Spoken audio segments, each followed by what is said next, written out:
was down on the Gulf Coast in 1904. I missed going to the St. Louis Exposition to get in a piano contest, which was won by Alfred Wilson of New Orleans. I was very much disgusted because I thought I should have gone. I thought Tony Jackson was going to be there, and of course that kind of frightened me. But I knew I could have taken Alfred Wilson. So then I decided that I would travel about different little spots. Of course, I was down in Biloxi, Mississippi during the time. I used to often frequent the Flat Top, which was nothing but an old honky-tonk, where nothing but the blues were played. There was fellas around played the blues like Brocky Johnny, Skinny Head Pete, Old Florida Sam, and Tricky Sam and that bunch. What did they play? Well, they just played just ordinary blues, the real low-down blues, honky-tonk blues, you know. What was the name of that? Well, for instance, Brocky Johnny used to say, sing a tune something like this. The title was, All You Gals Better Get Out and Walk, because he's going to start his dirty talk. Yes, it was. So he happened to truck down to Mobile. At that time, I was supposed to be a very good pool player, and I could slip upon a lot of people playing pool because I played piano, and they thought I devoted all my time to the piano. So we got in Alabama bound, and the frequent saying was, any place that you was going, why, you were supposed to be bound for that place. So in fact, we was Alabama bound. When I got there, I wrote this tune called Alabama Bound. It goes this way. I'm Alabama bound, Alabama bound.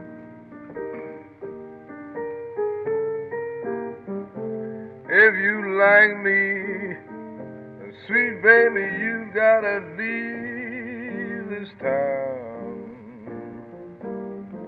When that rooster crows, when the hen ran around,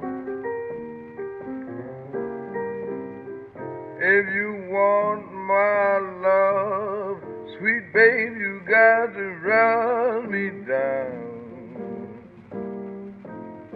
She said, don't you leave me here, don't leave me here. But sweet papa, if you just must go, leave a dime for beer. I said, sweet mama, babe, sweet mama, babe,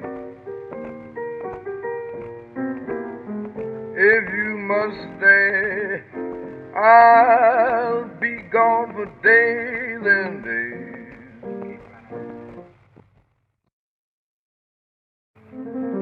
Of course, I wrote this tune while I was in Alabama, about the year of 1905, when I was about 20 years old.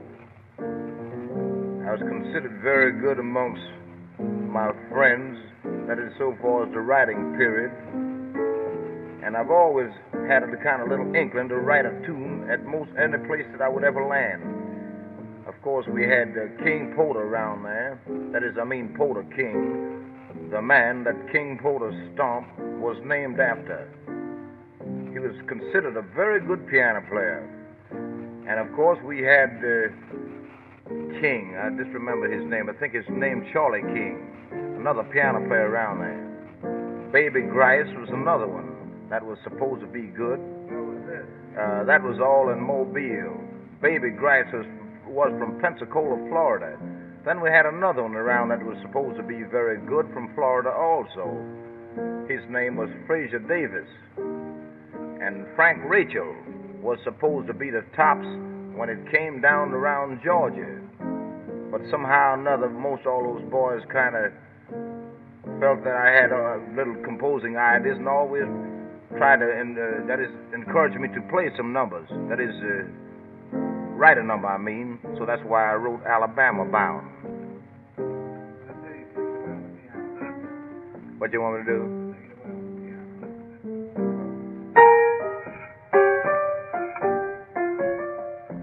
That's the way I played for the girls that do the high kicks.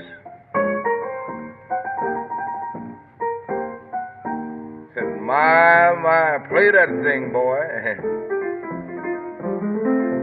And I'd say, well, certainly do it, little old girl. That's just the way they used to act down Mobile those days, around St. Louis and Warren. Porter's a famous corner. I'll never will forget after I beat some guys playing pool. If it wasn't from one of my piano-playing friends, you'd never heard this record because the guy was going to knife me right in the back, I'm telling you. He had the knife right on me. He said that I only used the piano for a decoy, which he was right. And of course, he had it in his mind that I was kind of nice looking. Imagine that. Well, I said. Of course, he wasn't such a good-looking fellow himself. He had some awful rubber-looking lips, I'm telling you. Yes, indeed. He's kind of jealous of me, I suppose he was, anyhow. But I said, Alabama bound. Yes, Alabama bound. One of them good-looking gals told me, baby, come on and leave this town. I got put in jail. I got put in jail.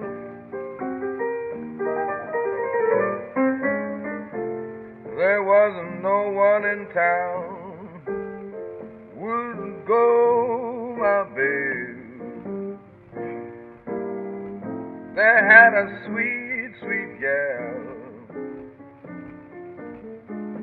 They had a sweet, sweet gal.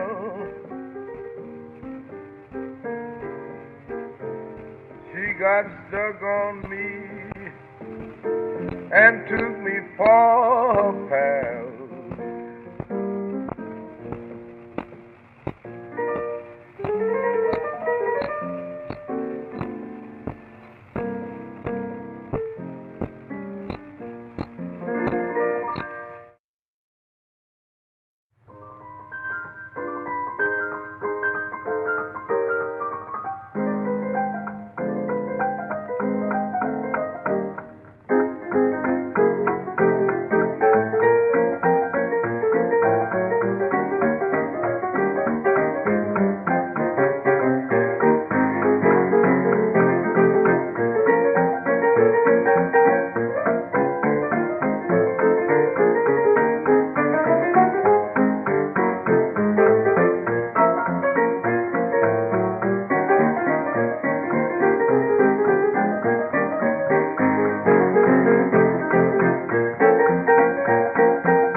King Porter was the first stomp, or the first tune with a name, Stomp, wrote in the United States. You must pardon me for clearing my throat. See, but I've got to do it occasionally. Of course, I tell you the fact about it, I don't know what the name Stomp mean myself. There really wasn't any meaning, only that people would stamp their feet, and I decided that the name Stomp would be fitted for it.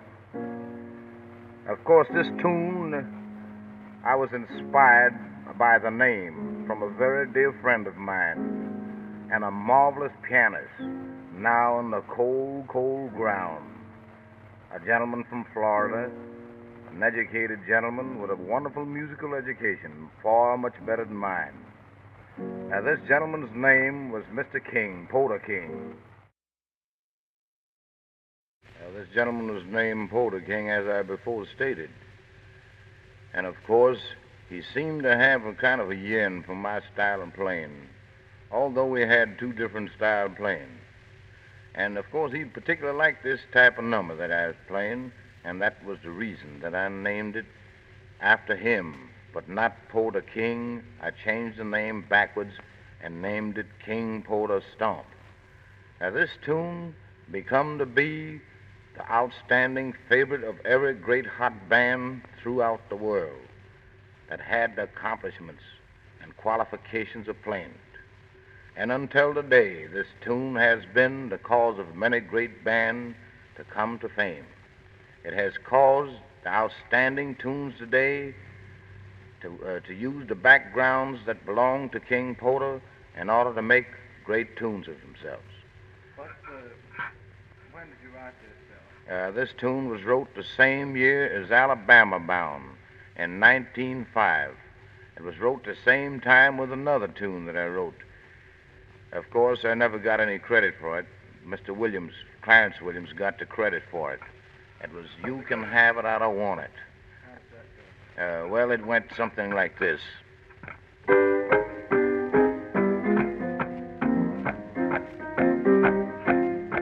There was no words. It was just a lot of foolish words to it.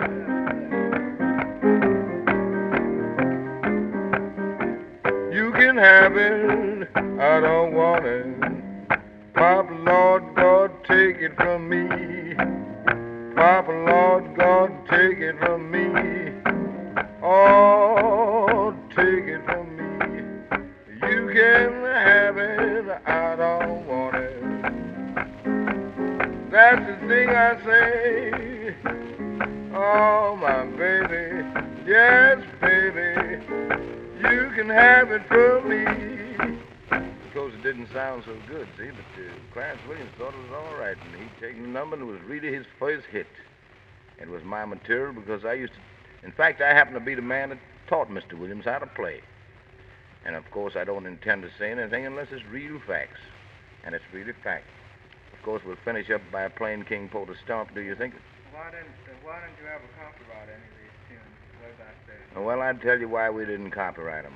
We didn't copyright them for a great reason, not only me, but many others. Why, the publishers thought that they could buy anything they wanted for $15, $20. Well, the fact was that at that particular time, the sporting houses were all over the country, and you could go in any town. If you was a good piano player, just as soon as you hit town, you had 10 jobs waiting for you.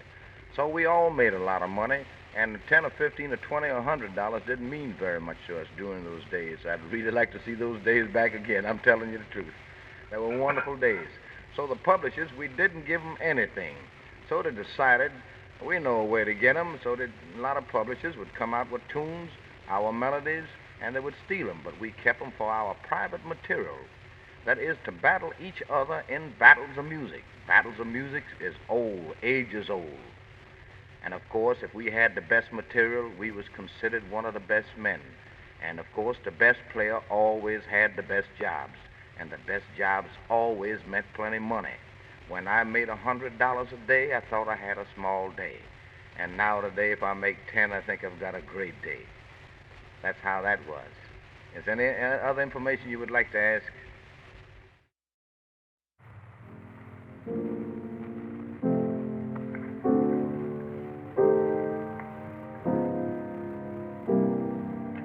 Ready?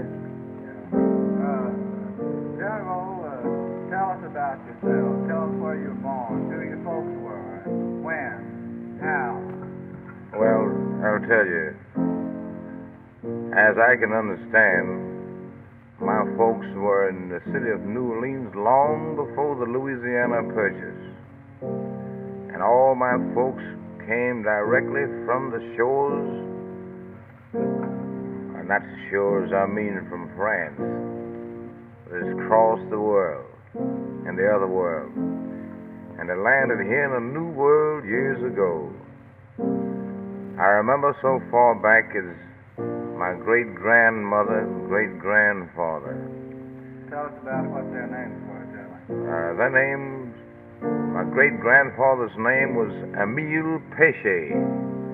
That's a French name, and the grandmother was Mimi Dance. It seems to be all French, and as long as I can remember those folks, they never was able to speak a word in American or English.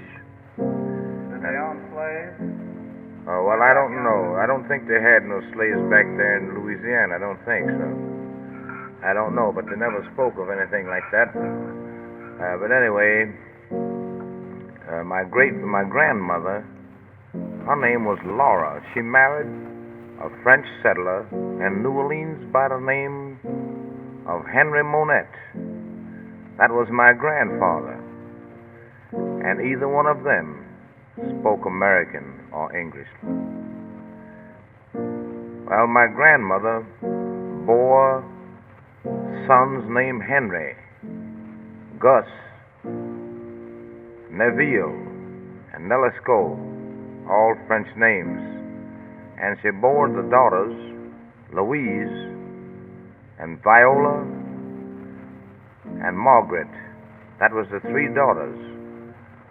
Louise, her elder daughter, happened to be my mother, Fred Jelly Roll Morton. Of course, I guess you wonder how the name Morton come in. By the name Morton being an English name, it wouldn't sound very much like a French name.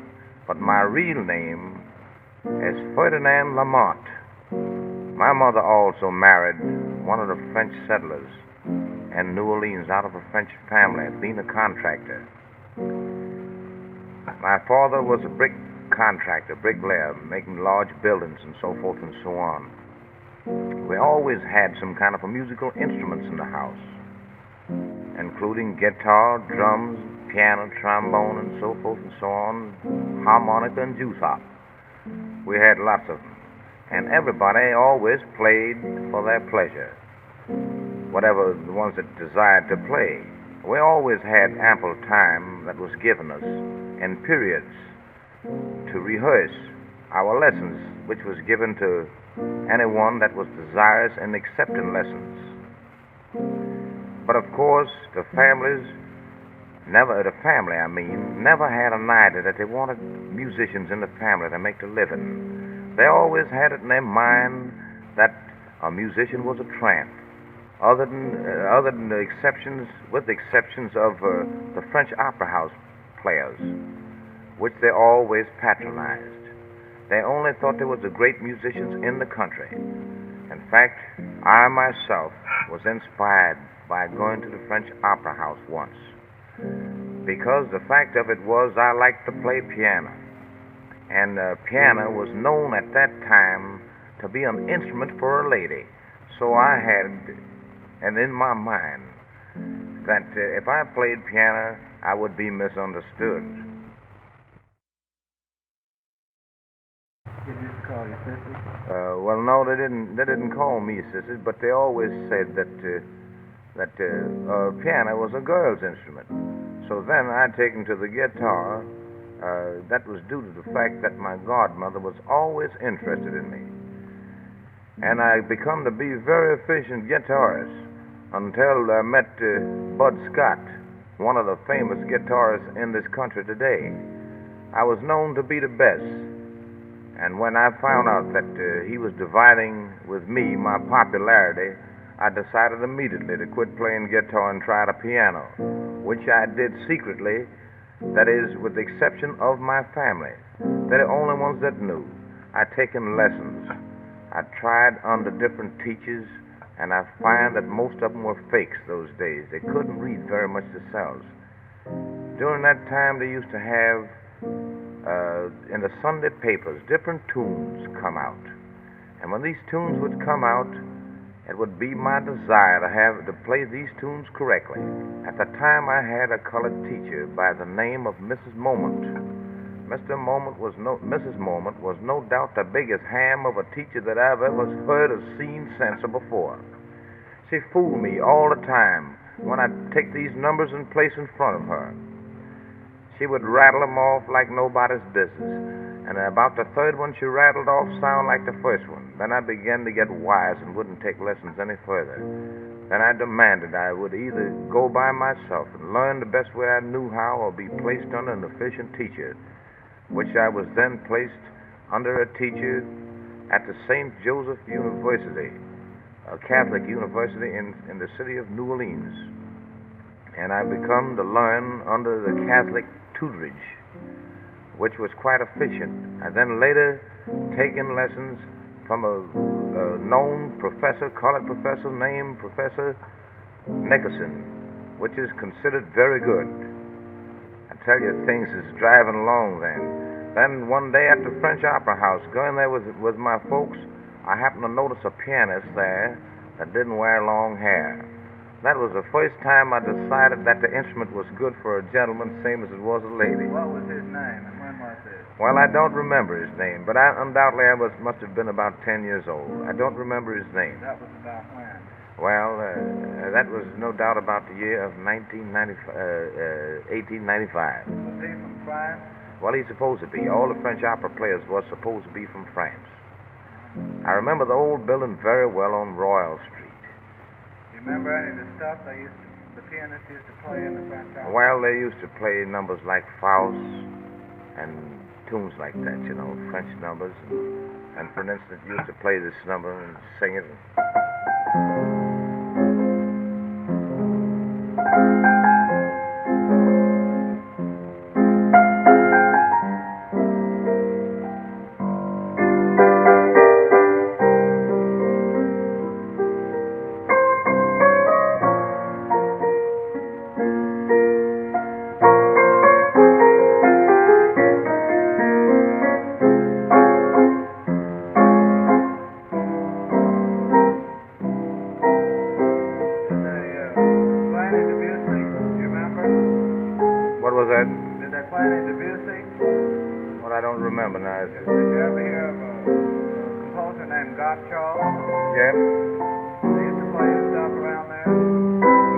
But I was kind of young at the time.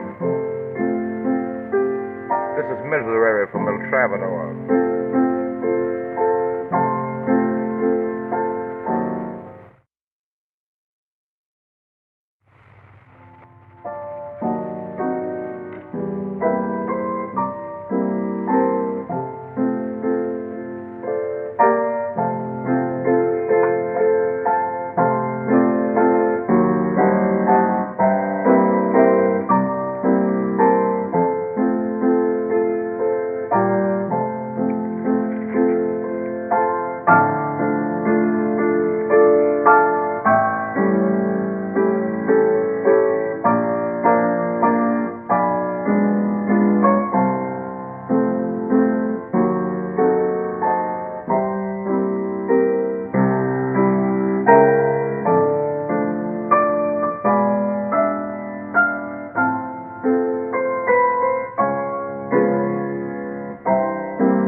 That was the type of numbers that they used to play in the French Opera House, and it was one of the tunes that has always lived in my mind as one of the great favorites of the opera singers.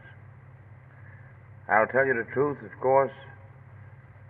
I transformed a lot of those numbers into jazz time. From time to time, for instance, Sextet from Lucia, of course, there's different little variations and ideas in it that no doubt would have a tendency to detract or to masquerade the tunes.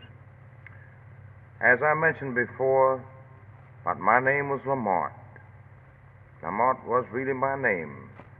But Father wanted me to be a hard-working boy. He wanted me to work in the bricklayer trade. He wanted to pay me $2 a day as a foreman. I decided after I learned to play music that I could make more money, which I interceded. In my younger days, I was brought in to the Tenderloin district by friends, young friends, of course.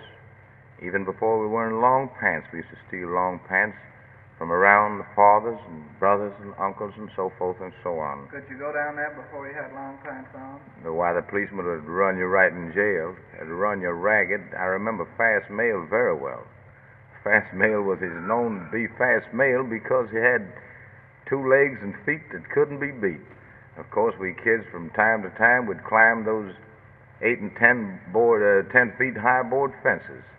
We'd really climb them and get away from these people, but they kept us right out of the district. They'd take the straps on the end of the clubs and just make switches out of them, cut our legs into ribbons, and was very much frightened. I happened to invade that section, one of the sections of the district where the birth of jazz originated. Where was this? And how old were you? At that time, that was the year of 1902. I was about 17 years old. I happened to go to Villeray and Bienville. At that time, one of the most famous night spots after everything was closed. It was only a back room where all the greatest pianists frequented after they got off from work. All the pianists got off from work in the sporting houses at around 4 or after, unless they had plenty of money involved. And they would go to this Frenchman's. That was the name of the place, saloon. And there would be everything in the line of hilarity there. They would have even millionaires to come to listen to the different great pianists, what would no doubt be their favorites maybe among them. They used to play. Well, they played every type of music. Everyone, no doubt, had a different style. Were they white and colored both? They had every class. We had Spanish, we had colored, we had white, we had Frenchmen, we had Americans. Do you remember specifically were the Frenchmen who just come from France there in those places? Well, we had them from all parts of the world. New Orleans was the stomping grounds, we'll say, for all the greatest pianists in the country, because there were more jobs in that section of the world and that for pianists than any other 10 places in the world. The reason for that, they had so many mansions, sporting houses, that paid nothing to no pianist. Their salary was $1 a day in the small places, but couldn't afford to pay. The big places guaranteed $5 a night. If you didn't make $5, they would pay you $5. But that was never the case, because when you didn't make $100, you had a bad night.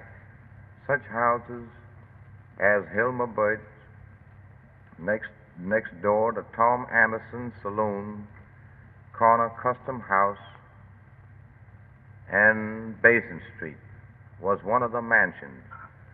Tom Anderson was supposed to be the husband of this Hilma Burt. Was no doubt one of the best paying places in the city. How much would you make there? Well, I never no night, as I remember, under $100. It was a very bad night when we made $100. It was very often men would come into the houses and hand you a 20 or hand you 40 or $50 note. It was just like a match. Wine flowed much more than water did during those periods. In many of those houses, there's more wine sold than beer. I mean the kind of wine I'm speaking about. I don't mean Sauterne or nothing like that. I mean champagne. Beer was sold for $1 a bottle. Wine sold from 5 to 10, depending upon the type of wine that you bought. Of course, they were all imported. Among the main ones were Clicquot, which is a French wine, and Mum's extra dry. That was an English wine. Well, you were telling us about this hangout for pianists. Who Yes. used to be down there? Well, I didn't finish on that. I was only getting to this point. Why we had so many pianists. Well, after 4 o'clock in the morning, all the girls that could get out of the houses, they were there. There weren't any discrimination of any kind. They all sat at different tables or any place that they felt like sitting. They all mingled together as they wished to. And everyone was just like one big happy family. People from all over the country came there. There were most times that you couldn't get in. This place would go on from 4 o'clock in the morning at a tremendous rate of speed, with plenty of money, drinks of all types, till maybe 12, 1, 2, 3 o'clock in the daytime. Of course, when the great pianists used to leave, then all the crowds would leave. Among some of these great pianists, I may mention some that I remember very well. Sammy Davis, one of the greatest manipulators I guess I've ever seen in history of the world on a piano. And the gentleman had a lot of knowledge in music. I may mention he was a colored boy. Where was he from? He was from New Orleans, born and reared in New Orleans. He was a Creole. For a little illustration of Sammy Davis, I will see if I can imitate him just a bit.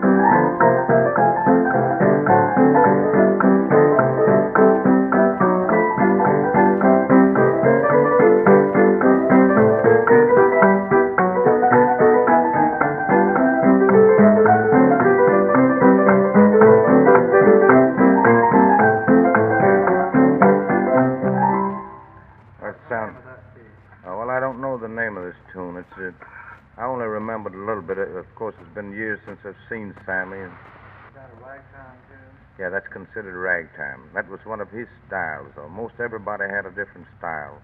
And among them we had, no doubt, according to what I can understand from throughout the country, Tony Jackson always frequented this place. And Tony was considered, among all who knew him, the greatest single-hand entertainer in the world.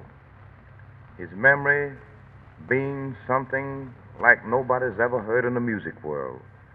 There's no tune that would ever come up from any opera, from any show of any kind, or anything that was wrote on paper that Tony couldn't play by memory. One of Tony's great tunes that he wrote some years ago, about the year of 1913 or 14, was Pretty Baby. I guess we all remember Pretty Baby, all right. It was $1 million hit in less than a year. I'll demonstrate a little bit of it.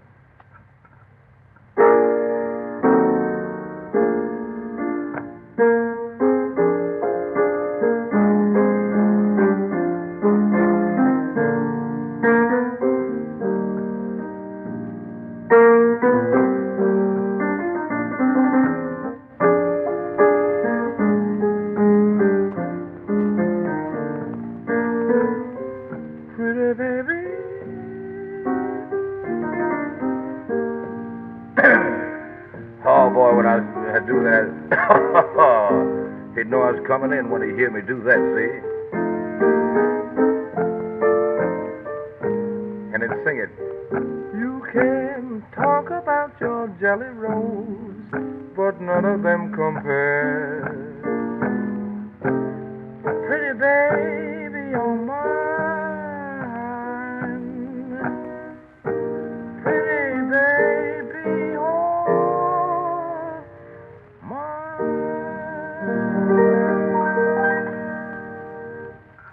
Then among He would be among the great favorites. He was no doubt the outstanding favorite in the whole city of New Orleans.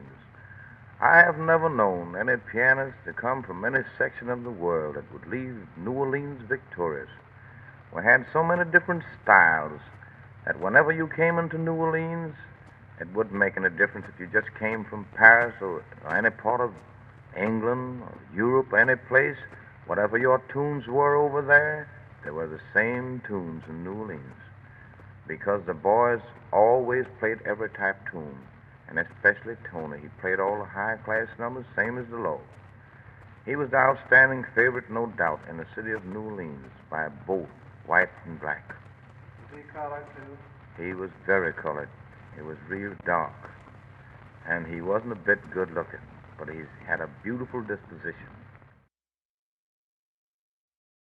Yes, Tony Jackson was no doubt the favorite, as I have before stated. And he was a favorite among all. He had such a beautiful voice and such a marvelous range. His range on a blues tune would be just exactly like a blues singer. On an opera tune would be just exactly as an opera singer. And he was always one of the first with the latest tunes. And he never went in for battles of music very much, but he never did shun. When they called on Tony, he was always there. He went to Chicago and was the favorite there. He was very much instrumental in me going to Chicago first, very much to my regret, because there was much more money in New Orleans than there were in Chicago. But Tony Jackson liked the freedom that was there. Tony happened to be one of these gentlemen that's called, a lot of people call him lady or sissy or something like that. But he was very good and very much admired. What was he a ferry? I guess he's either a ferry or a steamboat, one or the other. I don't know what you can call it. One or the other. I guess it's a ferry. That's what you pay a nickel for, I guess. Anyway, Tony was a great favorite in the city of Chicago also. He was no doubt the outstanding favorite in the city of Chicago until he enticed me to go to Chicago on several trips. I got the blues and went back to New Orleans. I finally stayed for a while, until a contest came up once, and successfully I won a contest over Tony Jackson. That threw me in first line. I never believed that the contest was given to the right party, even though I was the winner. I always thought Tony Jackson should have had, I'm saying, the emblem as the winner. Well, tell us something about what used to happen at those funerals in New Orleans. Well, I haven't finished. You want to get back down there? Well, I haven't gone from New Orleans, see, because, you see, in the Frenchman's, we had Alfred Wilson and Albert Cal. They're both great pianists. Both of those boys are colored. And we had Kid Ross, a white boy. Kid Ross was one of the outstanding hot piano players in the country. There's no question about it. In fact, all these men I mentioned, it was hard to beat. Kid Ross, he was the study player at Lula White's, one of the big mansions in New Orleans and one of the big sporting houses there. Tony Jackson, he used to play at Gypsy Schaefer's, one of the most notoriety women I've ever seen in a high-class way. She was the notoriety kind that everybody liked. She spent her money and didn't hesitate about spending it, and her main drink was champagne. And if you couldn't buy it, she'd buy it in abundance. Alfred Wilson didn't care to work very much, neither did Albert Cal. Sammy Davis was good, and he knew it, and he didn't care to work. Well, poor Alfred Wilson, the girls taken to him and showed him a point where he didn't have to work, that he could have as much money as he needed without working. He finally become to be a dope fiend. He got on hop. That's the plain name that they call it, ordinary name, which is taken for opium. Did many of these people take dope? Yes, many of them. Many of them, the high-class ones, even. The high-class ones always used opium. And the lower ones, they resorted to cocaine, crown, heroin, and morphine, and so forth and so on. What's crown? A crown is some kind of a powder form drug that you could at that time buy in most all the druggists in New Orleans. There wasn't nothing prohibitive about it. It was some sort of a thing like cocaine. Poor Alfred Wilson smoked so much dope till he died. Albert Cal, he was known as the greatest show player that ever was in existence, as I can remember. I don't know if Albert Cal ever did smoke any dope, but he was a great gambler, and he'd stay up all night. He always was fat and sound, had very bad eyes, would always squinch 'em all the time. I can plainly say this for Tony Jackson. I don't remember at any time that anybody ever stated that Tony used any dope. For your information, I will try to play one of Tony Jackson's fast speed tunes like he used to play years ago.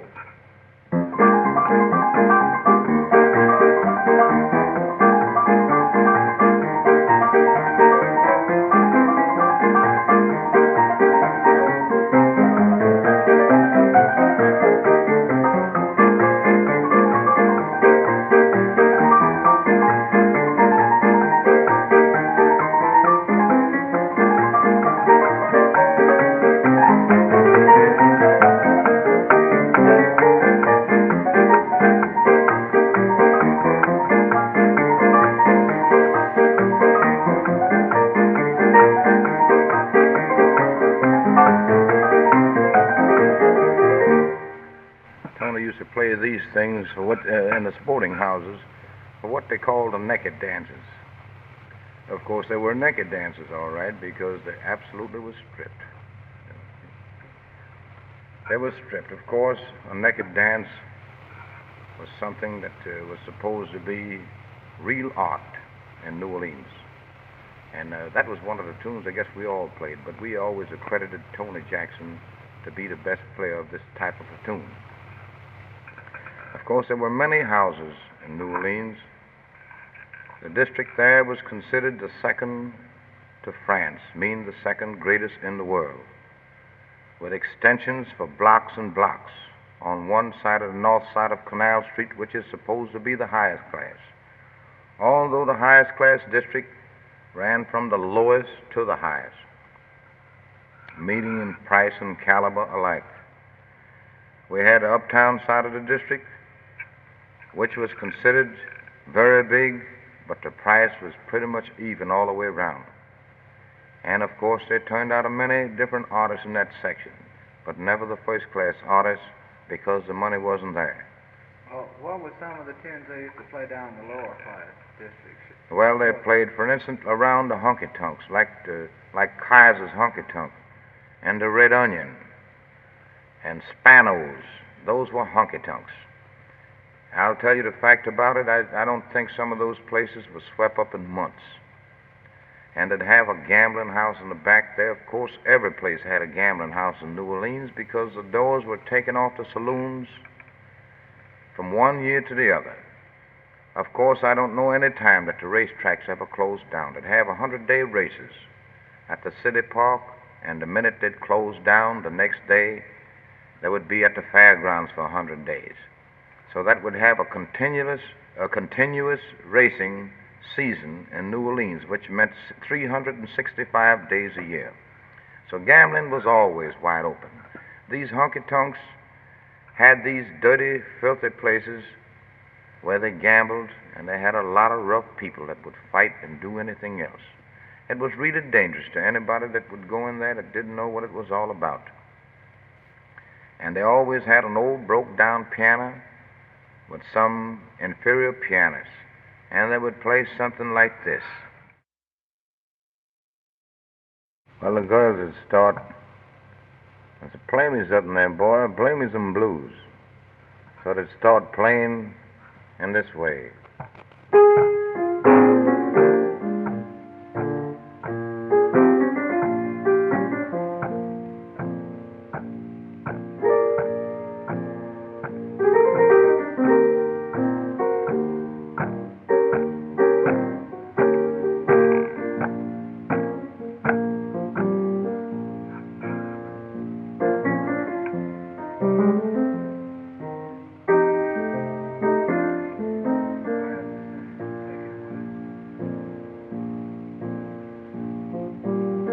I could sit right here, think 1,000 miles away.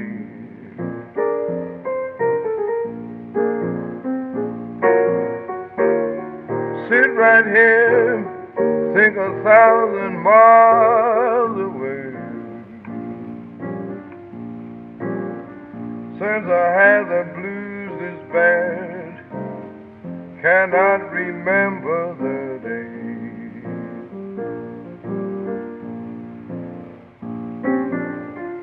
Tell me, baby, what you got on your mind?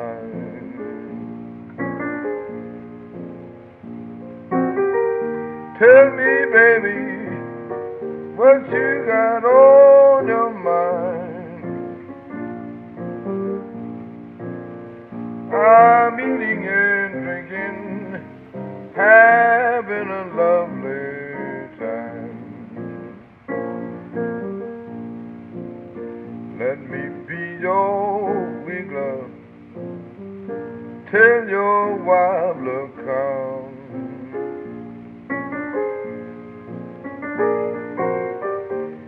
Let me be your wiggler, till your wobbler come.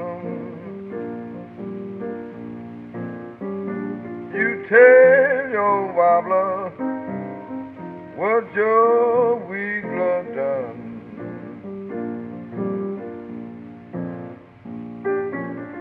I never believe in having one woman at a time. I never believe in having one woman at a time. I always have 6, 7, 8, or 9.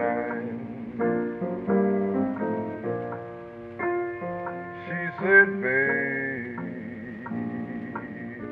oh baby,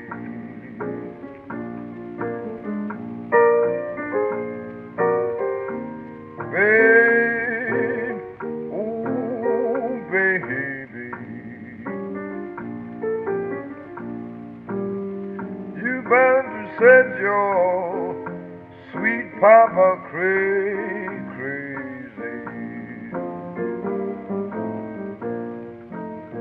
Sometimes it have good-looking women of all kinds.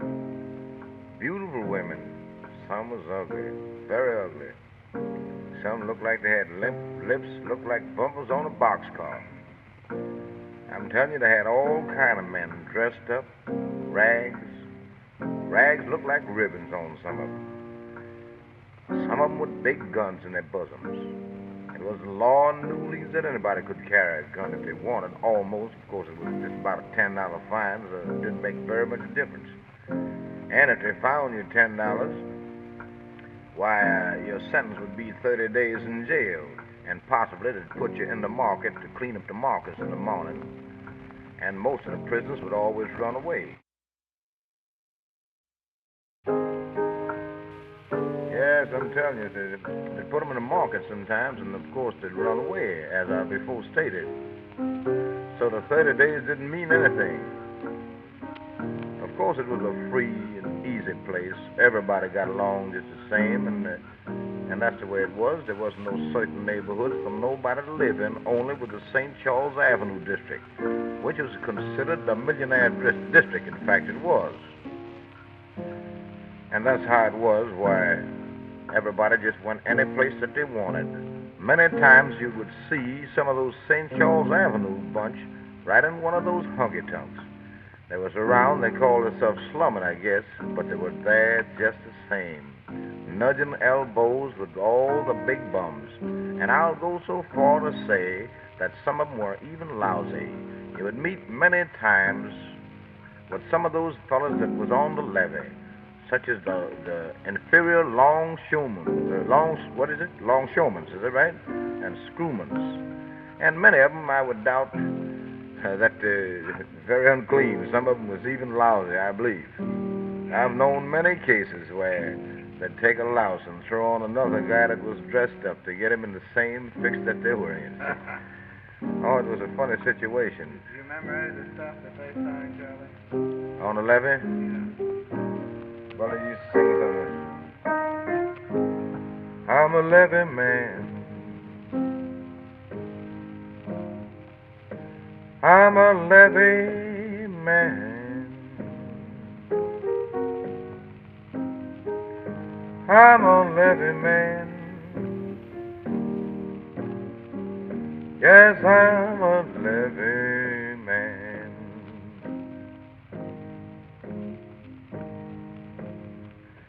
I said, Captain, Captain, let me make this trip.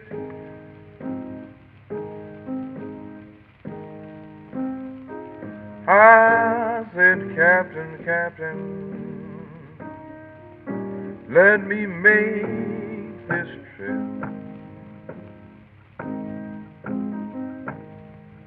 If you do, Captain,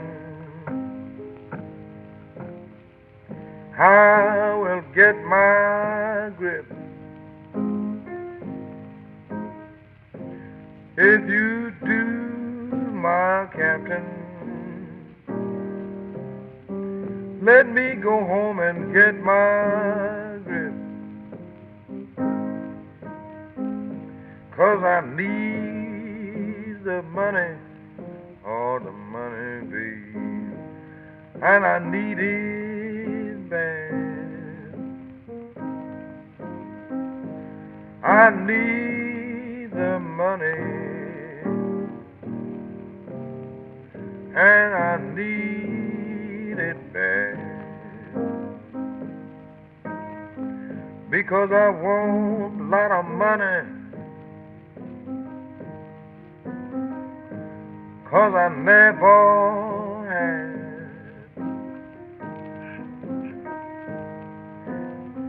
I want a lot of money, 'cause I never had. What about old Stackley? Stackley was one of the voices that went in the what do you call this? Numbers Rita wrote in St. Louis. Stackley and Billy lying about the milk white Stetson hat. That's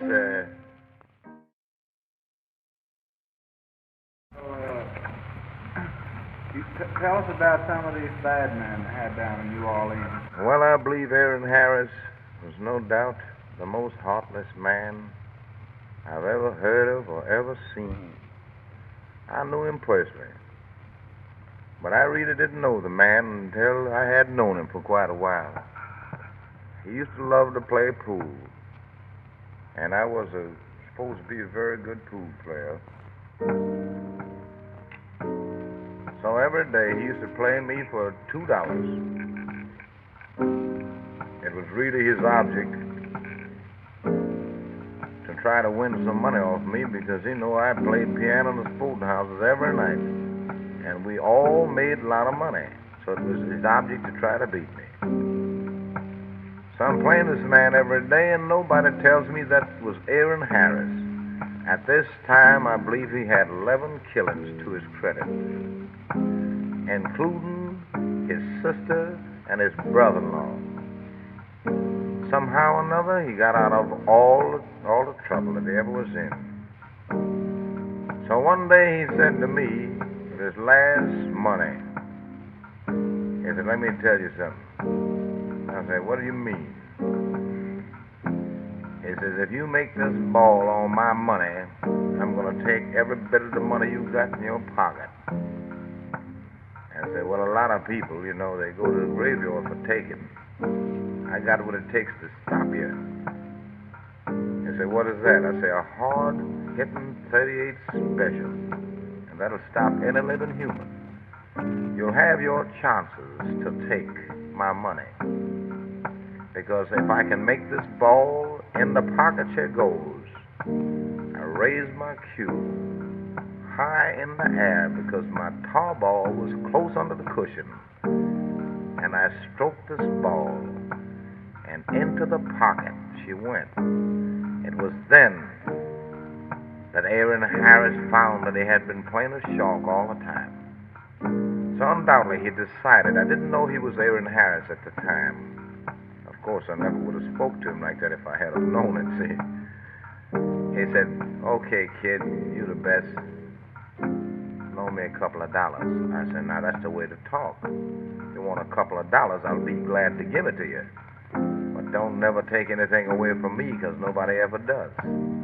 After leaving, at that time, one of the big gamblers in New Orleans, a good friend of mine, that used to wear a diamond stud so big that he could never get the tie, no kind of a tie, firm enough to hold that diamond in place that it would stand straight up. It would hang down. His name is Bob Rowe. He's a man that owned strings of race horses on the track when he died some years ago. He said to me, he says, kid, I guess he's a little older than I. He says, don't play that fella no more. I said, why? Why should I eliminate playing a sucker? He brings money here every day for me. Why should I pass up money? He said, you know who you're playing? I said, why, certainly, I should know. Why, I beat him every day. It's my sucker, that's who he is. I said, yes. He says, you know him, don't you? I said, I do. I said, what's his name? I said, I don't know his name, but I know him. He said, well, I'll tell you his name. Maybe you'll know him better. I says, okay. Let's have you divulge it. He says, okay. He says, that's Aaron Harris. Well, I come there passing out. I says, from now on, I won't play Aaron Harris no more. So I'll play one of the, well,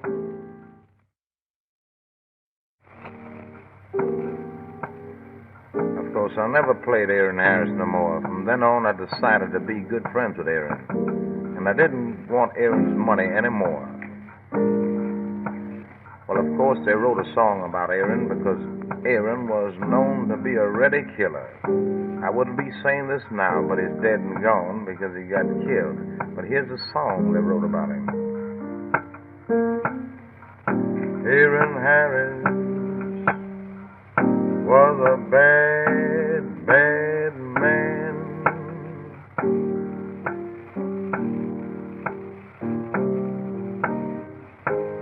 Aaron Harris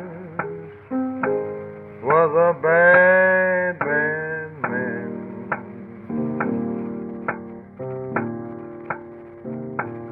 He is the baddest man that ever was in this land. He killed his sweet little sister and his brother-in-law.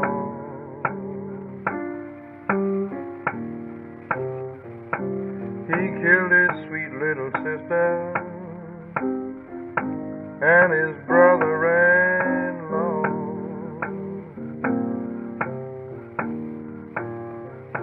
About a cup of coffee, he killed his sister and his brother-in-law.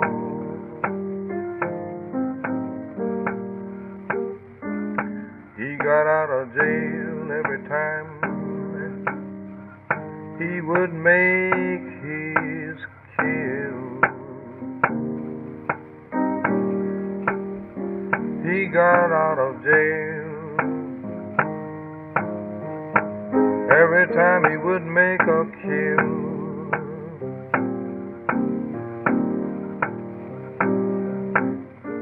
He had a hoodoo woman. All he had to do was pay the bill.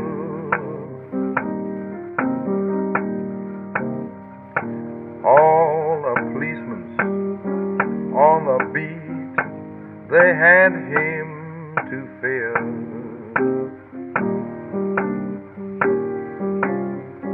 All the policemen on the beat had old Aaron to fear. You could always tell when Aaron Harris was near. He pawned his pistol one night to play in a gambling game. He pawned his pistol one night to play in a gambling game.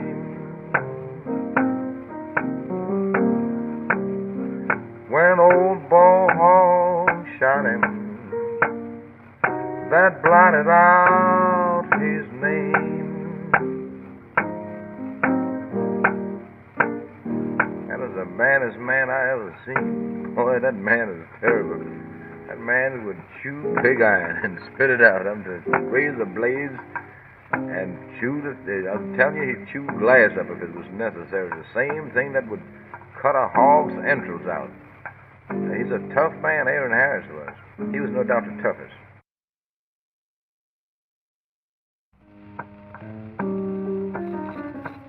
See, Aaron, I guess the reason why he got out of trouble so much, it was often known that Madame Papaloose was the lady that always backed him when he got in trouble.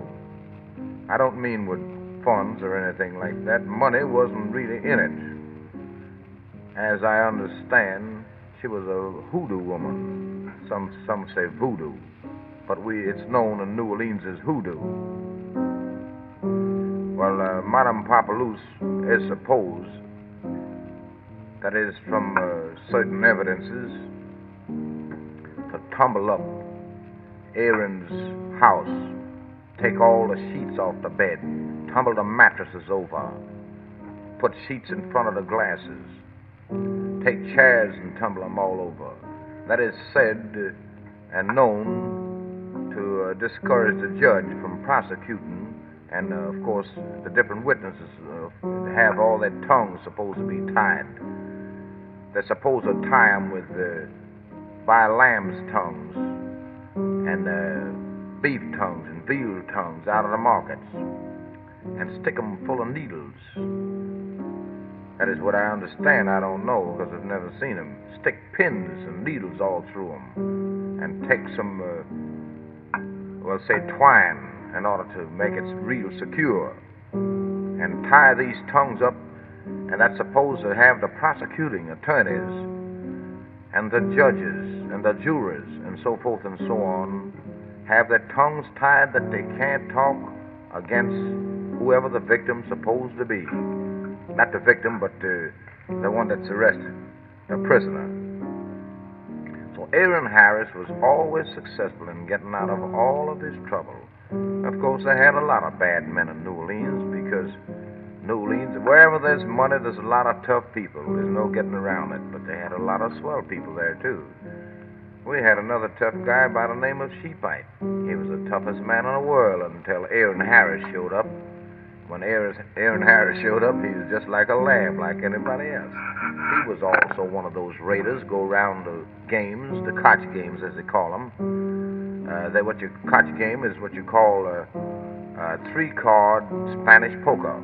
And take all the money and curse you, and beat and kick you, take a pistol and slap you across the head, and it was all right. When Aaron Harris walked in, why, he was just as nice a little boy you ever seen you were. He was nice, lovely, see. Have any song about Sheepite? No, never had a song about him, see, because he really was yellow. See, I hope it's dead, because if he ever hears this, I'll be dead soon, see. What about Robert Charles? Well, there was a little song about Robert Charles, but I don't remember it. Robert Charles, would you like to hear about that? Robert Charles, has it? Yeah. Robert Charles was a man that sold papers at the Dryades Market at Dryades and Melpomene in New Orleans, and a very swell fella. One day he had some trouble with his wife, an argument, and she went out and got a policeman. And the policeman wanted to arrest Robert Charles, according to the information that I gather, which I feel is very authentic, because I only lived 4 blocks from Robert Charles at that period. And Robert Charles was under arrest, and the policeman didn't want him to have his hat. So he broke away from the policeman and taken a Winchester rifle and killed him. And from that it started the riot, was known as the New Orleans Riot. That happened way back there around, I guess, 1900, or pretty close around that.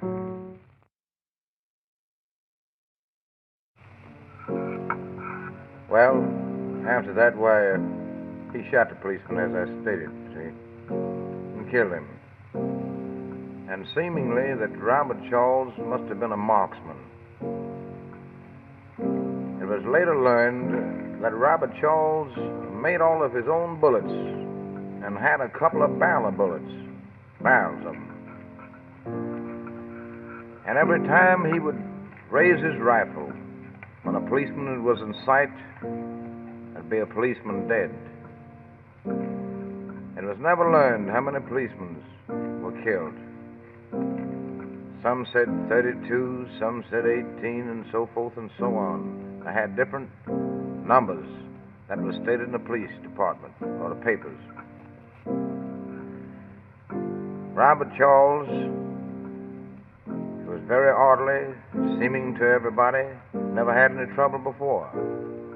But this arose him to fury, and through this killing, it started a great New Orleans riot.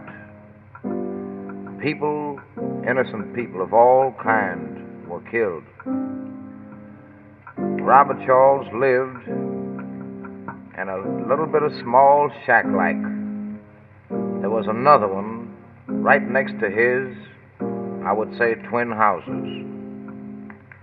It was stated from time to time that this building was burned down in order to get Robert Charles out.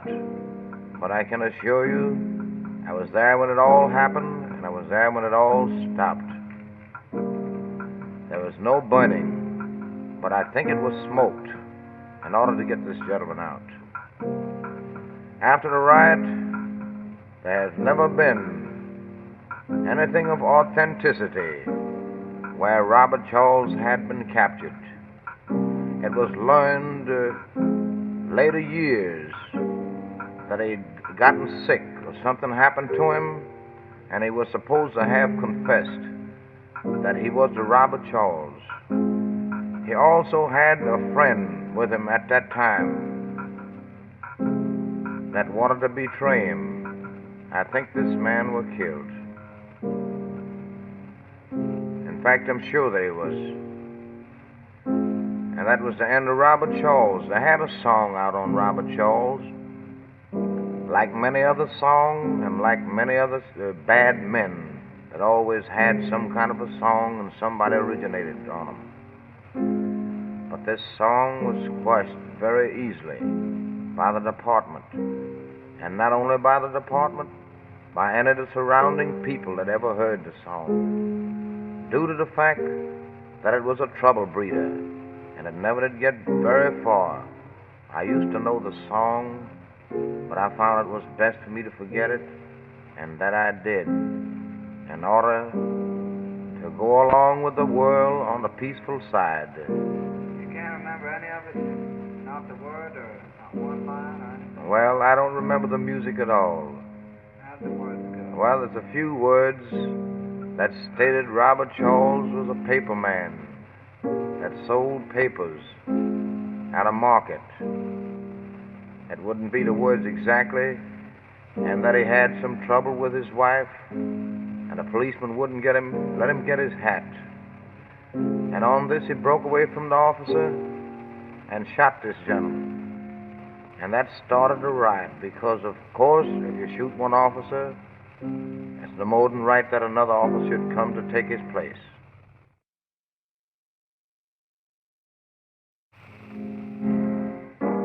So the song was quelled, as I first stated. And of course, I'm a little bit ahead of my time before the song came out.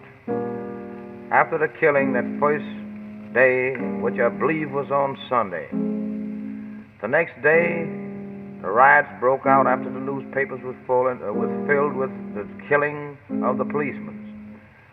This man also killed a policeman that was gazing at another brother officer that was dying when a priest was making his rites, and looking over the priest's shoulders. And he raised his rifle and shot the officer, supposedly right between the eyes, and didn't harm the priest. Men were beat up on streetcars, white and colored. Any place you've seen A white man seen a colored man, there was a fight, or a colored man seen a white man, there was a fight. All for the trouble of Robert Charles. The streetcars had to stop. Transportation had absolutely quit. Abe Baldwin was a big prominent factor in New Orleans at the time. Abe Baldwin, I believe, is a great ammunition dealer, considered one of the biggest in the world. He also supposed to be connected, as I understand, with the big locomotive companies. And he issued a statement, if they didn't quit killing the colored people, that he would all arm them. He'd arm all of them in order to let them fight back for their rights. And through this, I believe, came a halt of the Robert Charles riot. Well, were the white men made so angry that they just started killing the colored people off? Is that what? I believe so. I believe so, and of course, vice versa. Of course, I can't see any reason for these things anyway. Arguments with you and I don't see why anybody else should harm you or harm me for it. At that time, we had a lot of great blues players around. For instance, we had one of the famous ones at that time, nothing but blues, named Game Kid. Game Kid was one of the favorites in the Garden District, right in the section where the Robert Charles riot began. Here's one of the blues he played.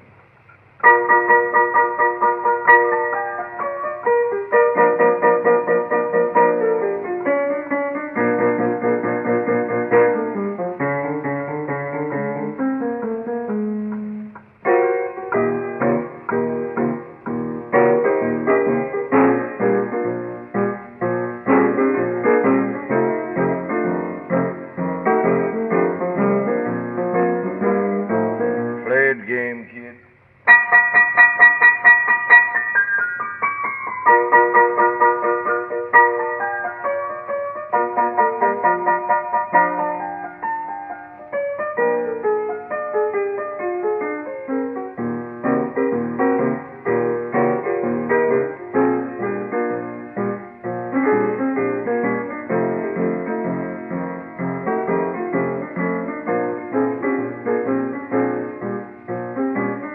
Sit right here, think 1,000 miles away.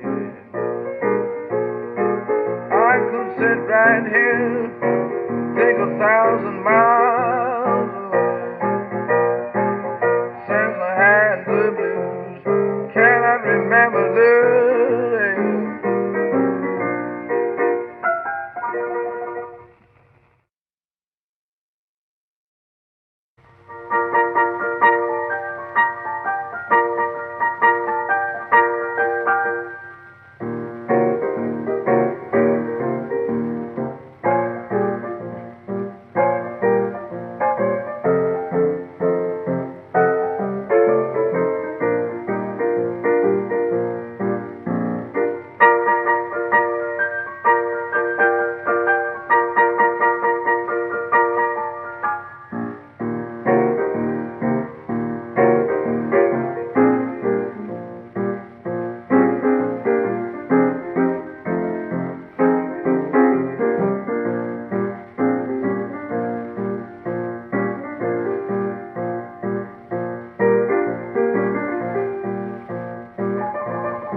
Just ragged as a pet pig, a big smile on his face,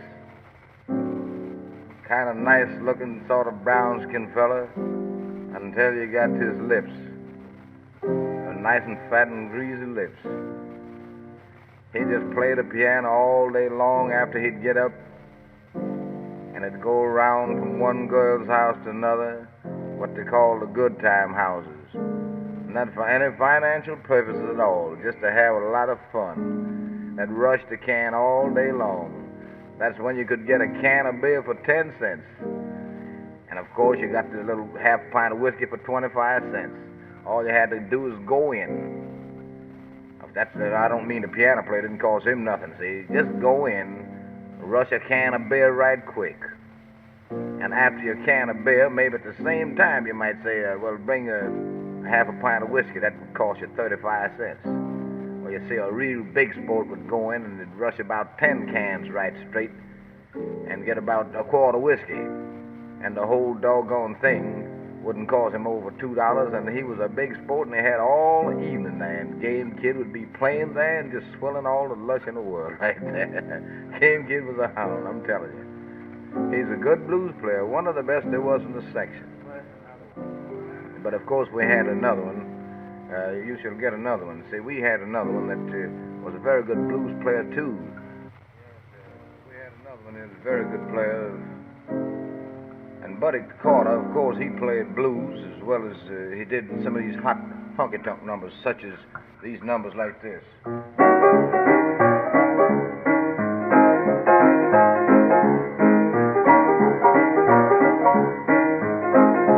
Recognize that bass?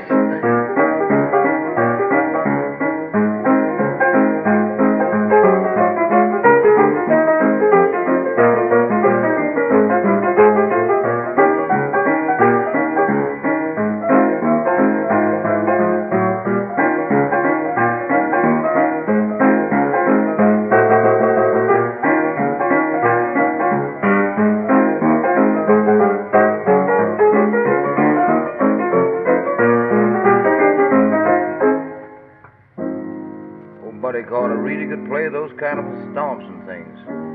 They call them stomps now, but he could play them at all times. That was when I was a little bit of a fella there. I guess times has changed considerable.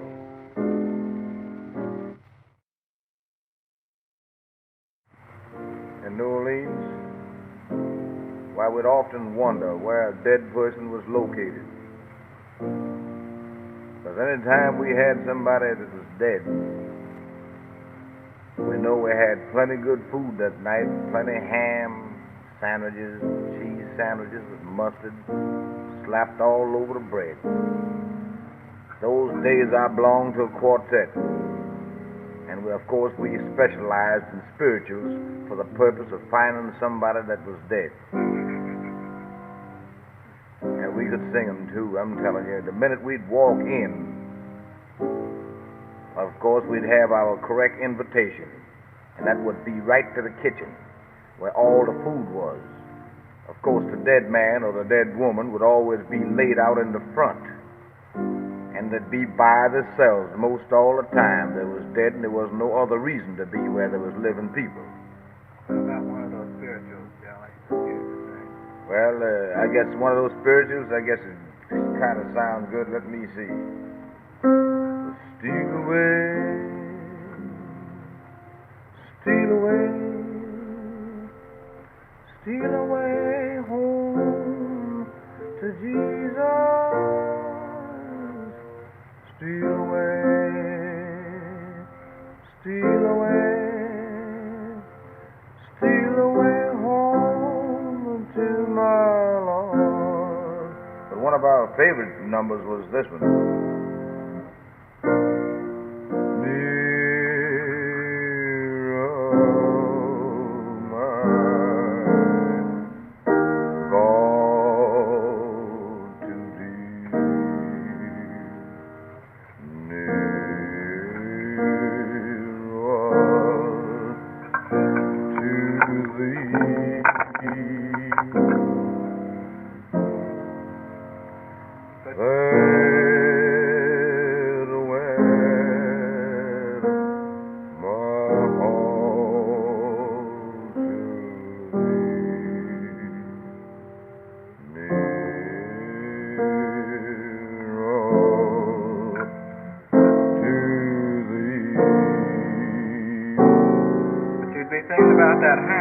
Think about that ham. Oh, Nero, my God, to thee. We'd be sad too, terribly sad. Nero. Thinking about the whiskey coming out. To thee, plenty of whiskey in the flask and everything. The boys would bring it there.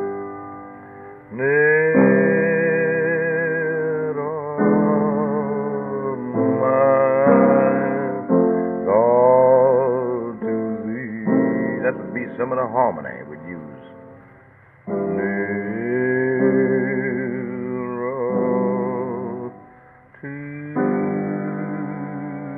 thee. The boys had some beautiful harmony they sang. Of course, we got together and made all kinds of crazy ideas of the harmony, which made it beautiful and made it impossible for anybody to jump in and sing.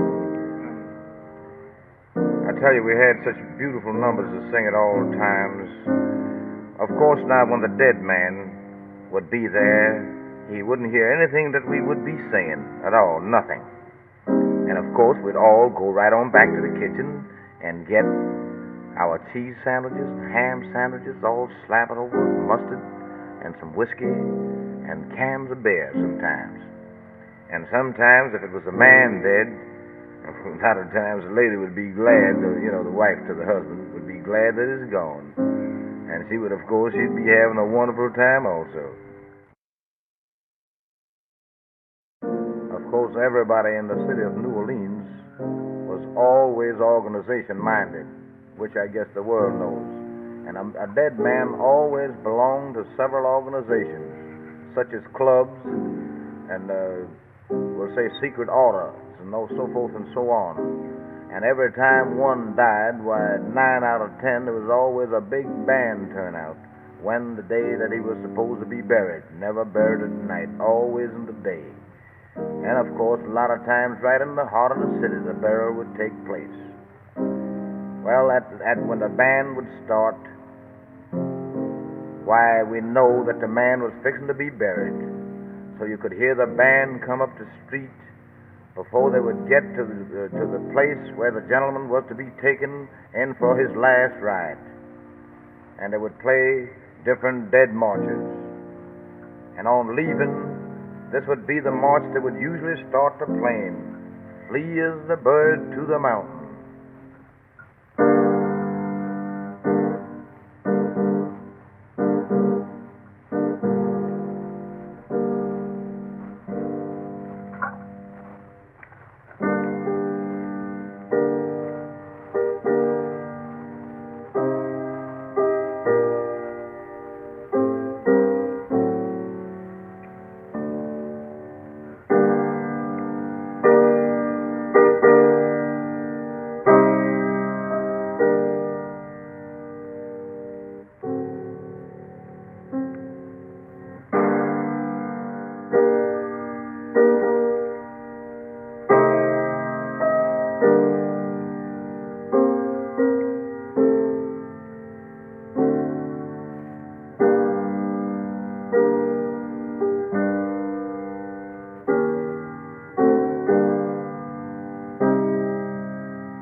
When they would enter the graveyard, some of them call them cemeteries and so forth and so on, very seldom they would bury them in the deep.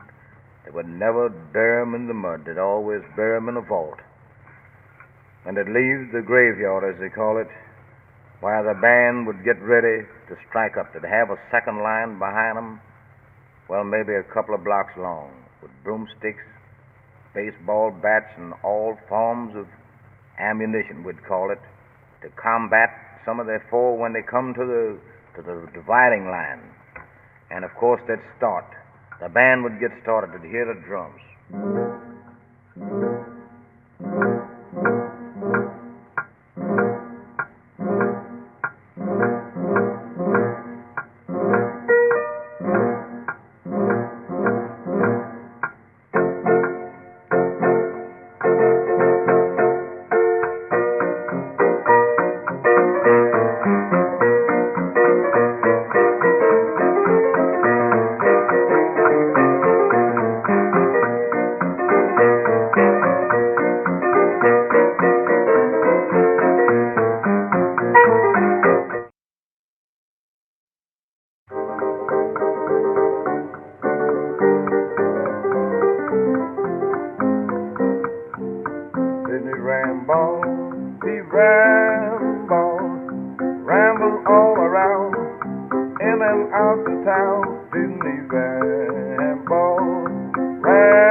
Came back home and they believed truly to stick right close to the Bible.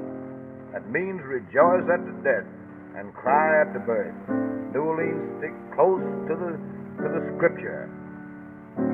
What would happen on the way home though with those baseball bats? Well, on the way home, everything was sad when they'd be playing the Dead March. There would be no fights, no trouble. But on the way back, they had boundary lines. The boys had knives, baseball bats, pickaxe, shovel handles, axe handles, everything in the form that they were supposed to try to win a battle. When they got to a dividing line, which was not supposed to be their district, they better not cross. If they do, they would be beaten up. And sometimes they were beaten up so bad that they had to go to the hospital. That's the way it always ended in New Orleans. Now, the boys from then on, the band would always figure on a big night. Because they had some money, it wasn't very much, because the band men didn't make very much in New Orleans. The only musicians that made real money was the piano players. The other fellas, a lot of times they'd work for $1 a night. Maybe a funeral procession like that would maybe be $2 or $2.50. So they had to make the best of it that way. So that was always the end of a perfect death. You must.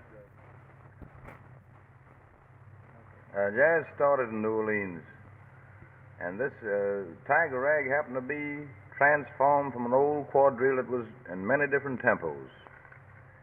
And I'll no doubt give you an idea how it went. This was the introduction, meaning that everyone was supposed to get their partners.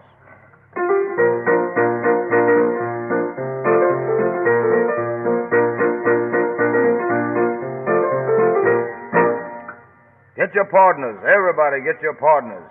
And people would be rushing around the hall getting their partners. It'd have 5 minutes lapse between that time.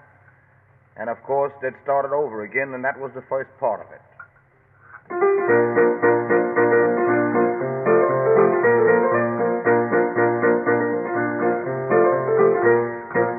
And the next train would be a waltz train, I believe.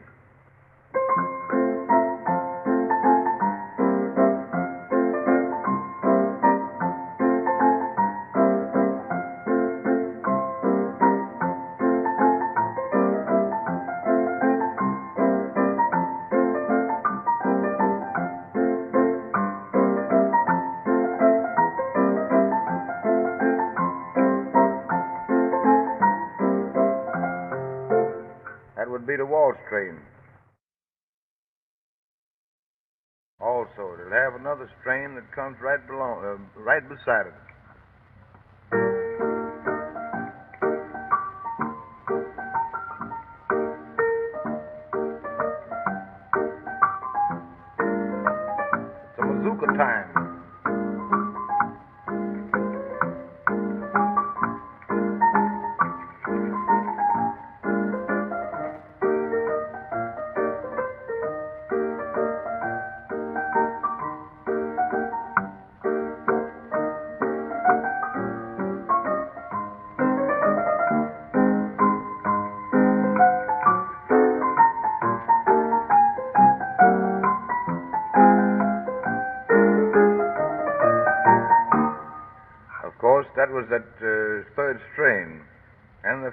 had another strain.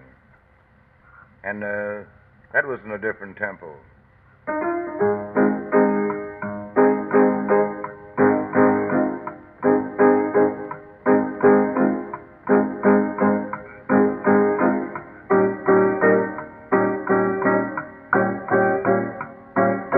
What time was that? That's a 2/4 time.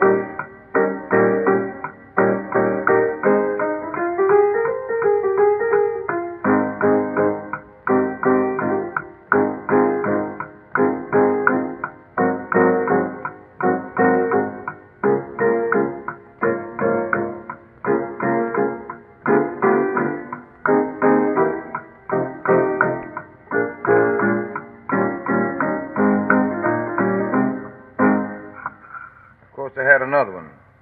That makes 5. Yeah.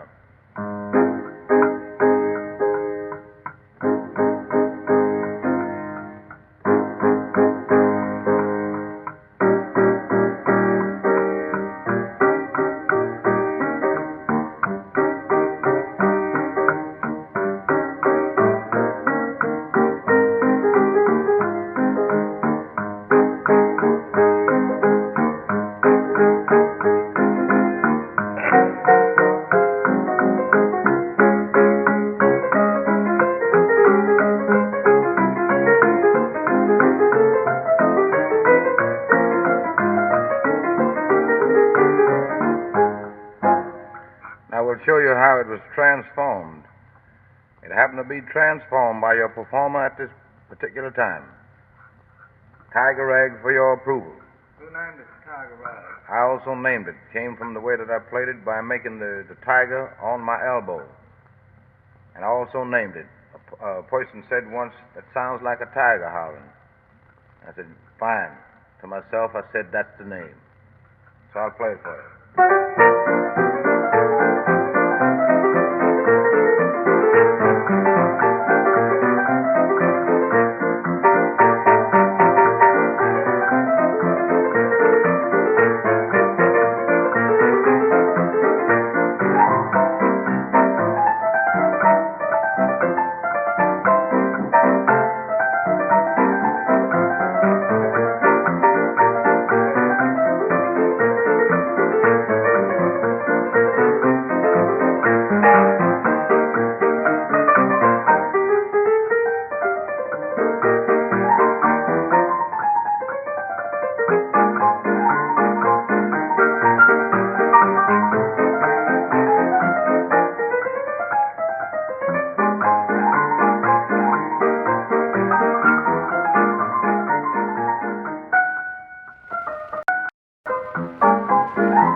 Tiger.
years before the Dixieland had ever started when I played the Tiger Rag. Of course, we named it Tiger Rag, but we had a lot of other numbers around that it was supposed to be good. For instance, we'll say That's a Plenty. That's a Plenty, no, we won't say that. We'll say Panama. That was a very good hot number, and we played it pretty good around there.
Jelly, you were down in New Orleans in the early part of the 20th century, and all the boys were playing this fast ragtime music. Show us how they used to play, getting faster and faster. Okay.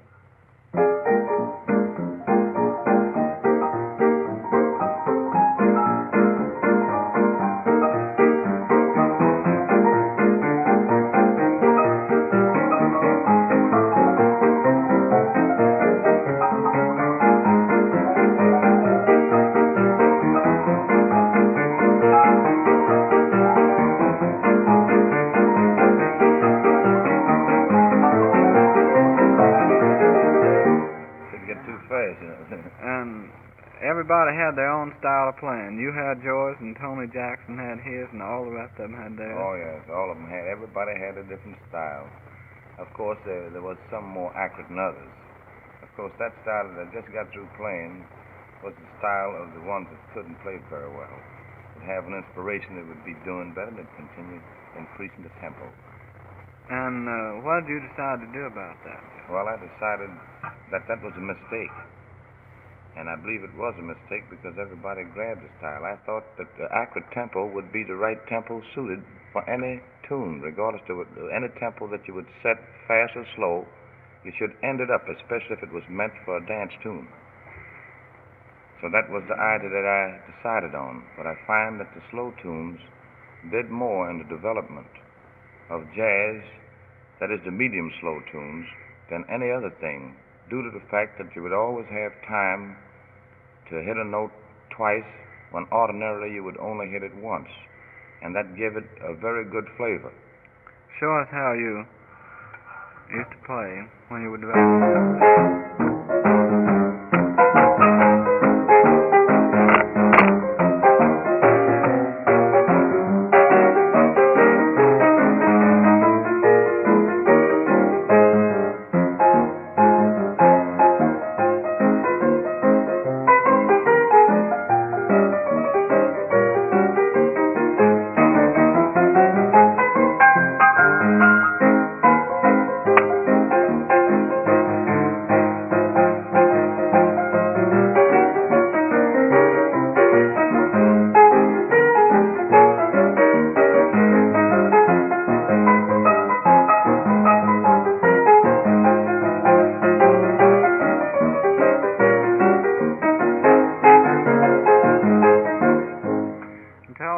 Your theory of harmony in jazz, Jelly? Well, of course, my theory is to never discard the melody. Always have the melody going some kind of a way. And of course, your background would always be with perfect harmony with what is known today as riffs, meaning figures, musically speaking as figures. Show us a riff.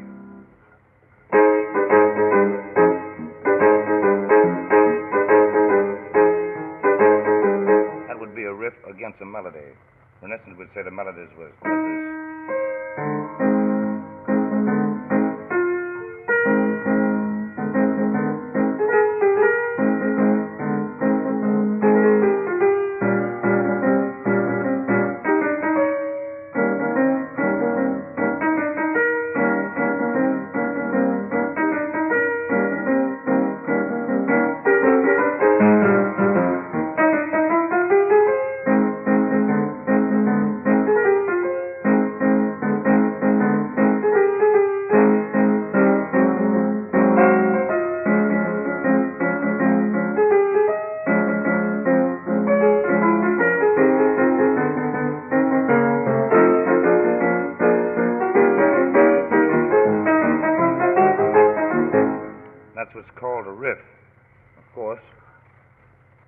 Is something that gives any orchestra a great background. And the main idea of playing jazz, there's no jazz piano player can ever really play jazz unless they try to give the imitation of a band. Now, show us the way that some piano players play jazz with the discords. Okay. Well, of course, they do a lot of that.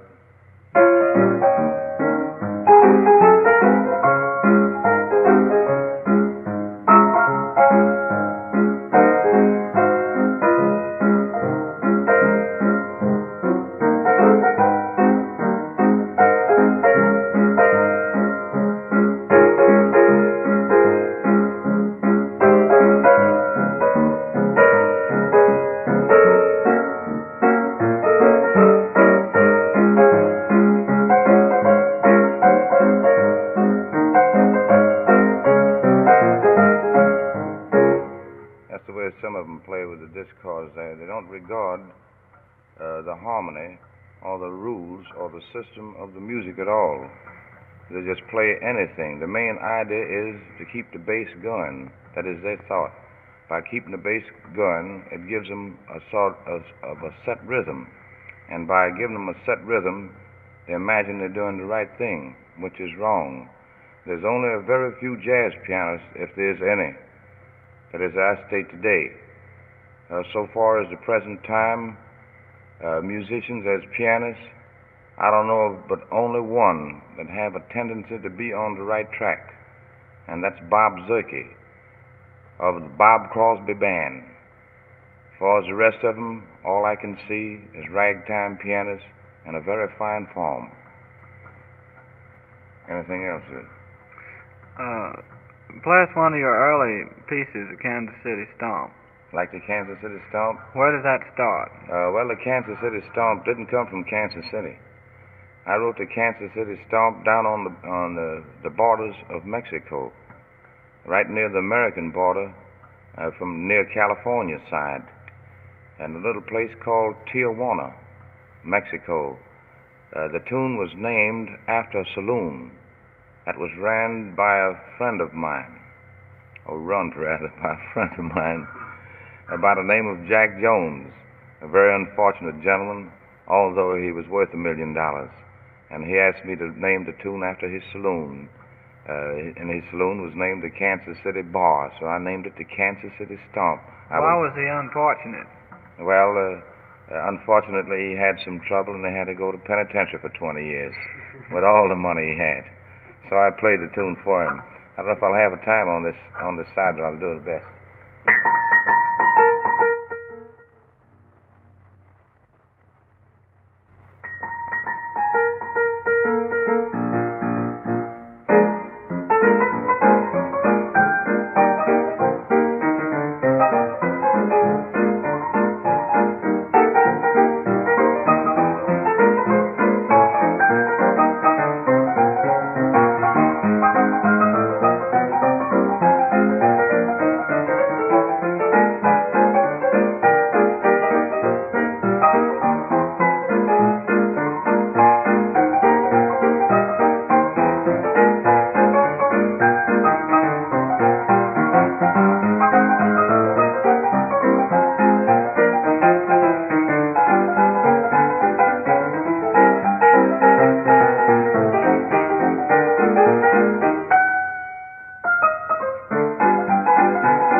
City Stomp. You may notice that in playing jazz, the breaks are one of the most essential things that you can ever do in jazz. Without breaks, and without clean breaks, without beautiful ideas and breaks, you don't need to even think about doing anything else. If you can't have a decent break, you haven't got a jazz band, or you can't even play jazz. Show us a good break, Jelly.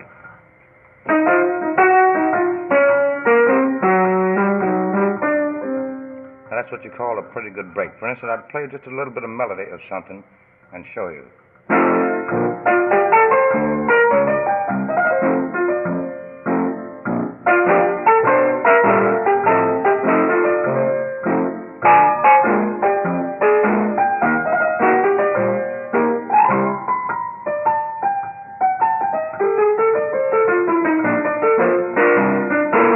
That's what you call a break.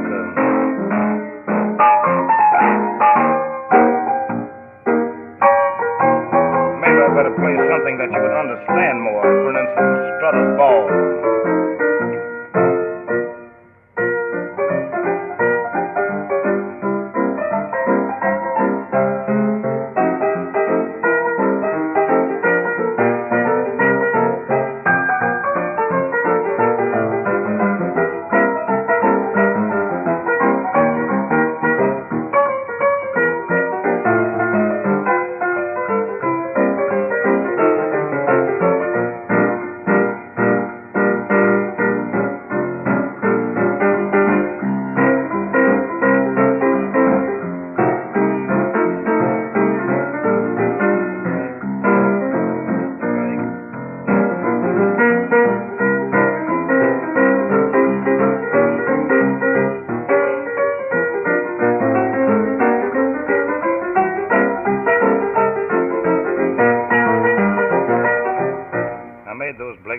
Kind of clean because the fact of it is everybody knows this tune and they know how it's played and they know where the break come in.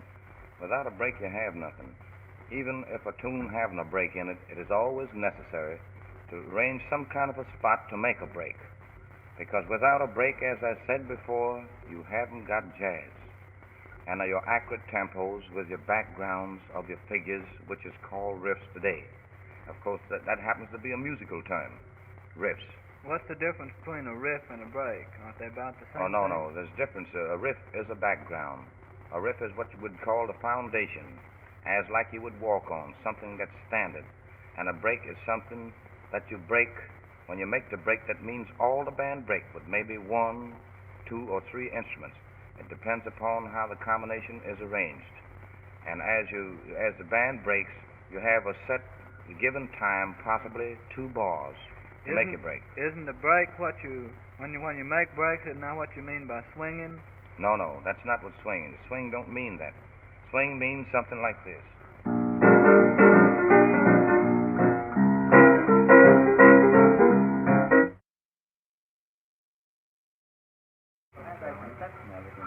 Okay, I'll show you what's slow swing. Oh, absolutely. There's a lot of people have a conception, but the conception is wrong.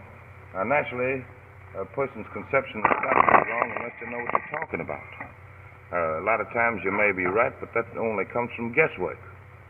The fact of it is, every musician in America had the wrong understanding about jazz music. Somehow or another it got into the dictionary that jazz was considered a lot of blatant noise and discordant tones, that is something that would be even harmful to the ears. I know many times that I would be playing against different orchestras, and I would notice some of the patrons as they would be dancing around. They'd get near to an orchestra. Of course, I wouldn't permit mine, so I'd be a little more careful in that.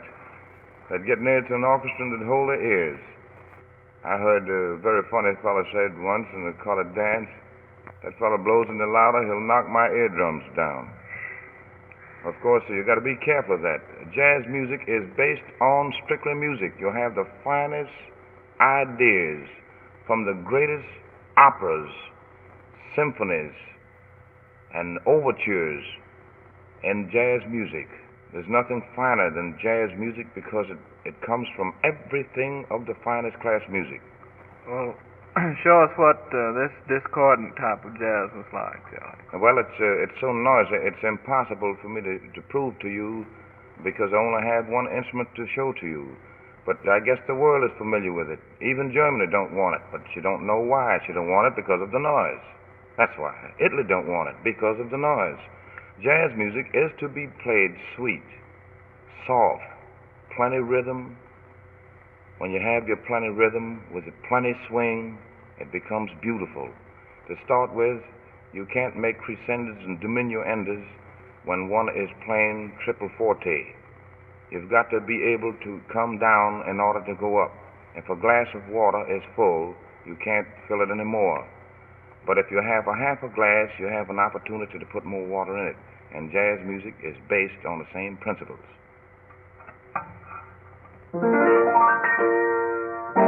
will play a little number now of the slower type to give you an idea of the slower type of jazz music, which you can apply to any type tune. That depends upon your ability for transformation.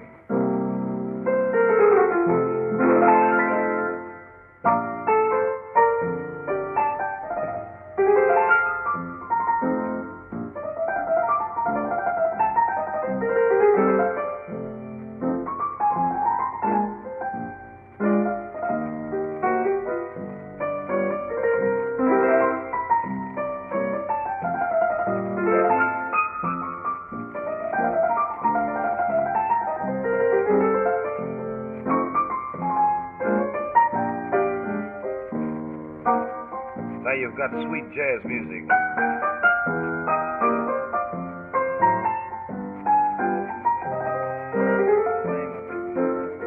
I don't have any name for it. Just a number that I just thought I'd play a while here just to give a person a good idea.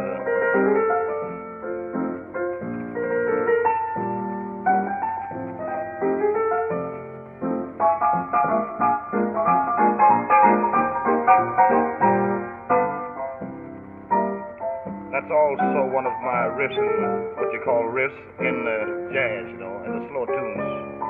I've seen this blundered up so many times, it has given me the heart failure.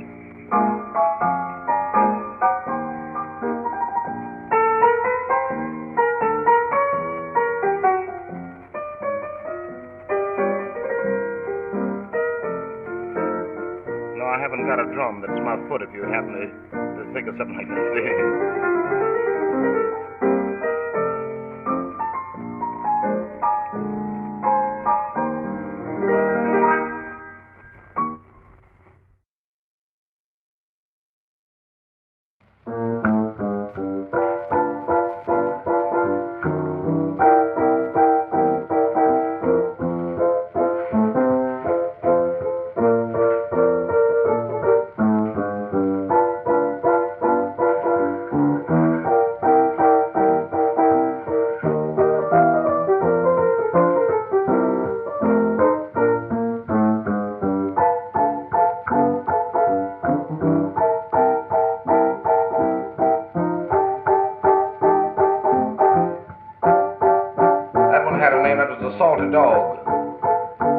salty dog. You know the words and all that?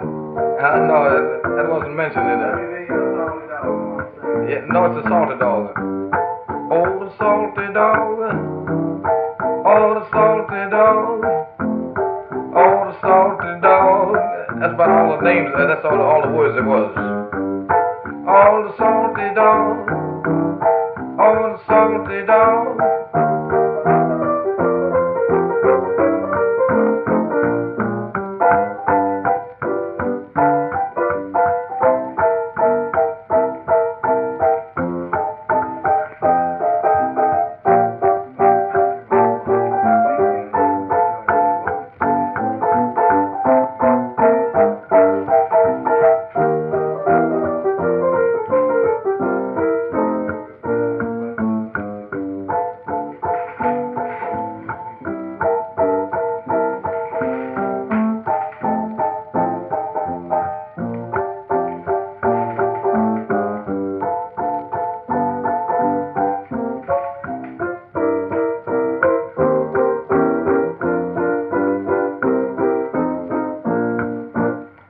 Bill Johnson used to play him in his three-piece organization. Bill Johnson's a brother-in-law of mine, and is older than mine. He's a very, very good-looking boy in those days, and my, how did the girls take to him and those bad chords on the bass fiddle?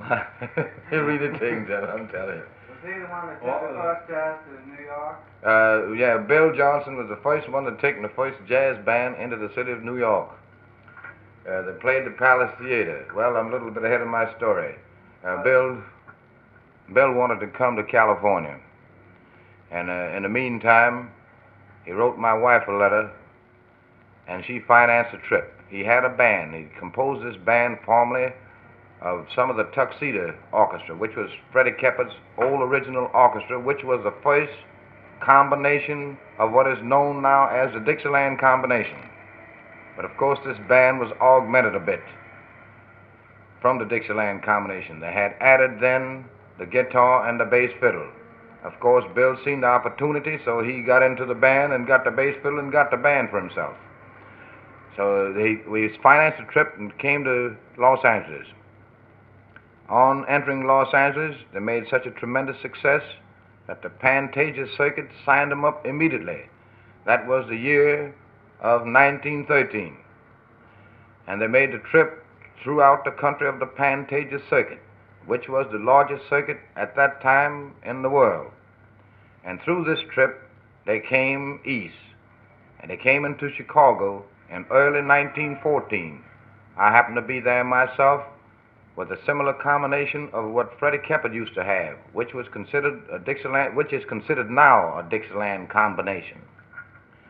They came to Chicago and turned the town upside down, caused my trumpet player to quit, which was considered the best trumpet player in Chicago at the time. His name was Armstrong, but not Louis Armstrong. It was John Armstrong of Louisville, Kentucky. And John couldn't play that kind of trumpet, and I had been teaching him a little bit. He was a little stubborn, and when Freddie played, he wanted to hit me with a rack. When I mean a rack, that is something that's very...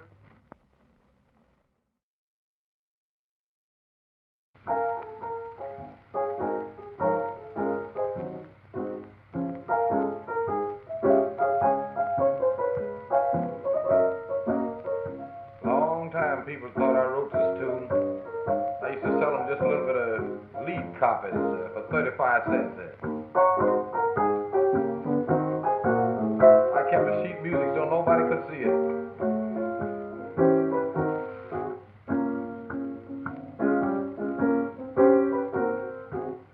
If I was whiskey, you were the duck. I dive to the bottom and I never come up. Oh, how long do I have to wait? Can I get it now? Do I have to hesitate? If I had a woman, she was tall, she made me think about my parasol. Oh, how long do I have to wait?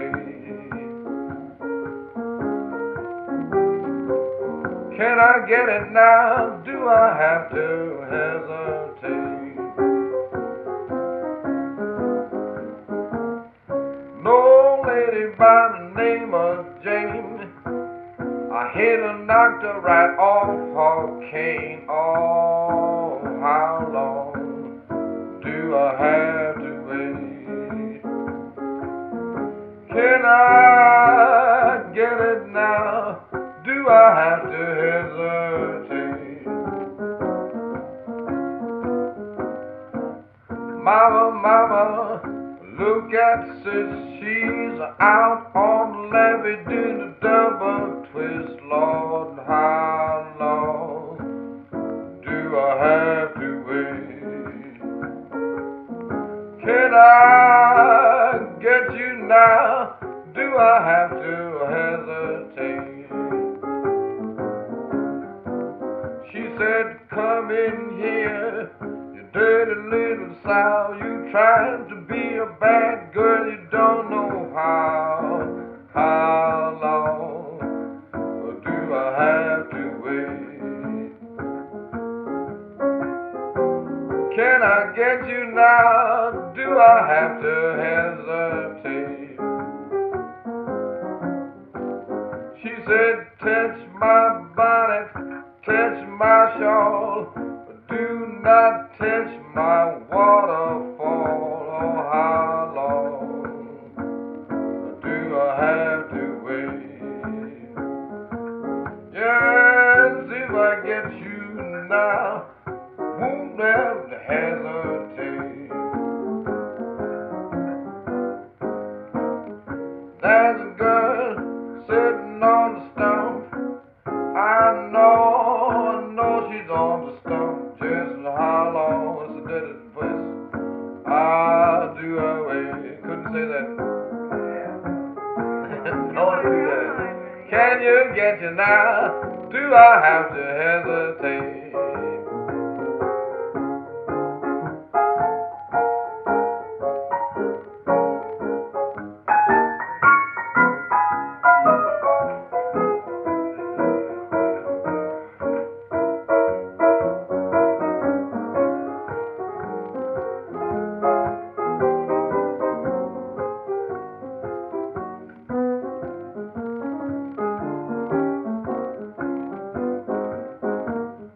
Tell me, baby, what you got on your mind. I'm eating and drinking, having a lovely time. How long the wait? Yes, to get you now, do I have to hesitate?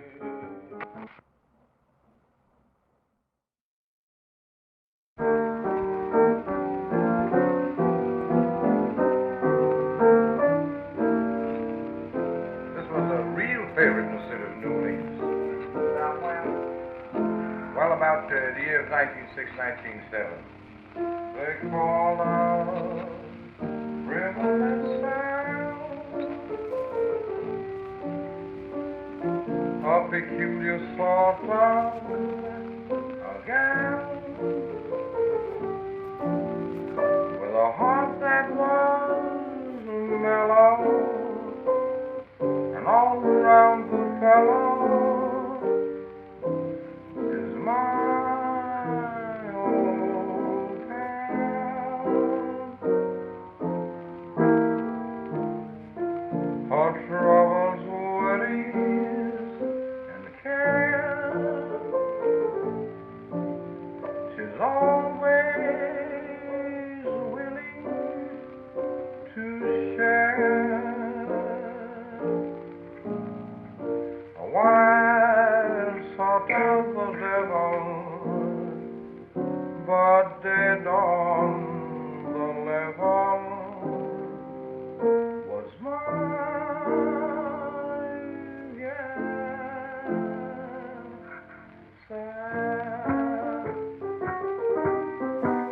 This was my transformation, one of the first transforms in the business. Of course, I used to transform them all the same way. They call them just feverish and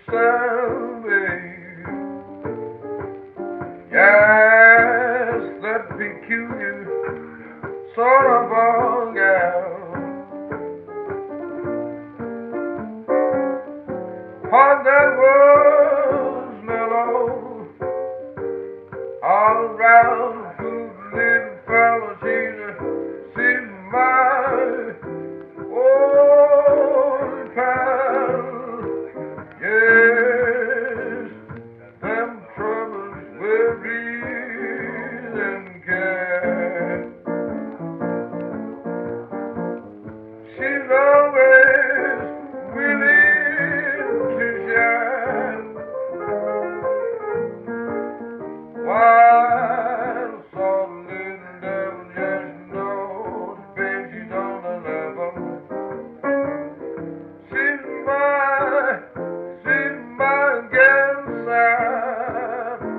Yes, this cold, breathless side.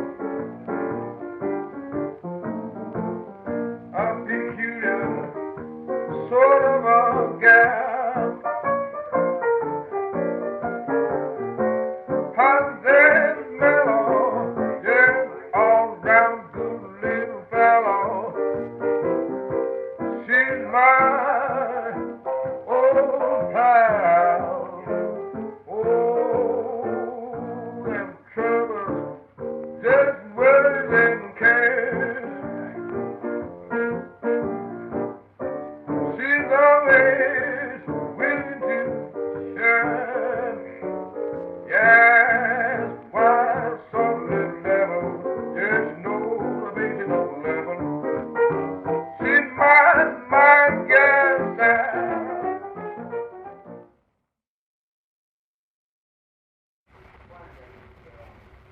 All right. This tune, you ready now?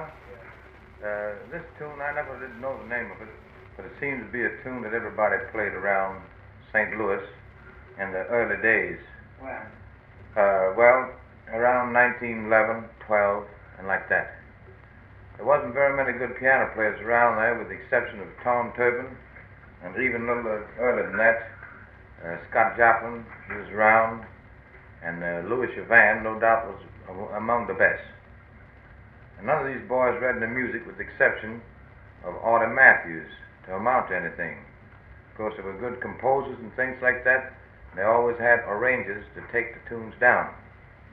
The time that I came into St. Louis, I was afraid that I'd meet somebody that could top me a whole lot, so I wouldn't admit that I could play.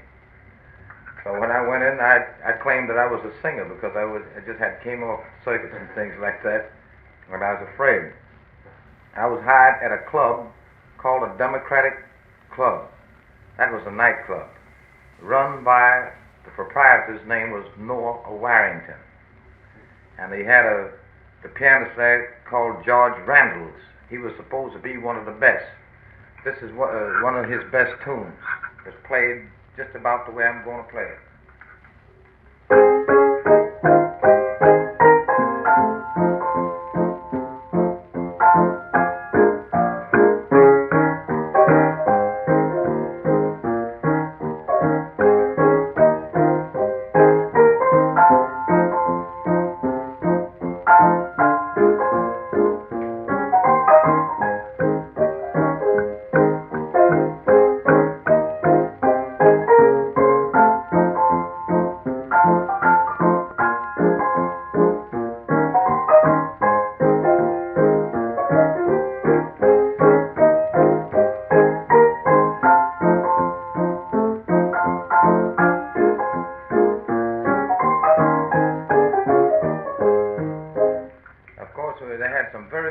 Tunes around. George couldn't read, and they had a lot of them. Like Bob Hamilton played pretty good, in fact, real good.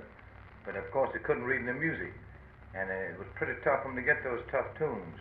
Maple Leaf Rag was a great rag during that time, even way back in 1904, and it was one of the best rags. It was played about this way in St. Louis, but maybe, I hate to make a remark like that, but maybe not as good, because the boys couldn't finger so good.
I played the same tune. I had played it, I guess, long before I went to the state of Missouri. And I played it in different tempo. That is on the version of my creation of jazz music. In fact, I changed every style to mine.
After I arrived in St. Louis, and I decided to not tell anybody I could play piano, my goodness, the snow was piled up. You couldn't see the streetcars. I never seen such a snow in all my life. I just had left Johnny and Reb Spikes, the boys that wrote Someday Sweetheart. In fact, their name is on it. So, of course, they've got the full claim to it. We had left McCabe's Minstrel. I quit the show in St. Louis, and that's why I happened to be there. Well, anyway, after I applied for the job and I got the job, they had a singer there. It was a man singer at this very club. His name was Speck. I don't remember his first name or his last name. I don't think I've ever heard either one of his names, with the exception of Speck. Speck had a rough or terrible voice. I had a bad voice myself, very bad, but not as bad as Speck's. But Speck's was a real favorite. He used to sing some kind of a song about the doctor's application, what's good for you. That meant something about food. Tell all about the different foods. When you had different diseases, that was good for the different diseases, was the food. Specs didn't come to work until late, since I went to work at 9 o'clock in this place, and Specs didn't get off till 12 or 1 o'clock at the other job he was working, and we stayed till 4 and 5 o'clock in the morning at this place. So, of course, George was a little bit chesty. That's the piano player. Because all the girls was around trying to make eyes at him, and he's a fairly nice-looking fella, and he was known to be the best in town, and I thought right away if he was the best in town, I thought he was very, very, very bad, terrible, to be exact. So I asked George to play me a tune, and he didn't seem to want me to be working in the place. So he played the tune, didn't look like he was very much particular about playing it. I told him, I said, well, one of these tunes he played, I said, you don't play that right. So I'd like you to have a little more pep in this thing here because it helps me out a little bit. He says, well, if you don't like the way I'm playing it, play it yourself. Not knowing that I could play. I said, well, okay, if you don't play my tunes right, you don't have to play them. I can play them myself. He said, there's the piano, play it. So I got up and I played the tunes, and where I told him the mistakes were, he found I was really telling the truth. I don't remember the tune that I played at that time, but it was some popular tune, and he couldn't play it correct. Immediately he had a great big broad smile on his face. Seeing that I was superior to him, he wanted to make friends with me. Of course, I didn't object. We got to be friends right away. From then on, he asked me, he had a lot of music lined up on the piano, just a little bit of portions of it so he could tell the music. Not that he could use it because he couldn't play by music. And he asked me, did I read music? And I told him a little bit. Of course, he gave me the different difficult numbers that he thought was difficult, and they were all simple to me because I knew them all anyway. And I played everything he had. By that time, he started getting in touch with different piano players around that were supposed to be good readers and other good musicians that supposed to could play very good on the instruments, which was nothing but brass band instruments. They never had no bands at all around there. So they finally started bringing me different tunes. They brought me all of Scott Joplin's tunes. I knew them all by heart anyhow at that time, so I played them all. They brought me James Scott's tunes. I knew them all. They brought me a few from Louis Chauvin. I knew them all. They brought me Artie Matthews' Pastimes. In fact, Artie Matthews himself brought them down, but I didn't know it was Artie. I had played his tunes. So he decided to find out whether I could either really play piano or not and could really read. Artie was supposed to be the best reader of all of them among the whole St. Louis bunch. So Artie brought me down some light operas, such as Humoresque and things like that. Well, I knew them all anyway. So he decided to bring down Martha, an overture. Well, Martha was something that I had been remembering for years at that time, so that was all okay. At that particular time,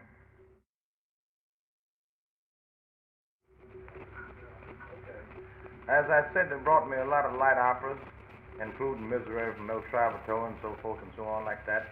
And finally, they brought me Port and Peasant. It seems like in St. Louis, if you was able to play Port and Peasant correctly, you was really considered the tops. And the man that brought it to me was supposed to be the best musician in town, and it seems like he wasn't able to master this piece himself. I had known this tune for many years and had played it in recitals and so forth and so on and light concerts and things. And they placed this number in front of me, and I started looking at it like I've never seen it before, which I had rehearsed it maybe 2 months before I was able to play it. And I started playing this number. So I got to a passage, and this passage was a very fast passage, and I had to turn the page over. But it was impossible for me to turn the page over due to the fact that this passage was so fast, and I had to manipulate it so fast I couldn't turn it over, even though I knew the tune. And Mr. Matthews grabbed the tune from in front of me, which was Port and Peasant, and said, hell, don't be messing with that guy. That guy's a shark. And I told him, boys, I've been kidding you all the time. See, I knew all these tunes anyhow. So I swung a few of these operatic tunes for him, like Miserere from Trovatore in my style.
I'm the wine boy, don't deny my name.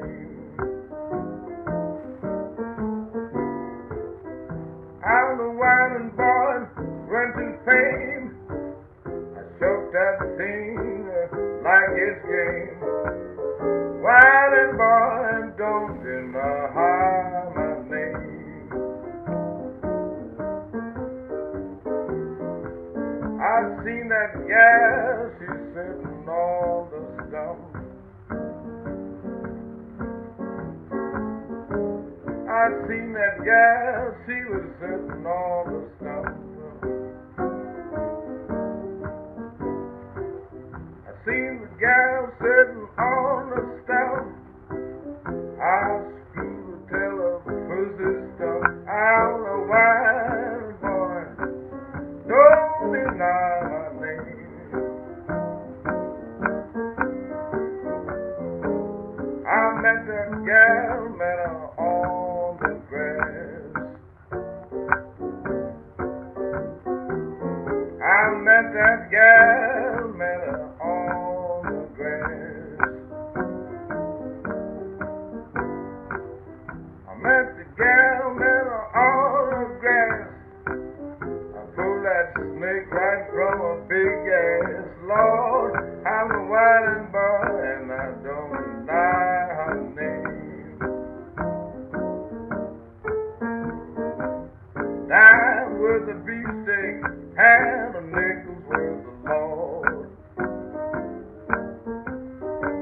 Get a dime with a beefsteak and a nickel's worth of Lord.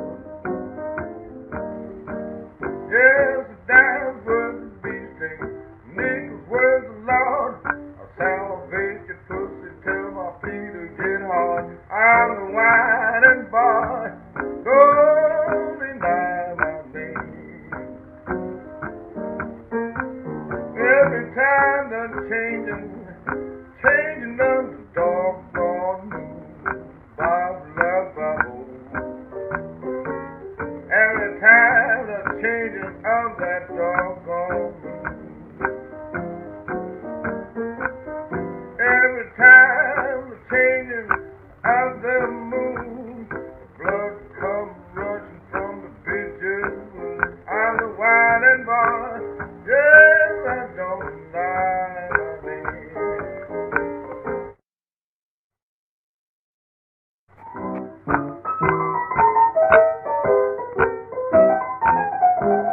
That's terrible.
in the jungles.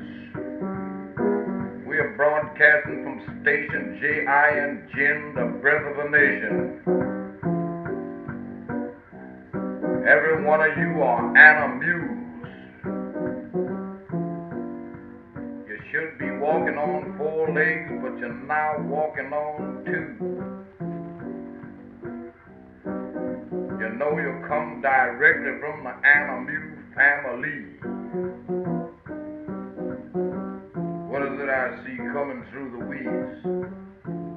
Just as tall as they can be, all speckled and striped, they haven't got a collar and tie on. I know you. Why, you're just so tall you can eat trees from the leaf and never bend your knees. Yes, I understand. This is Mr. G. Rappy. Who's that other big fella that's following right in your tracks? Why, it looks like he's got dirty clothes on. Look like there was one white once, but they've gone darker.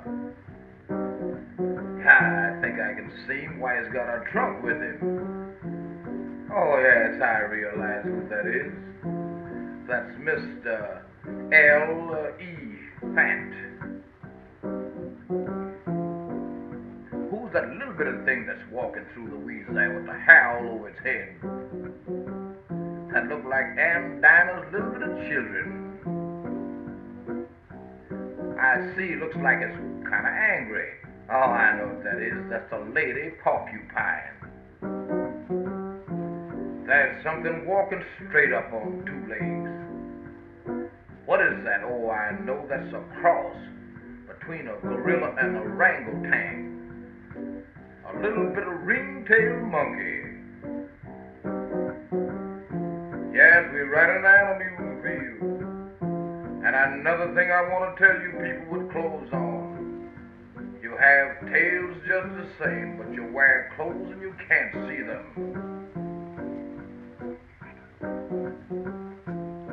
We're down jungle town, for miles around. They used to give a ball every night at the Anamule Hall. The band began to play, they began to shout, you laugh. Lord, tell you, Sammy crack when they call them doggone figures out. The monkey house run, I say, wildcat did the bumper's head, tiger did the moose, and the elephant did the hoochie mother cooch, that panther did that eagle round, and began to prance in the jungles at that Anamule Dance.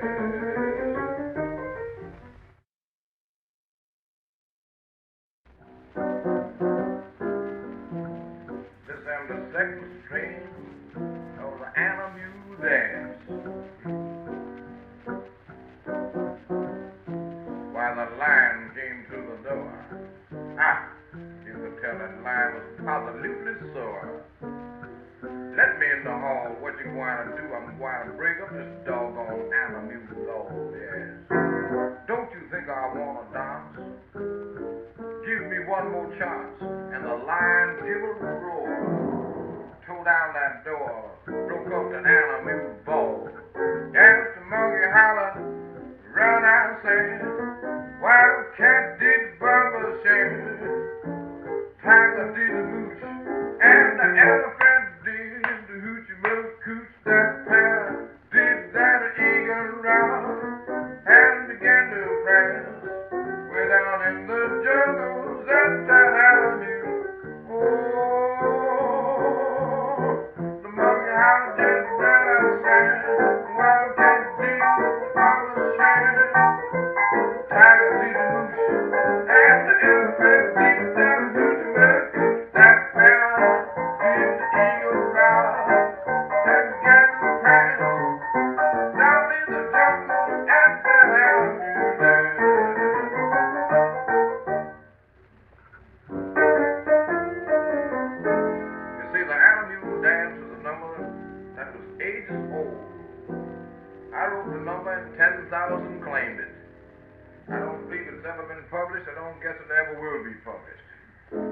maybe it will.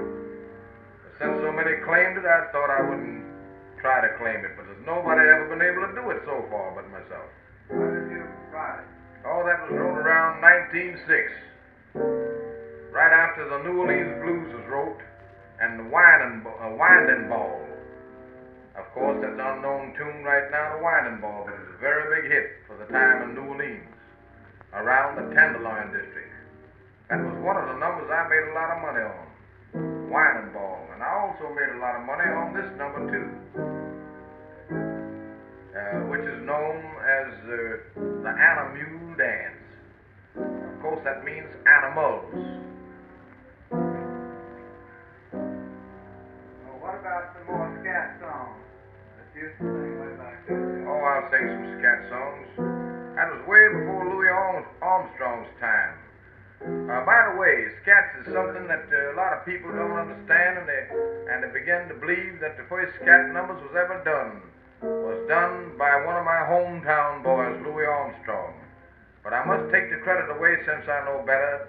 The first man that ever did a scat number in history of this country was a man from Vicksburg, Mississippi, by the name of Joe Sims, an old comedian. And from that, Tony Jackson and myself and several more grabbed it in New Orleans and found it was pretty good for an introduction of a song. What does scat mean? Scat doesn't mean anything but just something to give a song a flavor. For instance, we'll say, scat, skeet, skeet, doo-doo-doo, skeet, scout, scoop, doo-doo-doo, scoot, left ball, biddy-biddy-doo-doo-doo, squat up, squat-up, squazzy, that squeedly-doo, beep-beep-biddy-bobbly-bloody-da-ba-ba.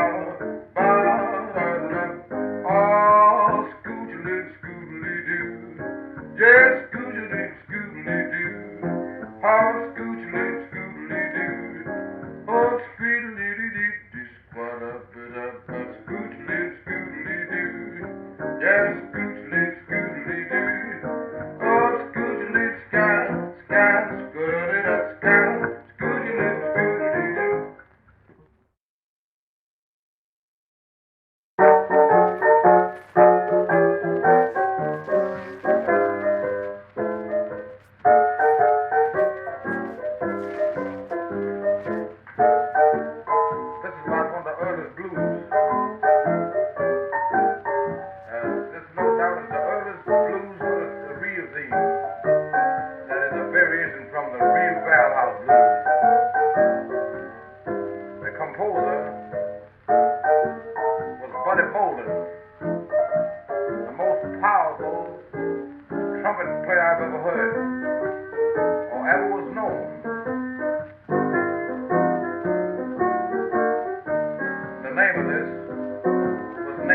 Some old Honky Tonk people. While he played this, they sang a little theme to it.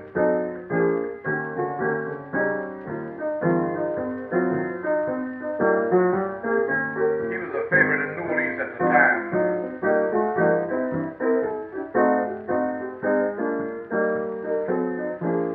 I thought I heard Buddy Bolden say, dirty, nasty, stinking, but take it away.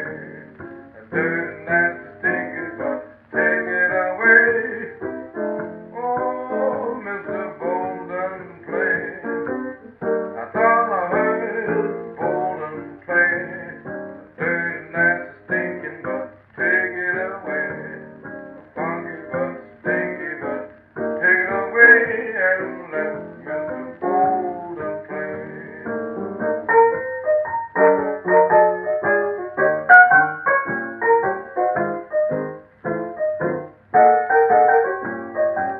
Later on, this tune was, I guess I'd have to say, stolen by some author I don't know anything about. I don't remember his name, and published under the title of St. Louis Tickler. But there's all the proof in the world this tune was wrote by Buddy Bolden. Plenty of old musicians know it. All this number is no doubt about 19 1902.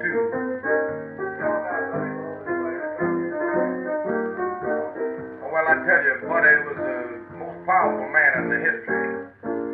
Why, Buddy Bolden would play sometimes at most of the rough places. For instance, the Masonic Hall on Petite and Rampart, which is a very rough section. Sometimes they'd play on the Globe Hall, that's in the downtown section on St. Peter and St. Claude. Very, very rough place. Very often you could hear of killings on top of killings, wouldn't make any difference. Many a time myself, I went on Saturdays and Sundays and look in the mall and see 8 and 10 men who was killed over Saturday night. It was nothing for 8 or 10 killings on Saturday night. Occasionally, Buddy Bolden used to play in the Jackson Hall, which was a much nicer hall, on the corner of Jackson Avenue and Franklin in the Garden District. Occasionally, he would play in the Lincoln Park. Anytime they could get him, that's where they'd have him. That is, any of those halfway rough places. I used to go out to Lincoln Park myself when Buddy Bolden was out there because I used to like to hear him play and outblow everybody. I thought it was good myself. Anytime there was a quiet night in the Lincoln Park, a little place that I used to hang out, a corner, what the boys used to call a hangout corner, on Jackson and South Robinson, was about 10 or 12 miles from the Lincoln Park. Anytime that he had a quiet night, all he did was take his trumpet and turn it towards the city.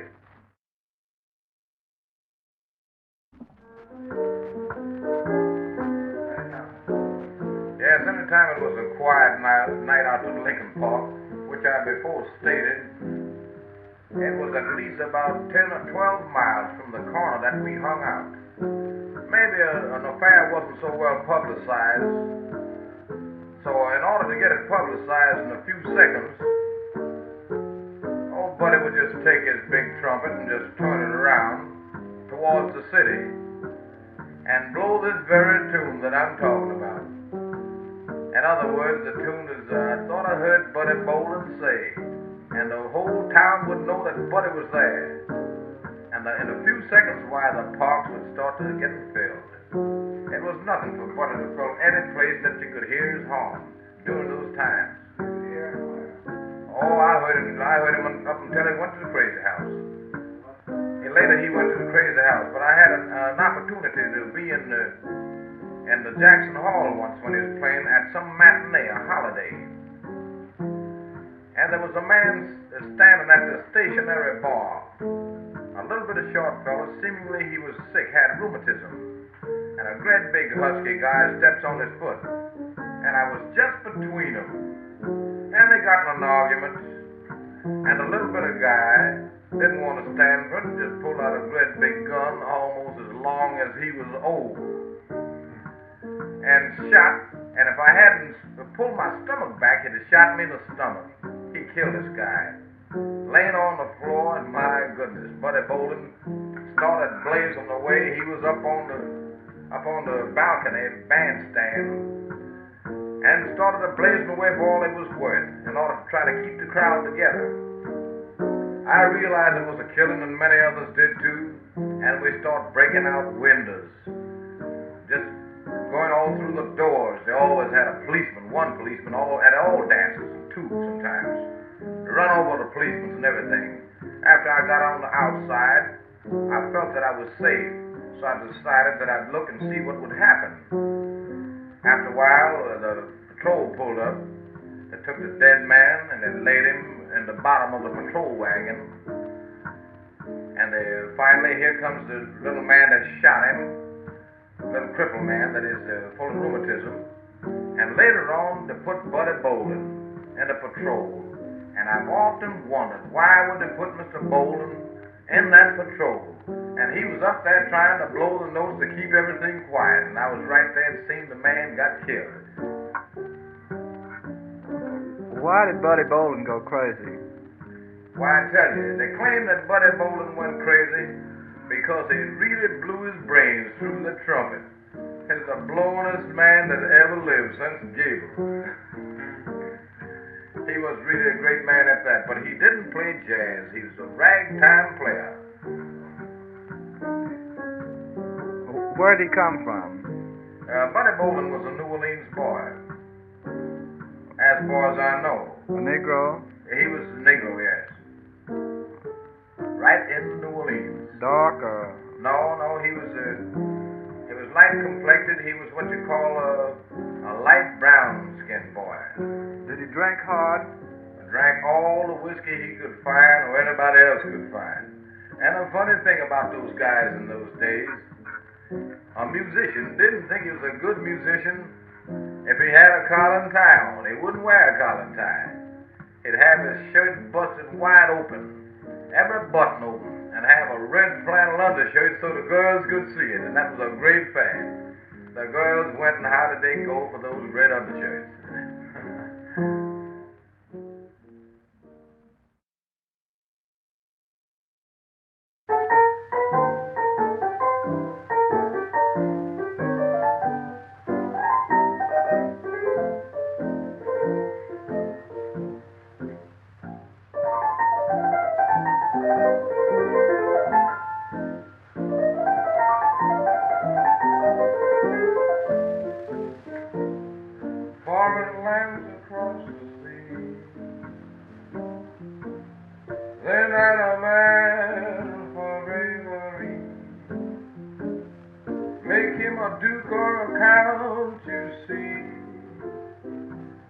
Must be a member of the royalty.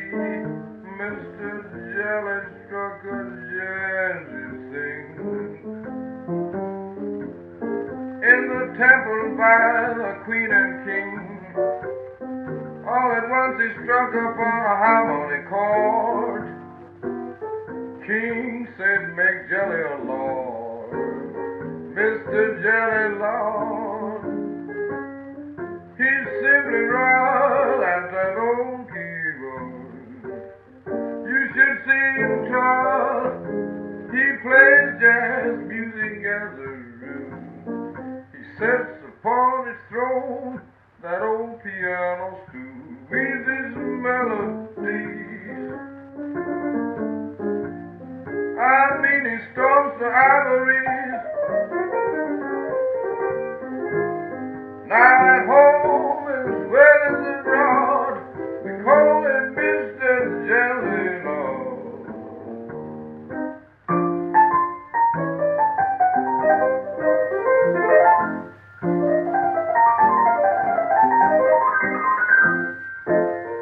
When Mr. Jelly struck his hometown, all the people gathered round. They said, Mr. Jelly, you so grand, we gonna make you king of Dixieland. All the people from Florida said, Mr. Jelly, you have nothing to fear. The preacher man said the bars are bare. If we can't make him king, we make him the mayor. Jelly Lord, he simply roll at that old keyboard. You should see him toil when you see him strolling down the streets. Yes, the man's an angel with great big feet, with his melodies has many laws of ivories, just a simple little chord. Now at home as well as abroad, they call him Mr. Jelly. Oh, Jelly Lord. He's simply right at that old keyboard. You should see him try when he plays jazz music as a rule. God knows the ivory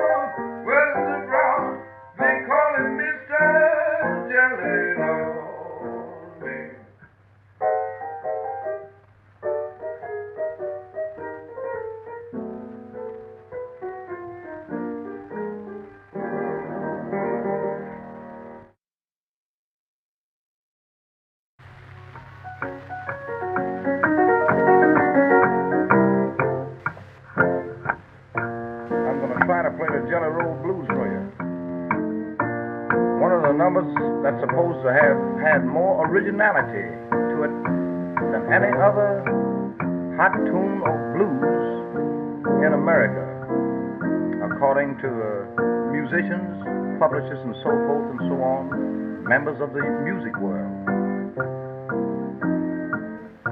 I didn't name the Jelly Roll Blues the Jelly Roll Blues. It was named by the people of the city of Chicago.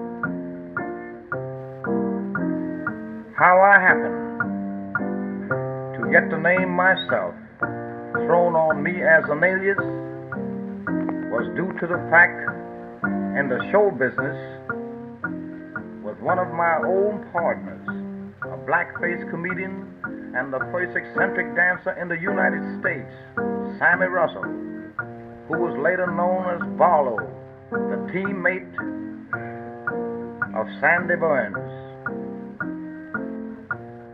One night while working at Lib on the stage doing comedy, Sam said to me, "You don't know who you're talking to." I told him I didn't care, and we had a little argument. I finally asked him who was he, and he stated to me he was Sweet Papa Cream Puff right out of the bakery shop. That seemed to produce a great big laugh. While I was standing there mugging, as you call it, a thought came to me that I better say something about the bakery shop. I said to him he didn't know who he was talking to. He finally wanted to get acquainted, so he asked me who was I, and I stated to him I was Sweet Papa Jelly Roll with the stovepipes in my hips, and all the women in town was dying to turn my damper down. What do you mean by saying you had stovepipes in your head? Well, stovepipes, I don't know. It was one of these kind of things, you know, very warm, hot hips. So the people automatically named it. But my original title for this tune was the Chicago Blues. I'll now try to see if we can do a little bit of it.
Summers after work hours and play these things. What is it? Oh, bring me some more of those chitlins.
that a shame? Don't you know the strain? That's those jelly rolls. He's so tall, so chancy. He's the latest fancy. Everybody knows him. Certainly do adore him. When you see him strolling, everybody opens up. He's red hot stuff. Place you can't get enough. Play it soft. Don't abuse. Play them jelly roll blues. You see, that's my foot there. You hear? See? Everybody in the world that ever heard me remember the foot. See? That's how it started getting the 4 beats. So. What do you mean, Jelly? That's the jelly roll blues, the song. See? Yeah, but where did it start getting the 4 beats? Right from the foot. The way I used to pat my foot, you know. That's how it started. Of course, the pearls brought it out later, yeah. Yes, nobody did that for years but me. That's how the 4 beats came. They used to beat what you call 2 beats to measure.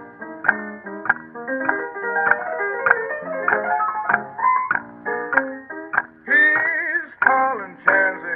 He's a lady's fancy. Everybody knows him, certainly do adore him. When they see him strolling, everybody opens up. His red hot stuff, plays you can't get enough.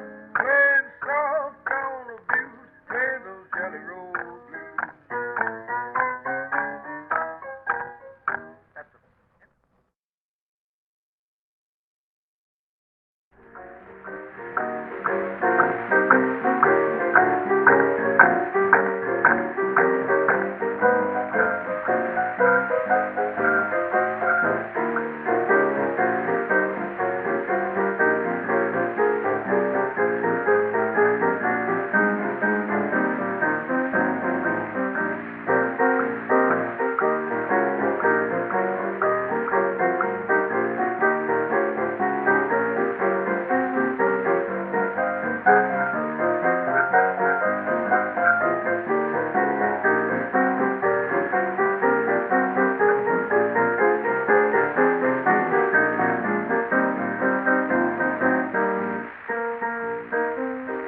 I could sit right here and think 1,000 miles away.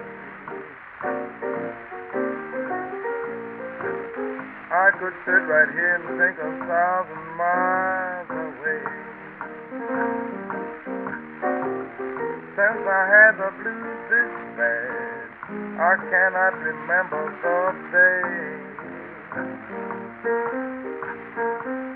I wish that I had never was born.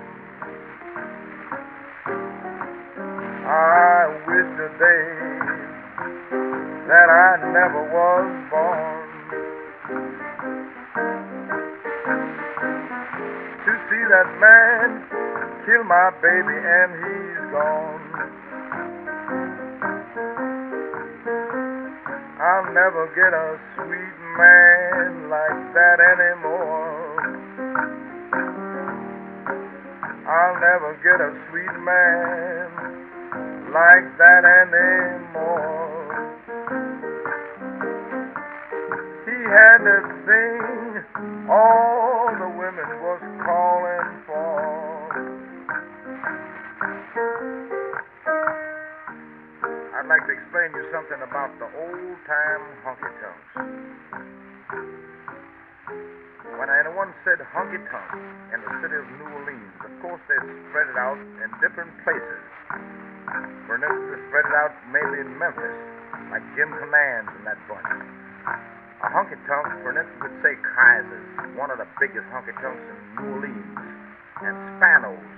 They were terrible honky-tonks, where occasionally it would be nothing for a man to be drug out there dead. The place would be wide open just the same. No trouble happened. They ran 24 hours a day. Mostly at night was when the attendants were there. The attendants was such as some of the lowest caliber women in the world. Some of them maybe didn't bathe in 6 months. And maybe they wouldn't bathe then, but only in a tin tub. And the men, I have personally seen some of them that was actually lousy. They would reach up maybe in their collar if they'd seen a decent person come in and formed a dislike for them, and get one of those educated louses, I guess, and positively throw on to the person when his back was turned. There was a many that became lousy and didn't know how they got to be lousy. The main intake for these honky-tonks was the revenue that would come from the little pitiful gambling games. A lot of times waiting for a sucker to come in. But if one came in, don't worry, he would be really taken. They never had a chance to win. And the odds were so much against any stranger because of the tough caliber that hung there. And of course there would be a few drinks bought and so forth and on.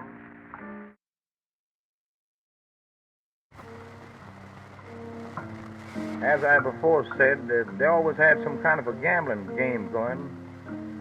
And if you ever decided to try to play Koch, which is strictly a New Orleans game, the 3-card Spanish poker, you deal from the bottom of the deck.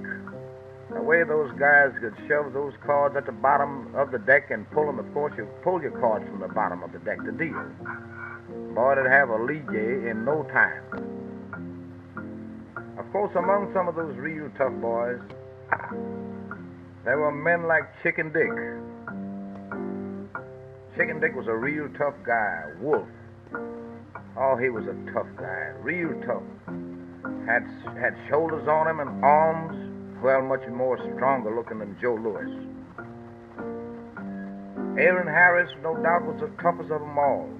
He was a known killer. A very dangerous character that had very little to say.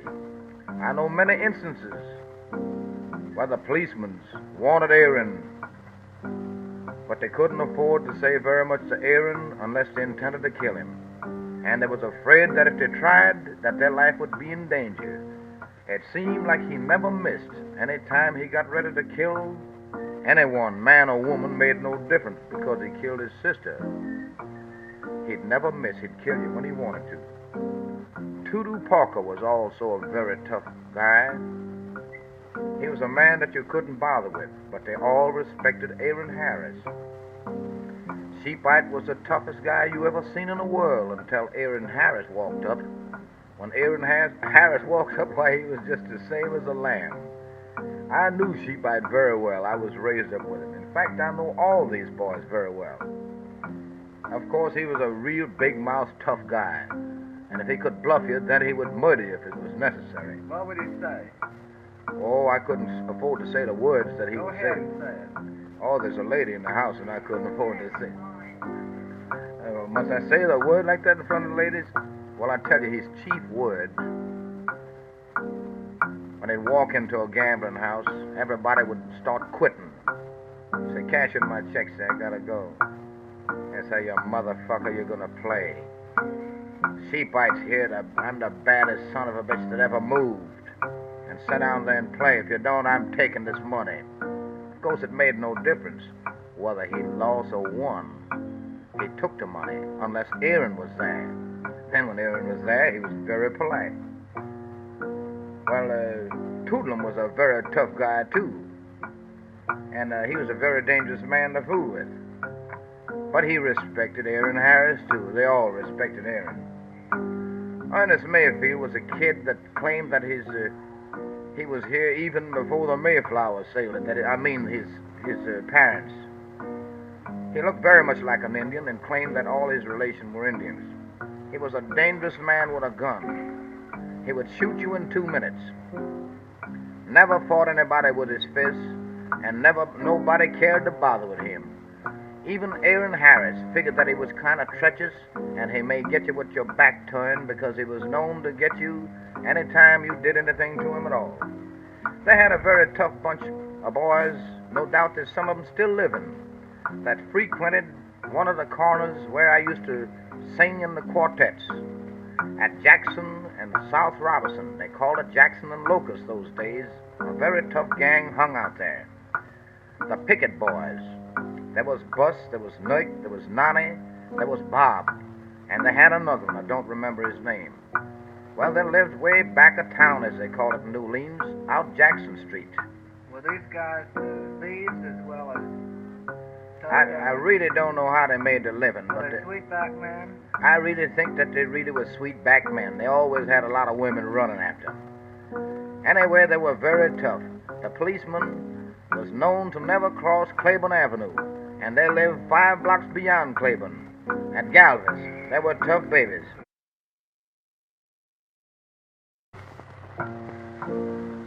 Nick had a burned hand, and he used to wear a kind of a stocking over it. He was seemingly simple to me. I think he was a half-wit. In fact, I'm sure that he was. He would laugh and go on, and he wanted to have some kind of importance, and he wanted to be known as such. All those boys in New Orleans dressed very well, but they all had the real tight trousers those days. When they'd get into the trousers, why, they'd fit them like a sausage. Of course, Bernards and Wagner's were the tailors, and they know just how they wanted those clothes, and they would fit them that way. I'm telling you, it was very, very seldom that you really could button the top button of a person's trousers. They had to leave the trousers' top buttons open. And they had the suspenders, and of course they really didn't need any suspenders because it was so tight-fitting. And it was one of the fads that they would take one suspender down as they would walk along with a walk that they had adopted from the river, which they called shooting the agate. Well, Nick would come along shooting the agate and leave his shirt open in the summertime so you could design his red flannel undershirt. That was considered a big thing with some of the real illiterate women. If you could shoot a good agate and had a nice high-class undershirt with a flannel shirt with the collar turned up, boy, I'm telling you, you'll liable to be able to get next to that broad. She liked that very much. What? How did they walk when they shot the agate? Well, of course, by not being able to walk, I can't explain it to you. But I tell you, it was a kind of a very mosey walk with holding 2 fingers down, on 1 finger on each hand, the front finger next to, in other words, the index finger. Yes, like that, you know, and with the arms stiffed out, you know, especially when they would be standing. And of course, if they was dressed up and you tried to talk to them, they would find the nearest post when they have a lot of creases in their clothes, or get to a house and they'd stiffen their arm out and hold themselves so far away, just as far as their arm would let them, so they wouldn't get any their clothes soiled. They was very particular about that. Especially some of them, they wore, that's right, you've got the right idea, with that kind of a broken up stand. Especially some of them would wear overall jumpers with a high-class pair of trousers, maybe cost them $15 or $18 or $20 during those days. And of course, they wore the best of shoes. And not only shoes, nobody would wear a Stetson hat. Now, those days, myself, I thought I would die unless I had a hat with the emblem in it named Stetson. And I didn't rest until I got myself a Stetson hat and a pair of Edwin Clapp shoes. Of course, there was many of them that didn't wear ready-made shoes at all during those times. They wore a lot of shoes, what they call the St. Louis flats and the Chicago flats. These shoes were made with the cork soles on them and no heels, and would turn up in the front. A lot of times they would have different designs in the toes of the shoes, such as gambler's designs, such as maybe a club, or a diamond, a heart, or a spade. I have heard later on that even some of them had made arrangements to have some kind of electric light bulbs in the shoes with a battery in their pocket, and when they would get around some jane or something that was kind of simple and thought they could make her, as they call making them, why, they'd press a button in their pocket and light up the little bit of bulb in the toe of the shoes. Oh, it is really the fact, and I've known it to be fact because that part has come from authentic source. But the others, I have really seen myself to know it's really original stuff. These boys were tremendous, and they were great sports. It was nothing I like spending money that even worried their mind. If they didn't have it, somebody else had it and would spend it for them.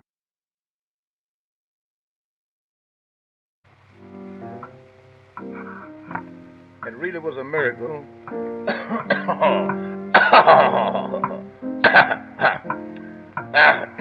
That whiskey said it was wonderful. That's how some of the boys used to say, when they get drunk. Yes, indeed. It was a miracle to see how some of the boys lived. Today, why, they wouldn't even think of that particular type of living. But they didn't care. The fact it was all neat, and they all strived to at least have a Sunday suit.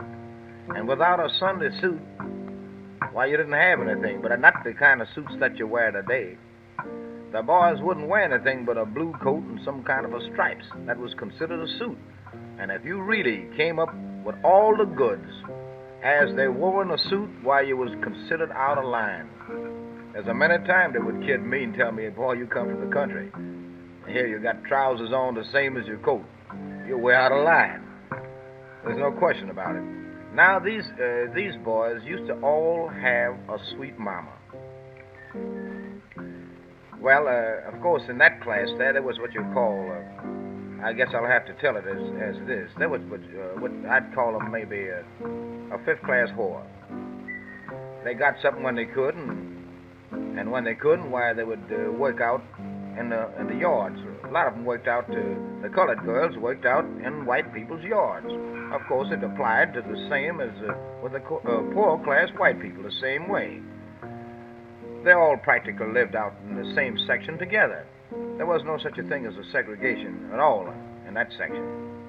In fact, nowhere in New Orleans at that time. Well, every night, the boys would hang around. Some of them would even go so far to meet their sweet mamas. St. Charles Street was quite a long ways off, but sometimes they would brave it and walk to where their sweet mamas were working. And, of course, sometimes it was okay for them to go into the house, and they would keep them out in what they called a servant's room. And if they was hungry, well, of course, they'd feed them there. And if they wasn't hungry, why, they'd bring a pan out. I'll tell you, sometimes, in fact, I've tried those pans myself. Some of those pans were marvelous, I'm telling you. See, the girls, the way they would do, whoever they would be working for instance, they would be working for maybe the Gochos or Solaris or whoever they would be working for. I know these names because I've been in some of the homes myself, seeking after a pan. For instance, they would cook turkey, and it would be up to them maybe to carve the turkey. Well, for their sweet papas, why, they'd get the best part of the turkey. There's no argument to that. They'd have better than any of them would have. There's no question about it. Cranberry sauce and every other thing. It wouldn't have to be Christmas for this, because New Orleans is a place where no doubt the finest food in the world prevails. They would have gumbos especially, and oysters of all kinds, the Biocook oysters. And you could hear them sometimes after they get home and would get around. Sometimes they would get around all together, maybe a whole lot of sweet mamas and a lot of sweet papas, and they'd have a little bit of ball to themselves, and they would play the blues, sometimes Josky Adams. I was quite small, but I'd get in on those pans occasionally. Josky was much larger than me and much older. That whiskey's just lovely. Why, I used to go with Josky's sister. He had a beautiful sister, and I always had it in my mind that I wanted to marry her. And I used to sometimes go over to his house and hear him play the blues, and it would sound like this. That would be behind his sister's and mother's back.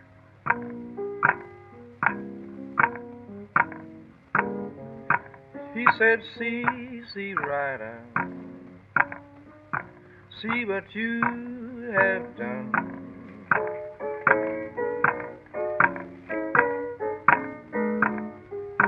See, Ryder, see what you have done. See, Ryder, see what you have done.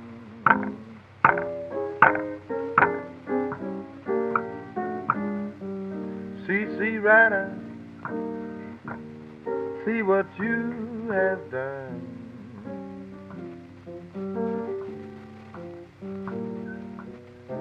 You made me like you, now your man done come.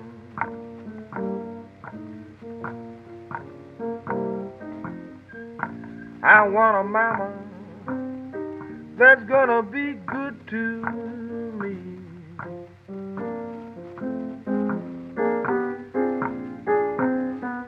I want a mama that's gonna be good to me.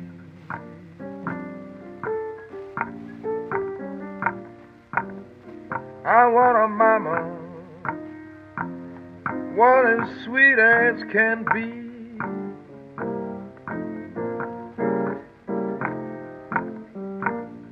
I want a gal that works in the white folks' yard. I want a gal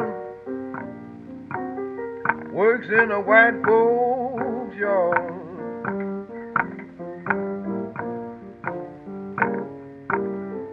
I want a gal that works in the white folks' yard. This is a verse I used to always like. Says, do you see that little fly crawling up the wall? Oh, do you see that little fly climbing up the wall?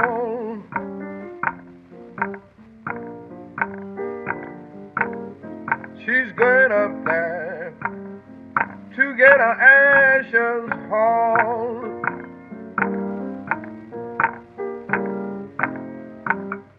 I got a mama, she lives right back of the jail.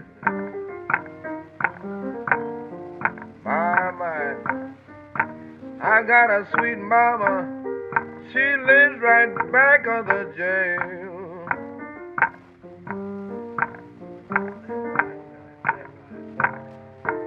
She's got on a sign on a window, good pussy for sale. I'm telling you, those guys used to do all that stuff, saying while the families there, you know, to have a wonderful time.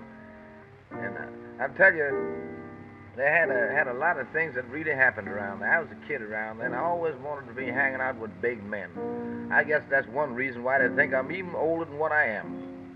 They used to have clubs. They used to have the Broadway Swells and the High Arts and all clubs all over the city. For instance, they had these clubs. There's always one would parade at least once a week. Every Sunday there was a parade in New Orleans. They'd have a great big band, and they would have horses, and they would have big streamers and things that cost plenty of money. And one would outdo the other, try to outdo the other. They'd get the best bands, but they all had their streamers and their sashes for things like that. Why, they'd have it made at B-Tats. B-Tats was the best there was in the city. These things cost plenty of money, and of course they decided once that they wanted to take a kid into the Broadway Swells and have him parade. The men that rode on the horsebacks, they were called aides. And of course they gave me an invitation because at that time I was considered the best dresser. Of course, my people always had me wearing diamonds since I guess I was just a baby. And I always had some kind of a diamond on, and they just figured I was a smart kid. I accepted the invitation, all right.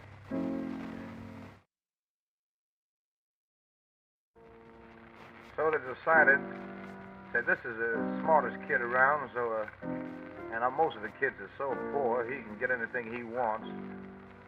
In order to beat these other clubs, I think we ought to make this kid a kind of an honorary member of the Broadway Swells. And they spoke to me and asked me, says, what do you think about it, kid? Says, do you think that you could get a horse? A horse would cost you $5 for that day. And, of course, you'd have to have a streamer, and you'd be an honorary member of the Broadway Swells. I thought that was a swell idea, and I personally accepted.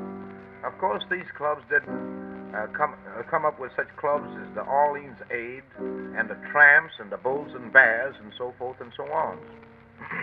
These were different clubs, for instance, and they had some higher class clubs like the Iroquois and the Allegros. Of course, these were much finer clubs with the higher class people and people that could afford much more. I'll be honest with you. I have never seen such beautiful clubs as they have in the city of New Orleans. Now, of course, they all had their clique, and they had their surroundings to be bothered with.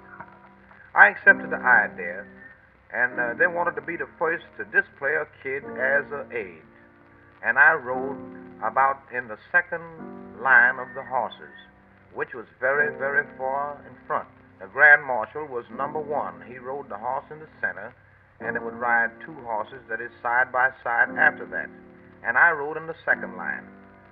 And, of course, my horse wasn't up to the minute. The boys just kidded me terribly because my horse was small. I thought I should have a small horse since I was nothing but a kid. And the funny part of it, the horse that I rented, why, they didn't shear him. And he had long hair on. Everybody's horse was slick and shiny. And the kids was around that was jealous of me was calling my horse a goat. And would take my horse up by the front knees and say, we can truck this horse on our back. So you should be riding the horse. Don't let the horse ride. Don't you let you ride on the horse. You ride the horse. And, of course, I went along. I got angry 2-3 times, and I nearly beat the horse to death because I wanted to show him that I had a good horse and he could run fast. I'm telling you the truth, up until today, that's one of the things I feel most sorry for, is the way I beat that horse that day to try to make him prove that he was a good horse. Of course, I shouldn't have had such an ambition to try to prove to the boys what I did. Well, anyway, we went along, and, of course, every member in the organization that can afford, they always have, at their home, they have maybe a barrel of beer, never a half a barrel, a real barrel. Of course, not what I mean, the half a barrel of today, that has that, and plenty of sandwiches, and a lot of whiskey and gin, and so forth. Well, everybody in the neighborhoods of whichever these beers would be, or we'll say the Grand Salute, why, they would have women on top of women, children and everybody, and second lines just following the band and the parade. And, of course, if they had 10 fights that day, they didn't have many. And, of course, they would start on one side of the street. For instance, like the house is at your left-hand side. They would parade and go up the right-hand side and go all around to the next block, and then come down the left-hand side to get to the place. And there would be a grand opening right there, and the band would play in front of the place while everybody marched. And the boys would go in, and, of course, all the organization would get their food and their drinks first, and they'd drink and have a hell of a time right there, and there might be a big fight before they get out of that. There would be no argument. And when they would get through, then the band would drink. They would have enough to drink at that time. How would they talk in these fights, Jelly? What would they... Oh, an argument. Well, if they were, for instance, an argument, what I tell you, it's a tough thing. One guy would say, get the hell out of here. Where you get that stuff at? You don't belong in here. So who said I don't? Well, I live in this neighborhood, so I don't give a damn if your mammy lives in here. You're going to get out of here. So if you don't, you black son of a bitch, I'll knock your brains out. And it would start on like that. And pretty soon, fists would be flying.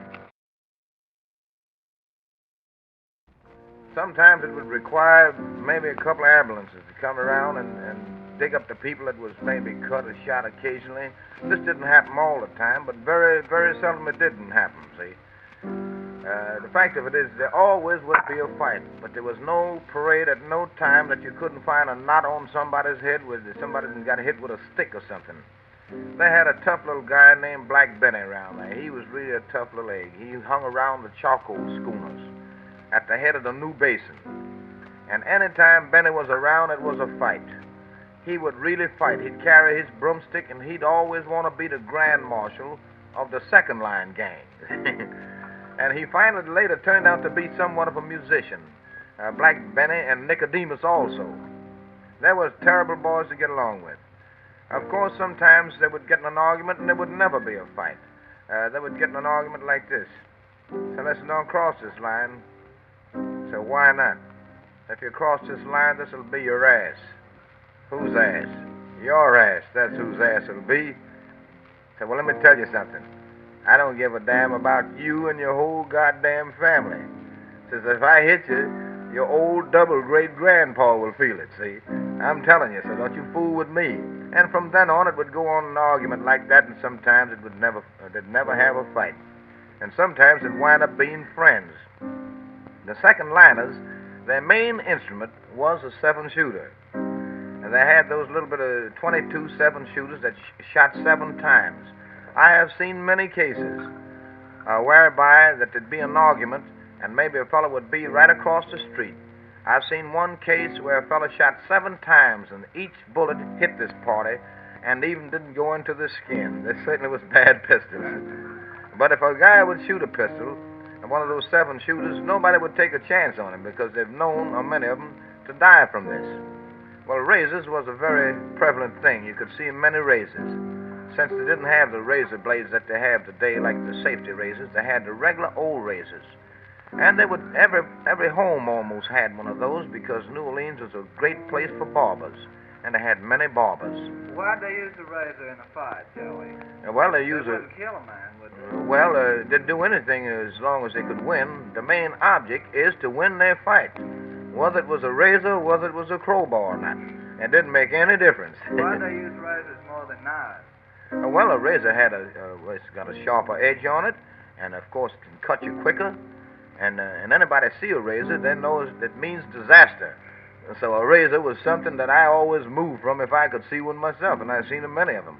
In fact, I used to be a barber. I know what a razor is. A razor is a very tough thing. It was one of the first trades I learned, being a barber. Of course, that's very interesting, too, to talk about my uncle, because he learned me how to be a barber. Yes, they'd have lots of fights. Well, here's the way some of the bands would play.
Learning in New Orleans.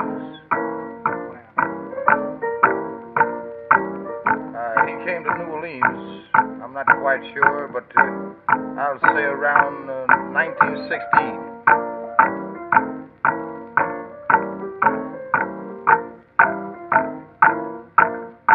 Of course, these are all New Orleans riffs. But we used to make them today. We make them there.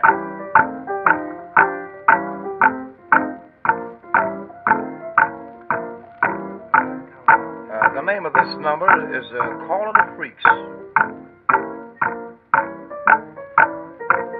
Louis came to New York some years ago after playing in King Oliver's band and from the plantation in Chicago. That whiskey's lovely. They invaded New York with a terrible band, in spite of the fact that they had some of the very best musicians in the world into jazz music. Louis Russell isn't considered a jazz piano player because he cannot play jazz. I'm playing this in the typical jazz tempo. But he's a very good musician, and he can knock the bird's eyes down. He invaded New York with this thing and happened to get a job after King Oliver had failed with these great musicians and had to leave town. He even stole a few of my men when he left Chicago. He didn't know that it was better to have some fellas that could play together than have a bunch of stars that couldn't. So he failed in his trip to New York at the Savoy Ballroom. Louis stayed. He finally got a job at a place in New York called The Nest, run by Johnny Carey. And he wrote this number as a kind of theme and named it. No, Louis Russell is not a sissy. He wrote this number and called it Call of the Freaks, finding there were so many freaks in the city of New York that were so bold they would do anything for $1.50. When he'd start to playing this thing, why they would start walking. They all become the note tune. They throw their hands way up high in the air and keep a stride with the music and walking. And of course, they used to have a little voice in here that goes like this. Stick out your can, here comes the garbage man. Stick out your can, here comes the garbage man. Just stick out your can, here comes the garbage man.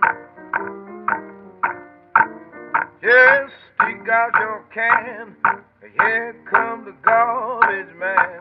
The freaks would be marching, I'm telling you. Stick out your can, here comes the garbage man. Let's stick yourself out in the rear. Just stick out your can, here comes the garbage man. That can never be music.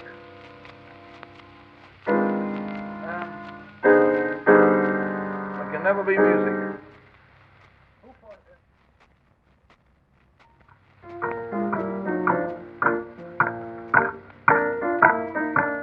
I first went to Memphis. I went to Memphis around 1908. Possibly the early part of the year. At that time, I was very shy about trying to play piano any place. I'd never play until I would find out who was the best man on a piano. The simple reason why I had been to several places, and every place that I had been, they seemed to have accepted me as superior. When I went to Memphis, I went there with a fellow from Jackson, Mississippi. I had met there. It was very often the boys, to be recognized as somebody, would use alias names. This is a little bit of guy. Seems like he stole his name from some other big tough guy. He named himself, I believe, Jack the Bear. Maybe you heard that through your travels, did you? Jack the Bear said, let's go to Memphis. I said, all right. He said, let's hobo. I said, no, I can't hobo. I tried that once for 20 miles. When I got off the train, I had on a $60 suit of clothes. I thought the train was going slow, so I got off in a little town called Pascagoula, Mississippi. Just as the train drove across the drawbridge, I thought of slowing down, and I jumped off. And I fell head foremost and tore the knees of my trousers of the $60 brand new suit of clothes, so I don't have to do that no more. So I wouldn't go that way. So he says, I tell you what we do. You play piano very well. We can always get plenty to eat. If you go along, I said, oh yeah, I can always play up on some food, boy. I didn't argue with that, see? And a place to sleep. And nearly every town we went to, why, we started, the first town we hit was Yazoo, Mississippi, from Jackson. Immediately, I started to playing piano, and I made the landlady of the house. So that meant food for Jack and I. Well, of course, Yazoo's one of those little bit old towns with a river running right through it, or maybe a pond, I'd call it. So one of the guys realized that I was around and looked like I was going to get in trouble, so I told him it's the best thing for us to do to leave. So somehow or another we got into Clarksdale. We didn't have very much money, because there wasn't in New Orleans where I could pick up plenty of money in the sporting houses. And the sporting houses in Jackson was kind of cheap. It wasn't nothing like New Orleans at all, where people spent money like water. So we got into Clarksdale, Mississippi, and funds looked like they was growing low, and I was a good pool player. At those days, I used to play anybody in the pocket. I didn't need no money because I know I had to win. So I went in a pool room and I started playing a guy for 25 cents, and I beat him several games. He said, I'll play you for $2, but I hadn't played him that much, so I said, no, I gotta go. I let him pay off, and I went. That was enough for us to get something to eat on.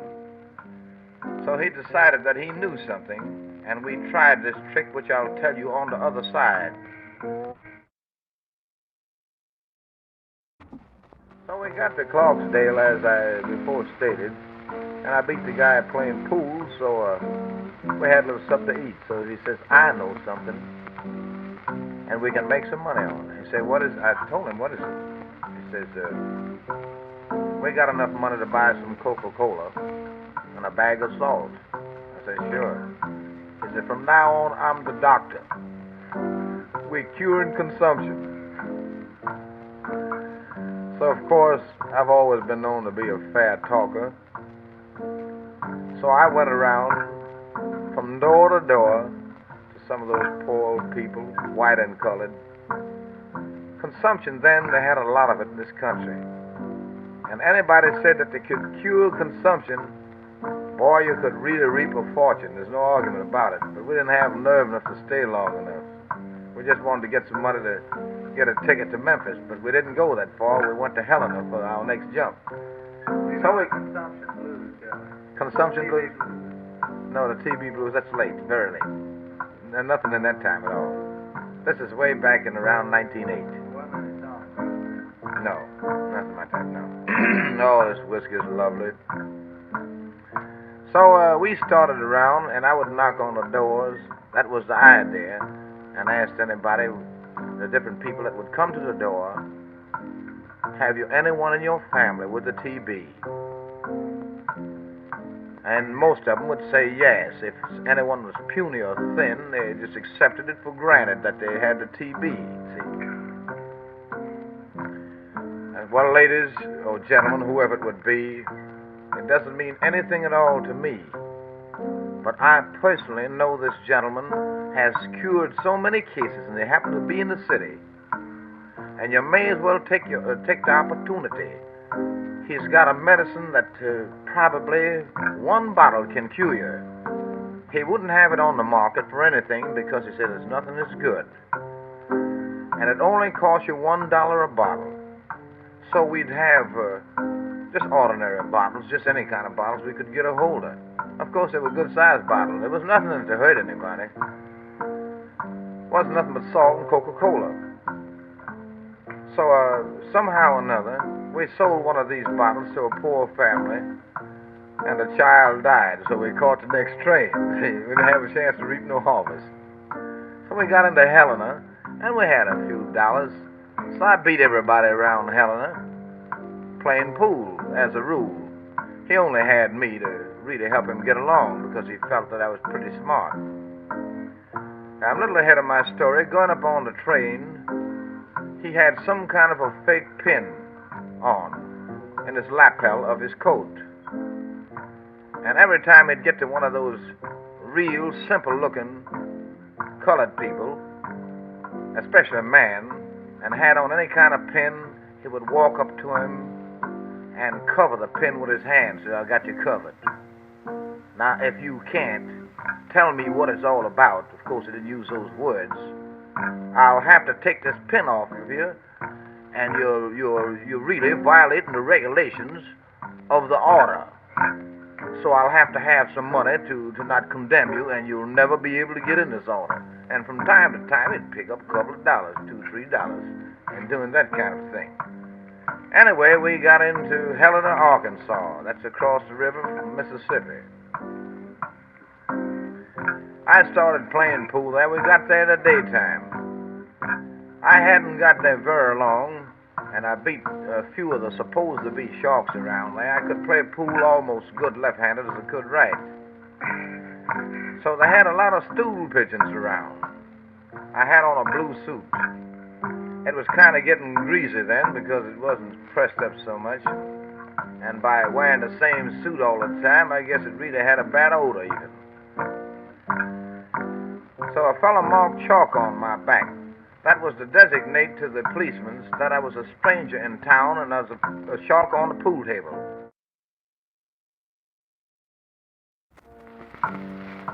So pretty soon a policeman tapped me on the shoulders. Said, "Where did you come from?" I wasn't so afraid of policemen because I had seen so many of them in New Orleans. And the policeman was just another man to me in a sense, but I always knew that I had to respect superiority. And I respected him very much. If I hadn't respected him, it would have been very, very bad for me because I learned it didn't take very much time in just shooting you down. But later, this whiskey is tremendous. So I told him that I had came from Clarksdale, which didn't mean a thing.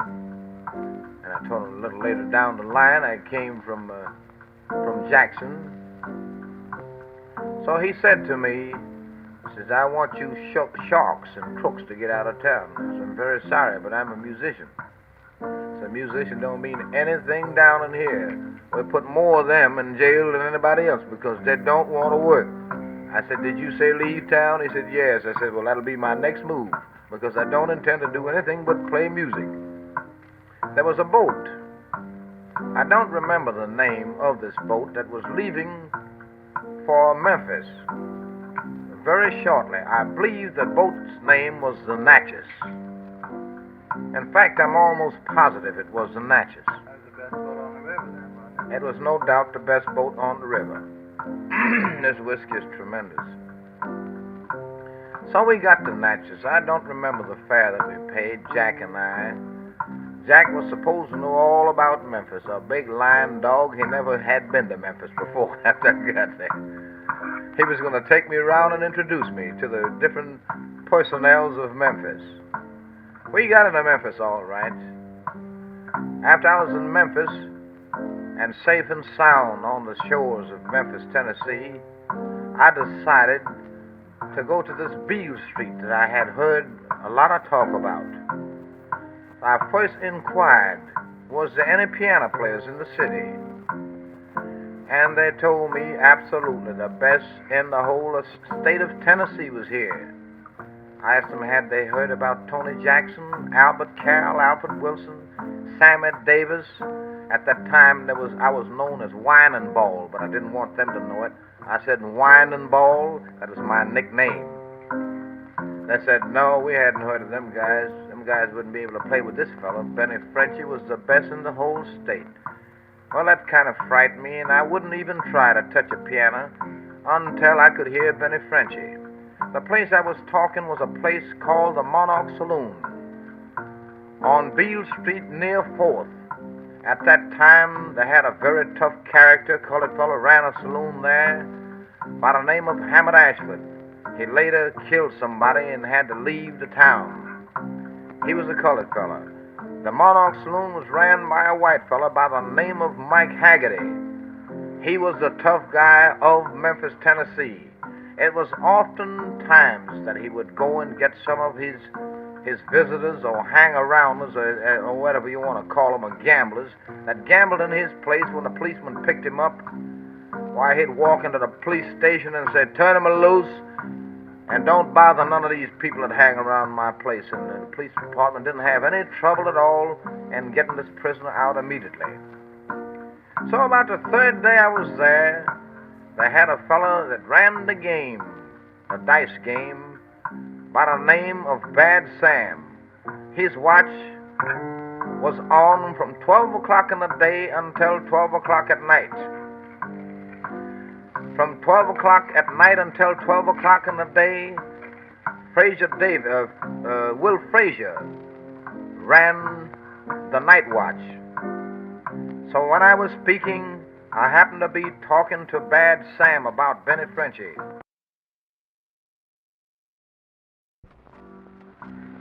They had a piano right in the saloon. I think the saloons had to close at 1 o'clock, but that didn't mean a thing because all they would do is pull the shade down and keep them going all night long. They had a piano right into the saloon. Upstairs, they had a dance hall that went maybe once or twice a week. Nothing went into that saloon but pimps, robbers, gamblers. Oh, it's a shame to think about how those environments that I really just drifted into. Tell us about some of those guys. Oh, well, I'll tell you about some of them. I want to tell you first about Bad Sam and that bunch. So every time, it seems like Benny Frenchy had certain dates to come at the saloon. And when he would come into the Monarch Saloon, that would be a natural drawing card. There would be, well, say, from that bunch of honky-tonk bunch down at Jim Canan's on Winchester and front on the river in Memphis, which was one of the lowest honky-tonks, but tough killers hanging around, prize fighters of the low caliber, but probably kill you for an argument. Well, when Benny would show up, there would be a type of those low-class whores, and some of them that was a little better class, but they would have a way dancing when he'd play. They would run right directly up to the wall with a kind of a little bit of shuffle and slap their hands together and kick back their right leg and say, "Oh, play it, Benny, play it." What's that called? I don't know what's the name of the dance. It never really had a name to it. It's just a little dance they'd done in Memphis. I had never seen it before or since. Anyway, I didn't know who I was talking to, only that I know the gentleman was the man that ran the game, Bad Sam. So I said to him, I said, "Who is this fella?" He said, "That's Benny Frenchy." I said, "I never heard of him." "Where in the hell you been?" "Never heard of Benny Frenchy." I said, "What, is it supposed to be good?" Say, "Why, it's the best in the whole state of Tennessee." I said, "Why, that damn fool can't hit a piano with a brick." See, How was he playing? I'll show you how he was playing. So he said to me, he says, "What, can you play?"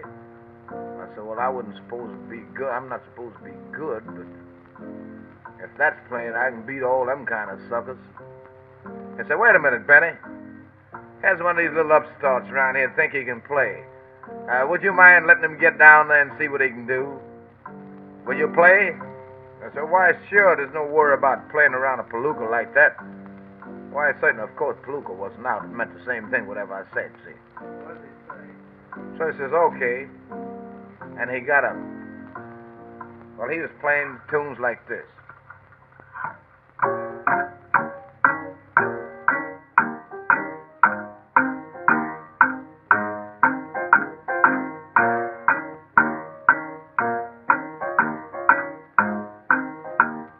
And the girl says, "Oh, play it, Mr. Frenchy."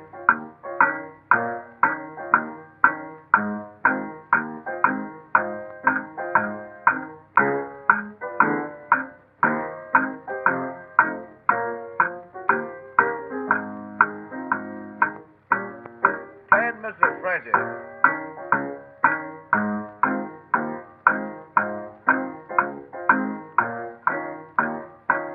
And oh boy, how the girls would be kicking and everybody would be standing around this guy. I said, "Well, I never heard such a...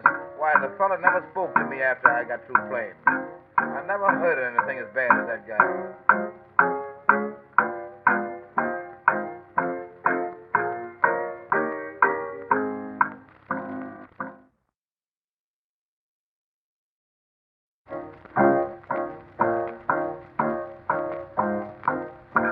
So Bad Sam yelled out to Frenchie, "Say, Benny." Say, "What?" "Here's a little bum here who thinks he can play piano. Will you get up and let him try his hand, see what he can do? Because if he can't play, I'll kick him in the ass and run him out here." Well, Bad Sam was a very tough man, but I hadn't known it. And there was a kind of a chill came over me when he said that. It kind of had a little fear.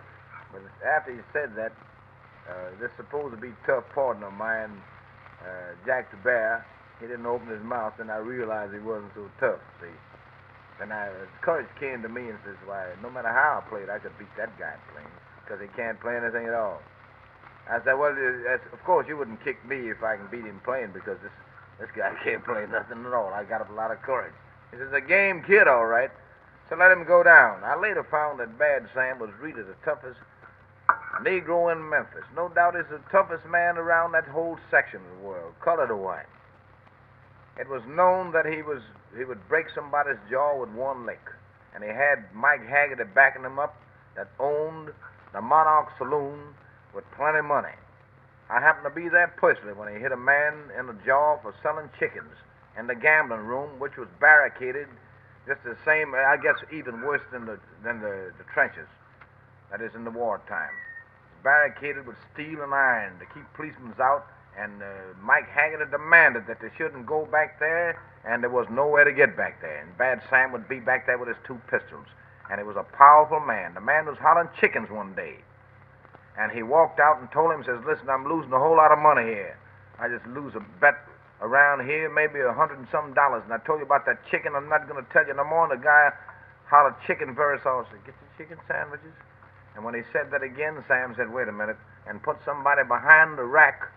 When I say rack, that means a gambling rack, where there's money behind there and there's somebody to take care of the cuts. He walked from behind, then I actually seen him do it.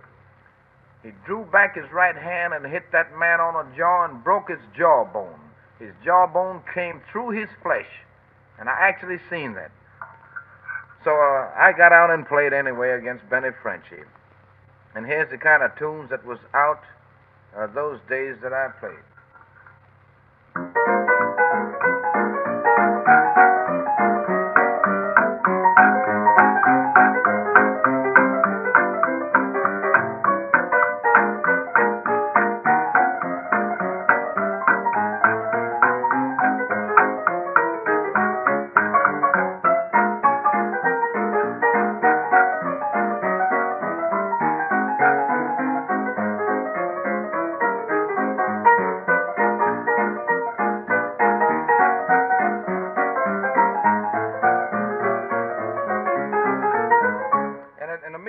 They had a tune out along that time, a sentimental tune, and I could sing pretty good at those days. Of course, I never was a great singer, but I do much better than I can now. So it all that I ask is love, all that I want is you, and I dare by all I'll be forever true. All that I seek to know, all that I want above, all that I crave in this wide, wide world, all that I ask of you.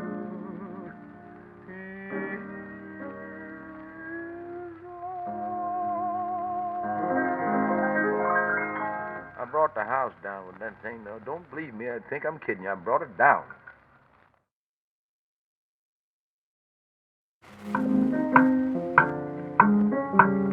This was one of the early blues. That was in New Orleans. I guess many years before I was born. The title is "Make Me a Pallet on the Floor." A pallet is something that you get some quilts. In other words, it's a bed that's made on the floor without any four posts on it. A pallet is something that I can define in New Orleans. For instance, you have company come to your home, and you haven't enough beds for you and your company. So what you do in order to get them to spend the night over is to make yourself a pallet on the floor. So you'll say to your guests, well, you can stay overnight. It's perfectly all right, you, my friend. And I think it's rather dangerous. During that time, there was a lot of kidnappers in New Orleans, and there was no law against it, but only that you had the privilege to kill them. It's rather dangerous, so maybe you better stay overnight. And you sleep in my bed, and I'll make me a pallet on the floor. So that's where the word pallet originated from. I don't think it's in the dictionary, though. What about the woman when she has a man in her bed? She doesn't want her husband to smell him when he comes home. Isn't that where it comes from, too? Well, I tell you, when a woman has got a man and she don't want her husband to know anything about it, it is very often, it has been known, that from time and time again, that the hard-working men in New Orleans has searched the women's underwear for stains and spots and so forth and so on. And sometimes they search the bed for stains and spots and so forth and so on. So in order to eliminate that, in that case, if they're sure that the gentleman is on the job, so they make a pallet on the floor in that case also.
Fun.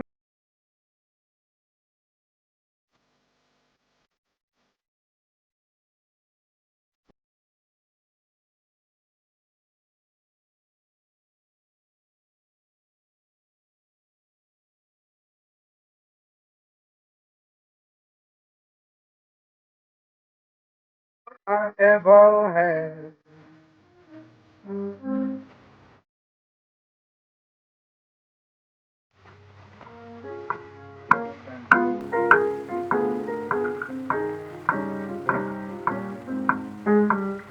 I said, bitch, you got the best cut I ever had.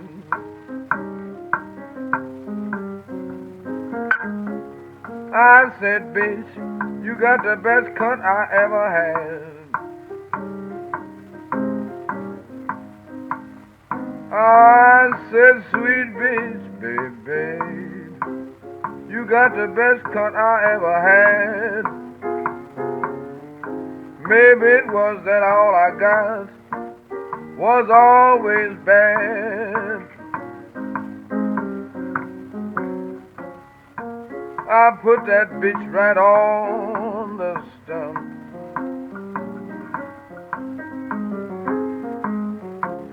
I set that bitch right on the stump. Lord, Lord, Lord. I set my bitch, babe, right on the stump. I screwed her till her pussy stunk.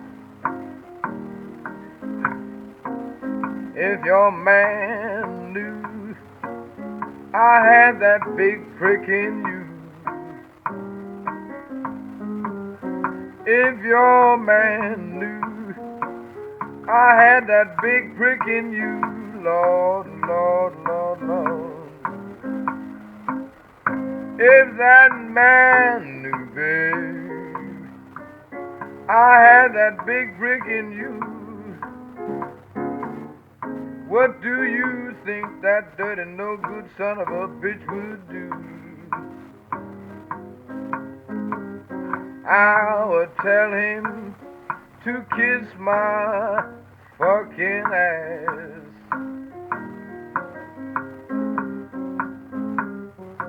I would tell him to kiss my fucking ass.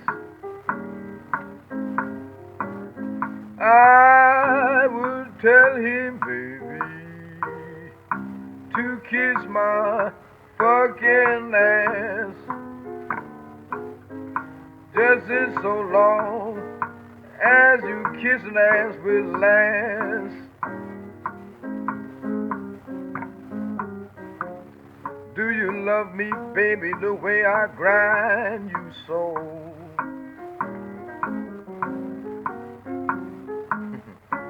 Do you love me, baby, the way I grind you so?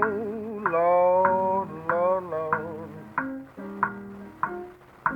Do you love the way I grind you? And I grind you so. Tell me, baby, that your man will never know. Lord, Lord, Lord. Always make it, babe, that pallet on your floor. Lord, Lord, Lord, Lord. Make me a pallet on your floor. Lord, Lord, Lord, Lord. Make me a pallet, babe, on your floor, so that dirty, no good son of a bitch will never know.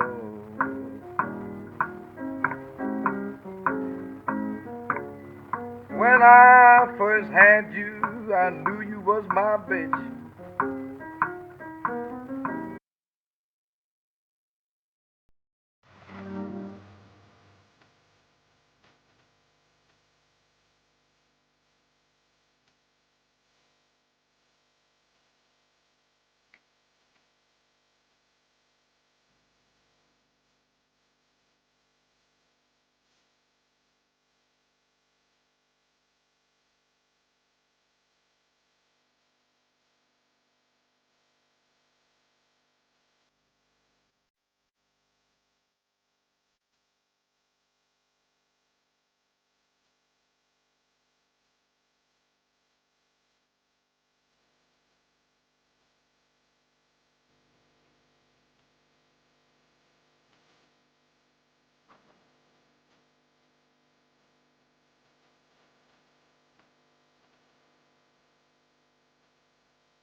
dripping wet.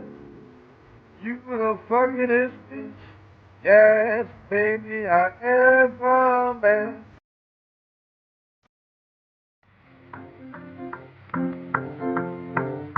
This is a Dirty Dozen. I really think this originated in Chicago.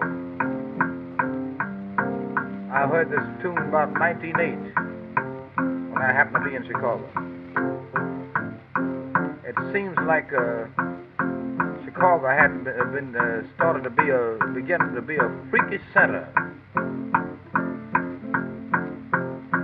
It seems like there was a lot of sayings about what different people would be doing in an uncultured way,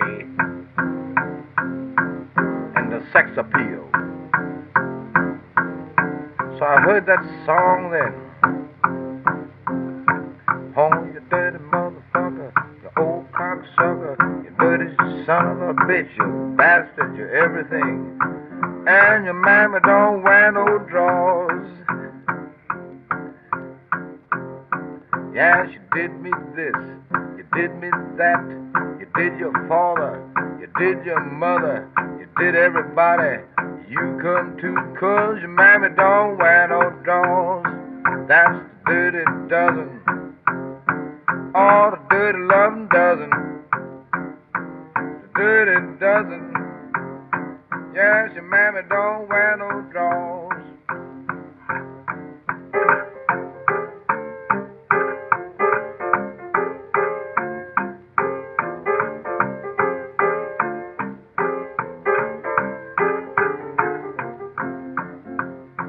This would be played in the houses in Chicago where they didn't mind about the language. Different places. Sometimes I would visit these places. I was supposed to be one of the higher ups. But sometimes I'd walk in and catch those things. It'd be very embarrassing a lot of times. Just the fact that old King Jelly Roll Morton was there. But I'd catch him and they wouldn't stop. They'd just keep on playing. You know. Some would care and some wouldn't. The gals would have their dress up way up to their ass. Just shaking it and breaking it. At that time, they wore what you call the ladies did, the split draws. They'd just be shaking it down. And some guy plunking on the piano, some rough-looking guy, I wouldn't know who they were. They had several of them. And they'd sing it right over and over. They'd say all kinds of voices. Some of them meant something, some of them didn't have any rhymes, and some didn't, and so forth and on. So I had a bitch, wouldn't fuck me 'cause she had the itch. Yes, she's my bitch. Oh, your mammy wouldn't wear no drawers. The main theme was the mammy wouldn't wear no drawers. I thought it was a very disgusting mammy that wouldn't wear some underwear. Said, you dirty motherfucker, you old cocksucker, you dirty son of a bitch. Oh, everything you know, oh, you're a low bitch. Yes, and everything you do. Yes, baby. Lord. Yes, yes, dirty bitch. Suck my prick. Oh, eat me up. Oh, that kind of stuff. Yes, your mammy won't wear no drawers. Yeah. Said, look out, bitch. You make me mad. I'll tell you about the puppies that your sister had. Oh, it was a fad. She fucked a hog, she fucked a dog. I know the dirty bitch would fuck a frog, 'cause your mammy don't wear no drawers.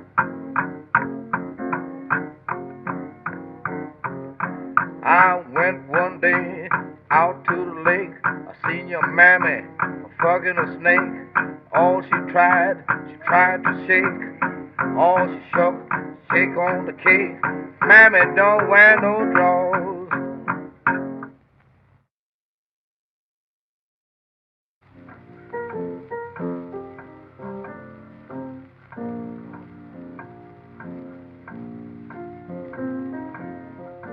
I know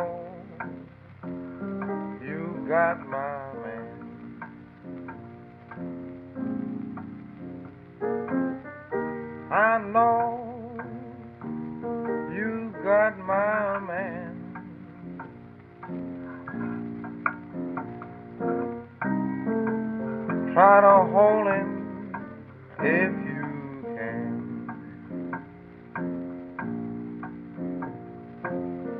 I know that man don't want nobody but me.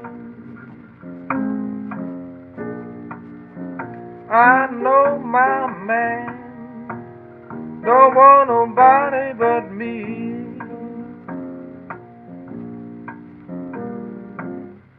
If you don't believe it, I got his room key.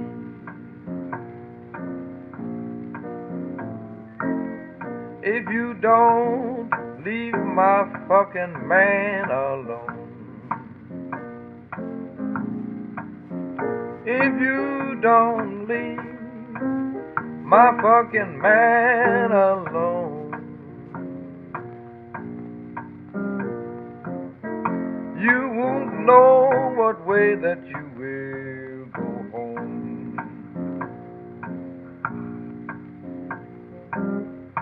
I'll cut your throat and drink your fucking blood like wine.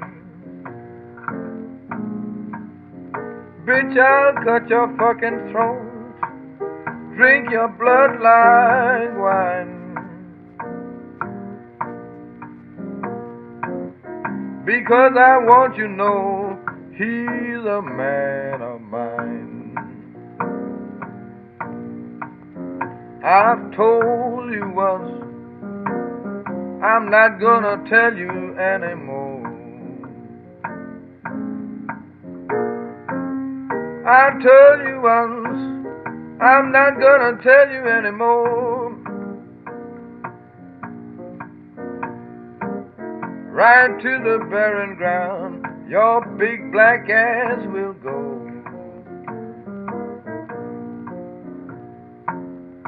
I'm gonna tell him about you. I'm gonna tell him about you.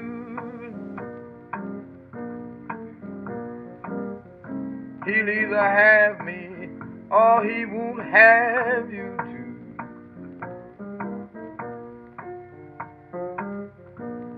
Let me tell you one of the things that I've said.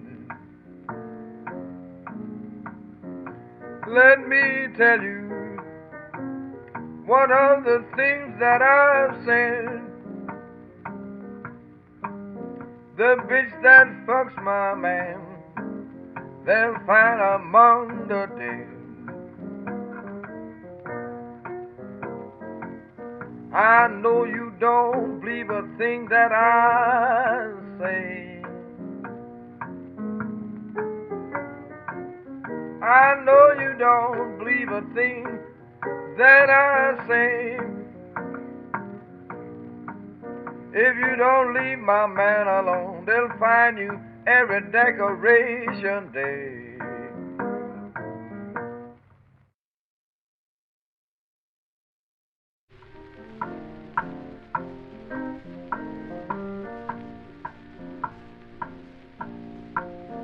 Now let me tell you, I don't want to tell you anymore. Let me tell you, don't want to tell you anymore. I catch you again, you be on that floor. If I see my man hanging round your door,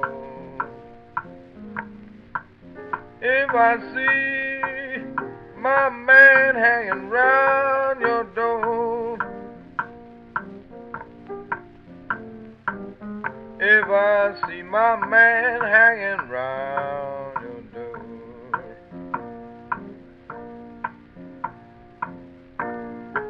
tell me, baby, what you doing coming out that bitch's house?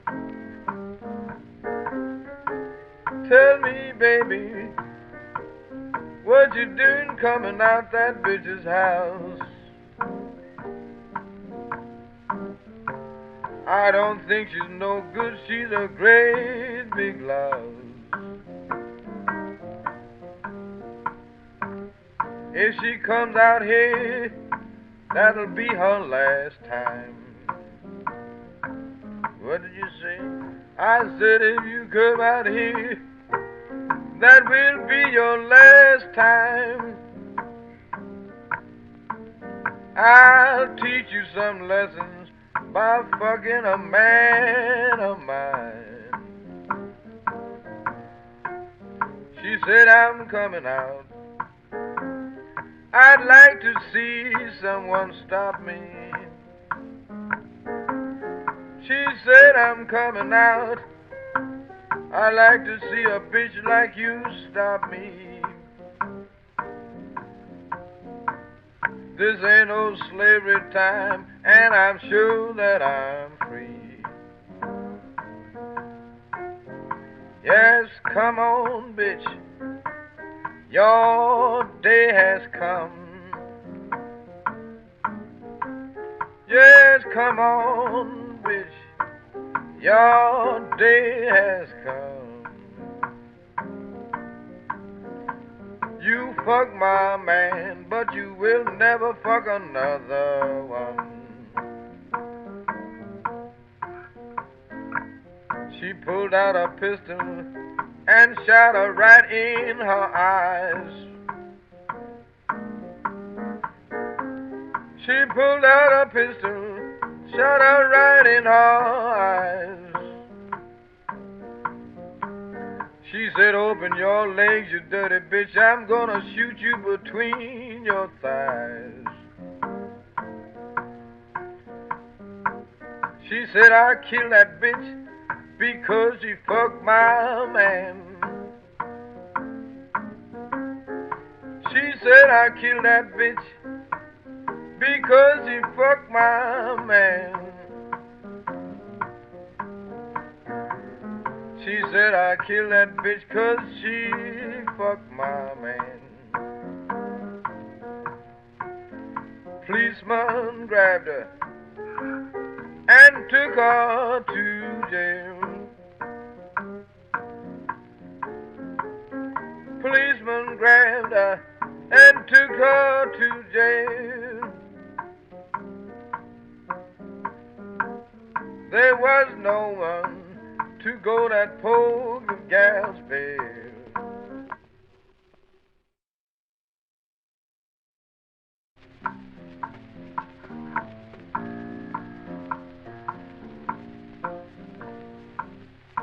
She got in the jailhouse. They asked her what you there for. Her inmates in the jailhouse, what are you here for? She said, I killed that bitch, that's what I'm here for. You a murderer, that's why you in jail.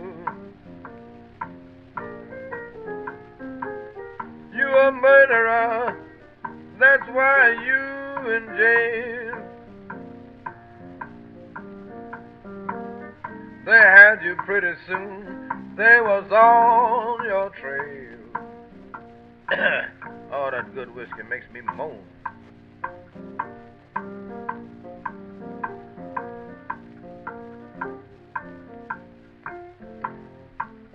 Her trial came up, she was in front of the judge. Her trial come up, she went in front of the judge. Her attorney tried to give the judge a nudge. The jury said, that girl is here. The jury said, that girl is here. The jury said, that murdering girl is here. The prosecutor said, today we dishing out years. Prosecutor said, Today, gal, we dishing out years. So be careful, don't have your fears. She said, Judge, I killed her 'cause she had my man. She said I killed her because she had my man. I killed that bitch 'cause she had my man. I'd rather be dead in my grave than hear that bitch having my sweet man. I'd rather be dead in grave, ever having my sweet man. I'd be dead in grave, let her have my sweet man. Jury found her guilty, she must go to jail. Jury found her guilty, she must go to jail. Up the river to Baton Rouge is her trail. Judge said 50 years for killing the woman that loved your man. Judge said 50 years for the woman that you killed loving your man. I wish I could help you, but I'm sure that I can. So the poor gal was took away to that mournful jail.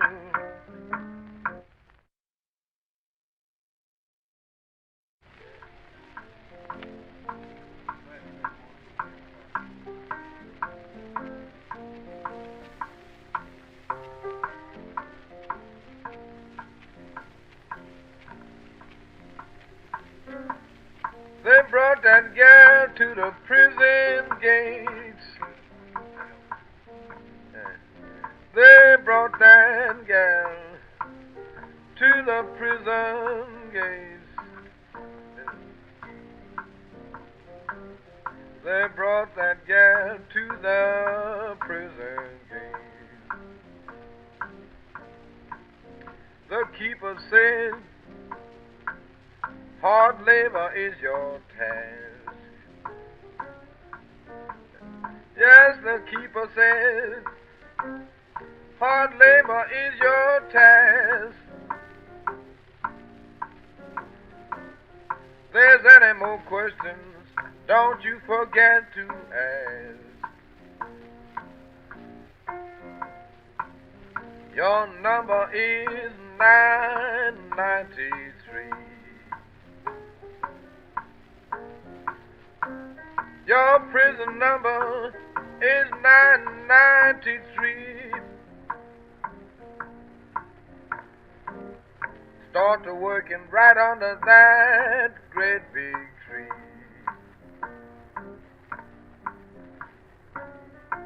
Coffee and bread is all you will get. Coffee and bread is all that you will get. Outside when it rains, you are sure to get wet. Don't you wish you had let that woman had your man? Don't you wish you had let that woman had your man? There's a lot of others that you could have your man.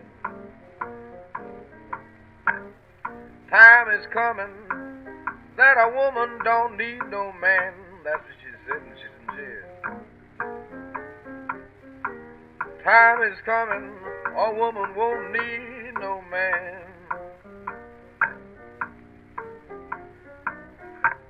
can get it all with your beautiful hand.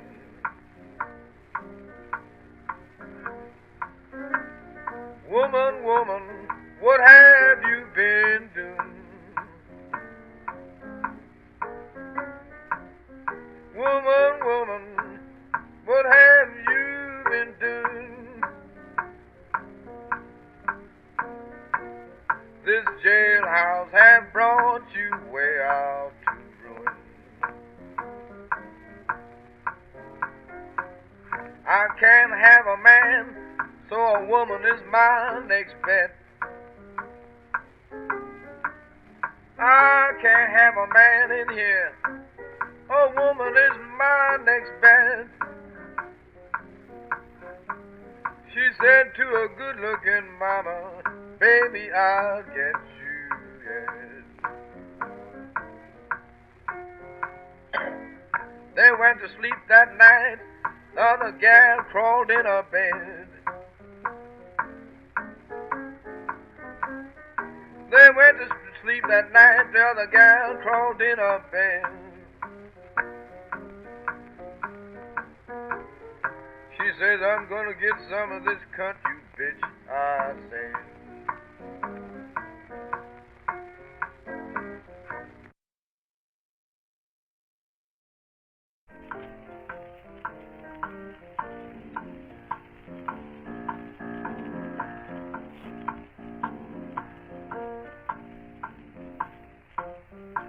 She said, gal, when I get through, you think I'm a man. She said, when I get through, you think that I'm a man. I'm gonna fuck you, bitch, that you think I'm a man.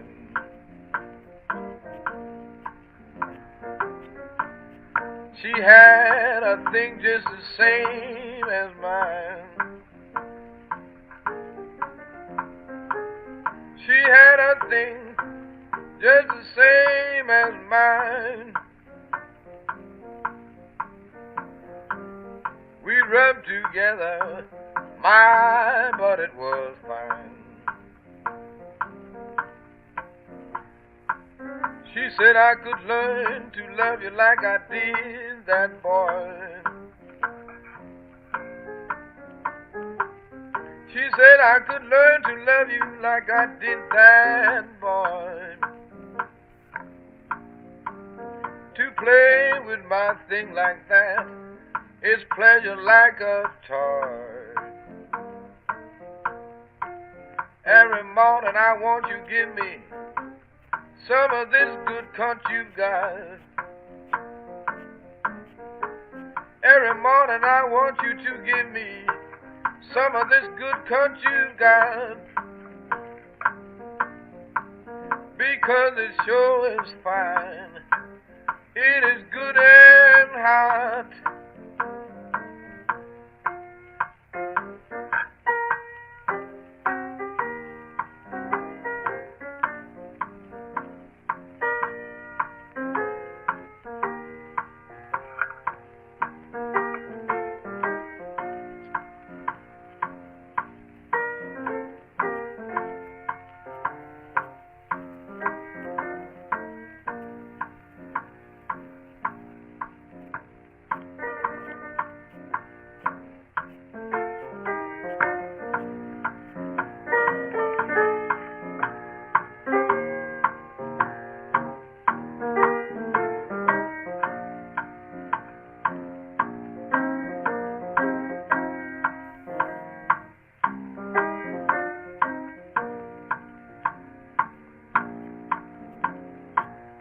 I want you to screw me like a dog.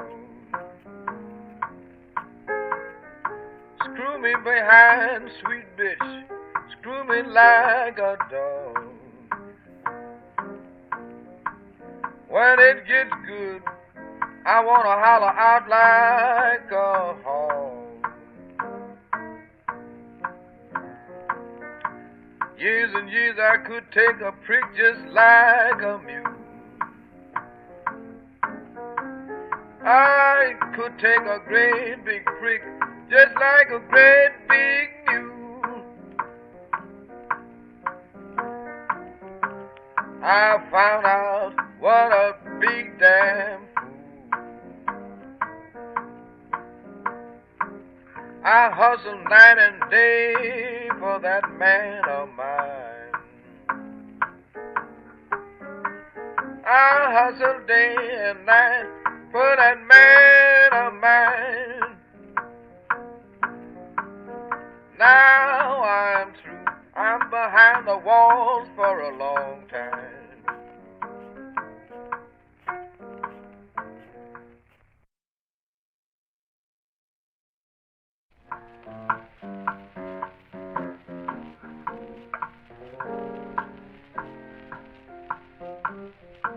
Ask my sister, please don't be like me.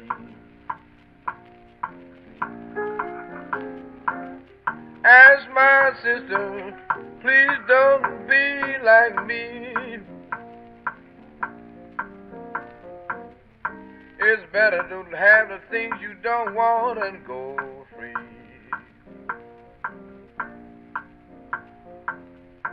Now I'm back here for my natural life.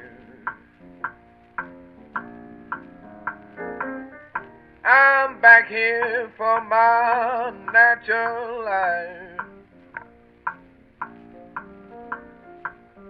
All I hate, I ain't got nothing but my life.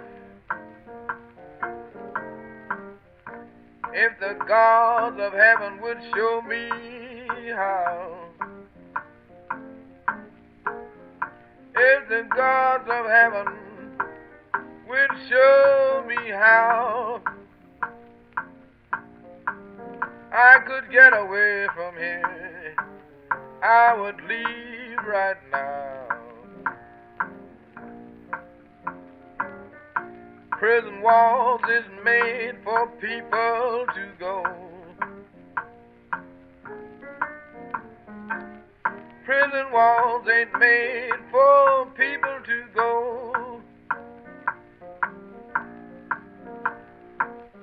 I killed that gal, but I never will know.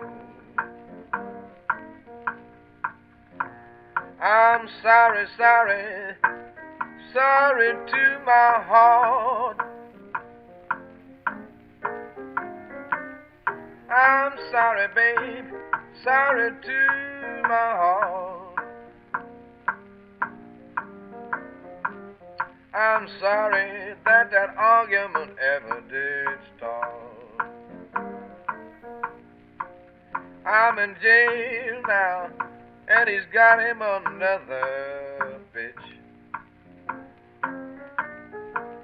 Yes, I'm in jail, and my man's got another bitch.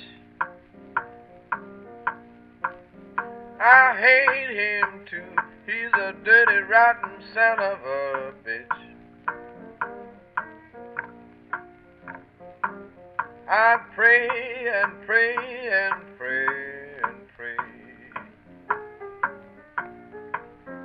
I pray and pray and pray that the Lord will show me another day. I jeopardized my life for that no good man. I jeopardized my life for that no good man.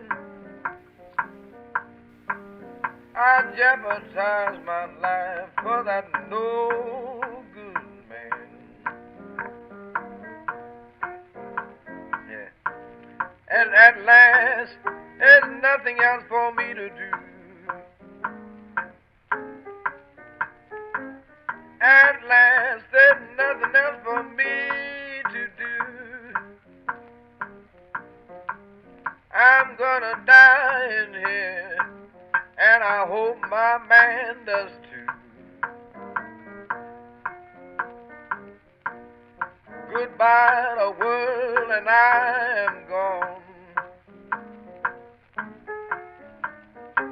Goodbye to the world because I know I'm gone.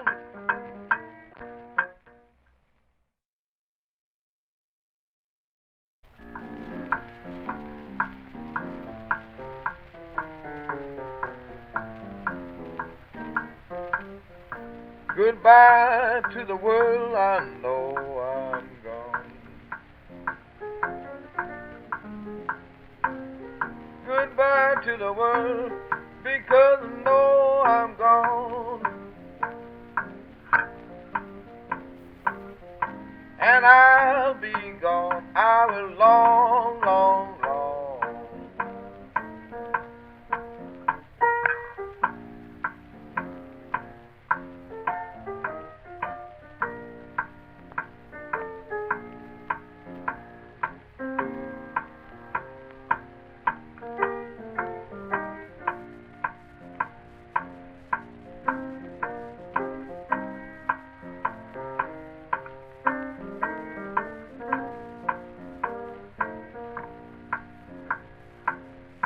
I hope heaven will be my home.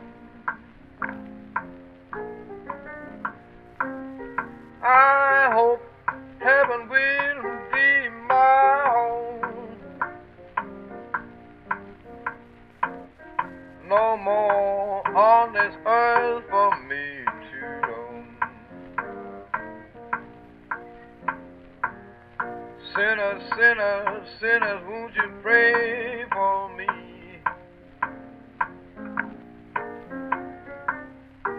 Sinners, sinners, won't you pray for me?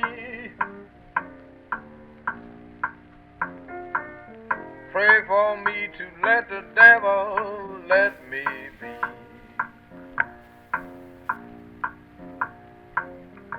When I'm dead and dead way down in my grave. When I'm dead, dead way down in my grave.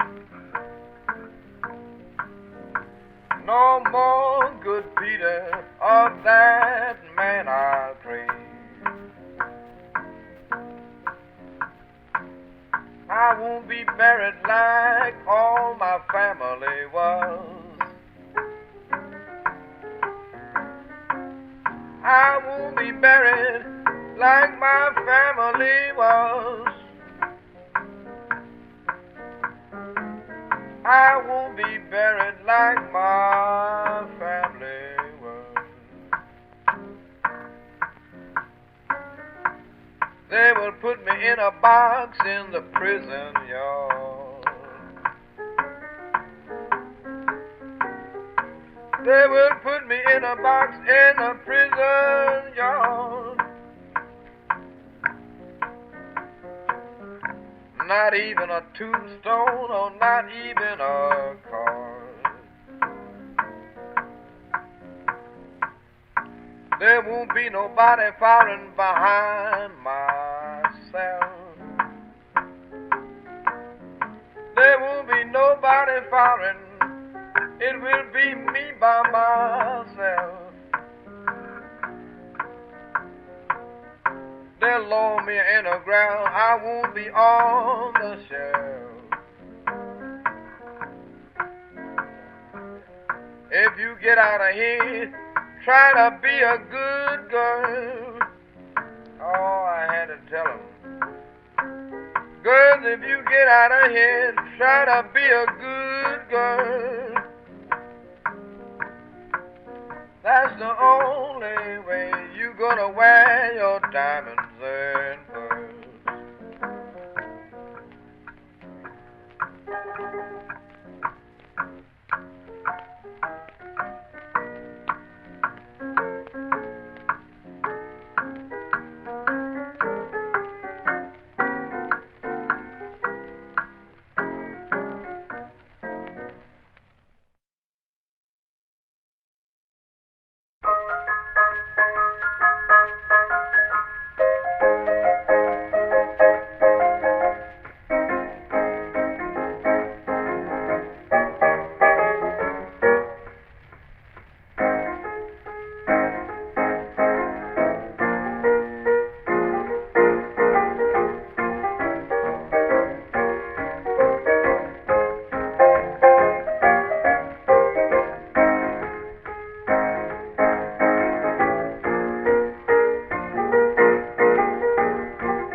'cause you're returning soon.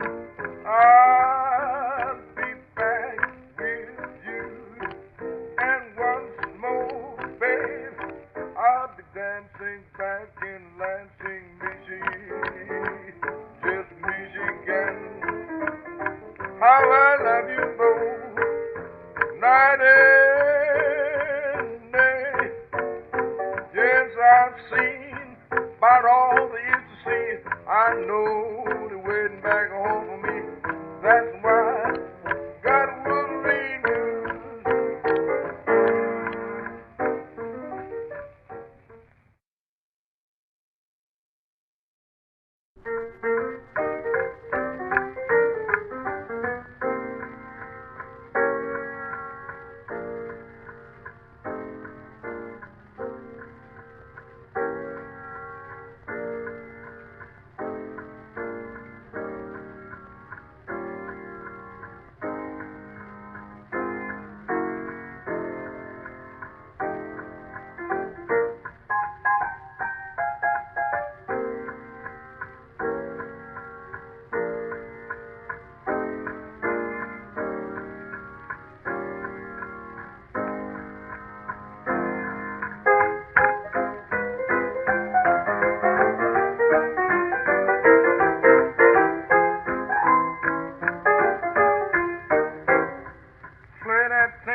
city of Biloxi, which was quite a prosperous little city at the time because it was a great summer resort. Had a lot of millionaires.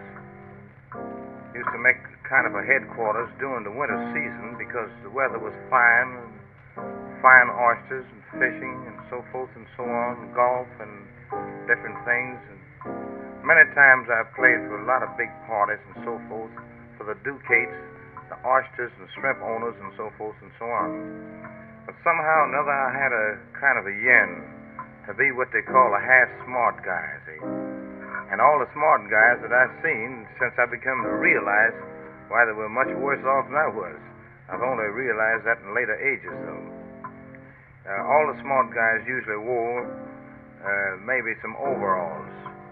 If not, a flannel shirt, even in the summertime, busted open right at the top with no tie on.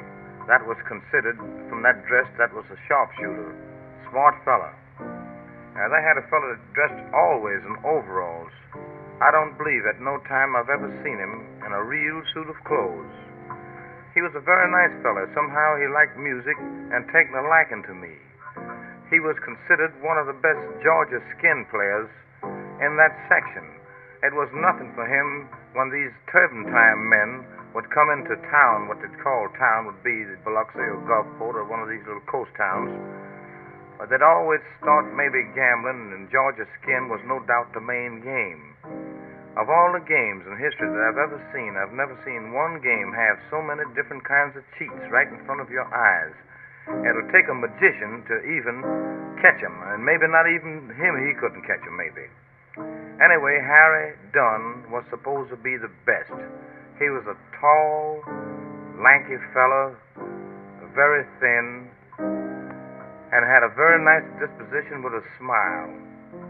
His light in complexion, and somehow or another he seemed to like me very much, and he told me someday I'm going to make a gambler out of you.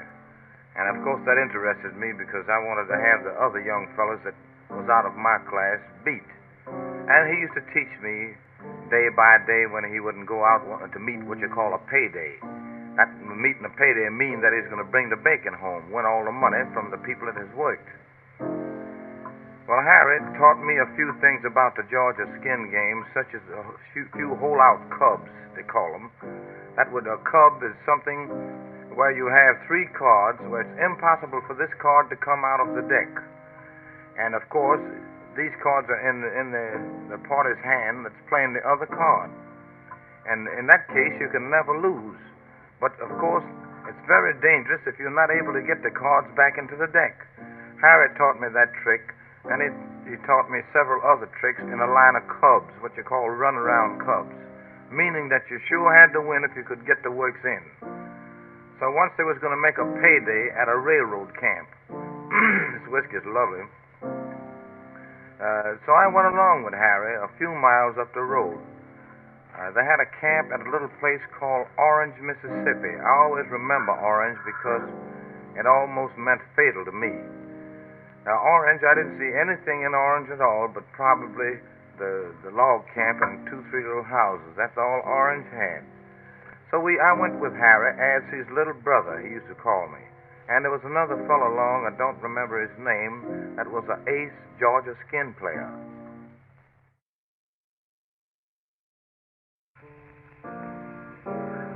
Orange, Mississippi is pretty close to the line of Alabama. So Harry always knew somehow or another that I had pretty good relatives, and by me being able to play piano, I always had an opportunity to make a little money in the sporting houses and so forth and so on, which you could find a sporting house in every city at that time. I mean a tenderloin district. So Harry knew this quality that I had of keeping some kind of money. So he invited me, he says, I want to let you see how these things is done, because showing you without the actual experience, you wouldn't be able to do it. And then it takes a lot of nerve. Well, of course, I convinced Harry that I had a lot of nerve and I could do these things myself. Well, when you're skinning, while the cards is laying on the table and people's running through them looking for what they call singles. So I went in the game. He told me to stay out of the game, but I intended to get right in the game to have some experience. And I did. In the meantime, after we were playing in this little bit of camp, I noticed there's 3 jacks together. So I picked up the 3 jacks, and as Harry had taught me to swing out, as you call it, I swung out. And I kept these jacks, and they dealt the cards. And the next time the deal went around, 1 jack fell. That's what you call falling. So I said, that's my card, and I'll take the card. By that time, Harry had won up an awful lot of money, and he was throwing what you call a side. A side is a thing that it takes 2 to play, that is opposition against one another. So, of course, I picked out the jack. And when I picked out the jack, I still had these cards, other 3 cards in my hand. So I told the boys, all right, get down here on this card. They start to getting down. Getting down means to put some money up. They'd put up from 50 cents to $1, $2, and so forth and so on. So I knew that I had the best card, as they call the best card, the one that don't lose, the one that stands up longer. So I told the boys, just make it easy on themselves and just roll in. He used to say, come on, let's roll up, see. And they'd roll. And I made so much money on that deal, I didn't know I was picking it up so fast, it was a shame. So I didn't know how to get the cards back into the deck. So one of the camp men, they usually turned the deck over after every deal. They picked up the deck and turned the deck over before Harry could do anything, and I didn't know how to get the cards back in there. So since I had the jack and they couldn't find the other 3 jacks, of course everything was on me. The suspicion was right on me, and a fella pulled out a great big pistol and said, you either come in with my money or off goes your head.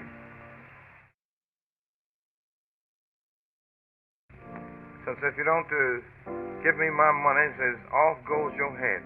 And he pointed a great big pistol at me. And Harry said, don't hurt this boy. He don't know what he's doing. He's only a young brother of mine. And I'll assure you that I'll give you all your money back that you lost on this deal. So when they started to claiming money, why the one maybe had lost $3 on the deal, he'd say 10. And everyone would have the money much more than what it was. I had quite a bit of money in my pocket. I'd taken all the money I had in my pocket, and all I had won, and practically all Harry had won, and so forth and so on, like that. So he kept me out of the game, which it was only a question of a short time before Harry would have all the money, if I would let Harry alone. Then, of course, there was then a certain suspicion on Harry, because I tried to cheat. So Harry said, you stay out of the game, said, let me play these boys. Maybe I may be luckier than you. And he sang a song like this as he would flip the cards over. I'm gonna get one and go directly. Pop, the card had hit. I'm gonna get one that go directly. The card had hit. All my babies down and out. I'm gonna get one that go directly. $2 more catch it there, boy. Oh, I'll get one that go directly. Said $3 more, 5. I got you on that. Okay, bet, roll up. So, okay, roll up here, 2 more and trade there. Okay, bet. I'm gonna get one that'll go directly. So you want the thing over that 10 spot? All right, King, come up there. $10 more will catch King. Okay, boy, it's a bet. Okay. If I can make this one last, if I can make this card last, I'm gonna get one who'll go directly. $8 more up there on 8 spot. What do you say? $1 for every point you got there. Okay, bet? Yes, bet. Okay, let's make it 16. We only got a few go. There's nobody else standing there but you and I. I got the ace here. I think my ace is better than your 8 spot. What do you say? Okay, $20 bet. $20 more. Okay.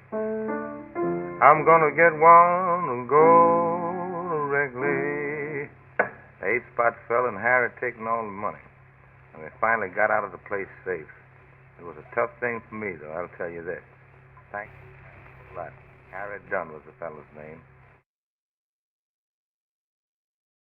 Honky Hai, Honky Hai, Honky Hai. That's the sign of the Indians. That would be some of the boys when they would be traveling in the city of New Orleans. That is during the Mardi Gras. They prepare for the Indian tribes.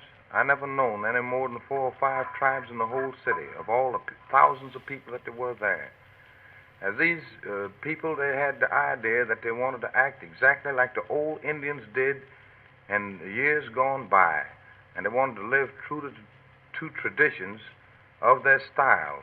If they happened to meet a friend of a tribe or a friendly tribe to them, they would pitch in and start to dancing. This was one of the biggest feats that ever happened during the Mardi Gras in New Orleans.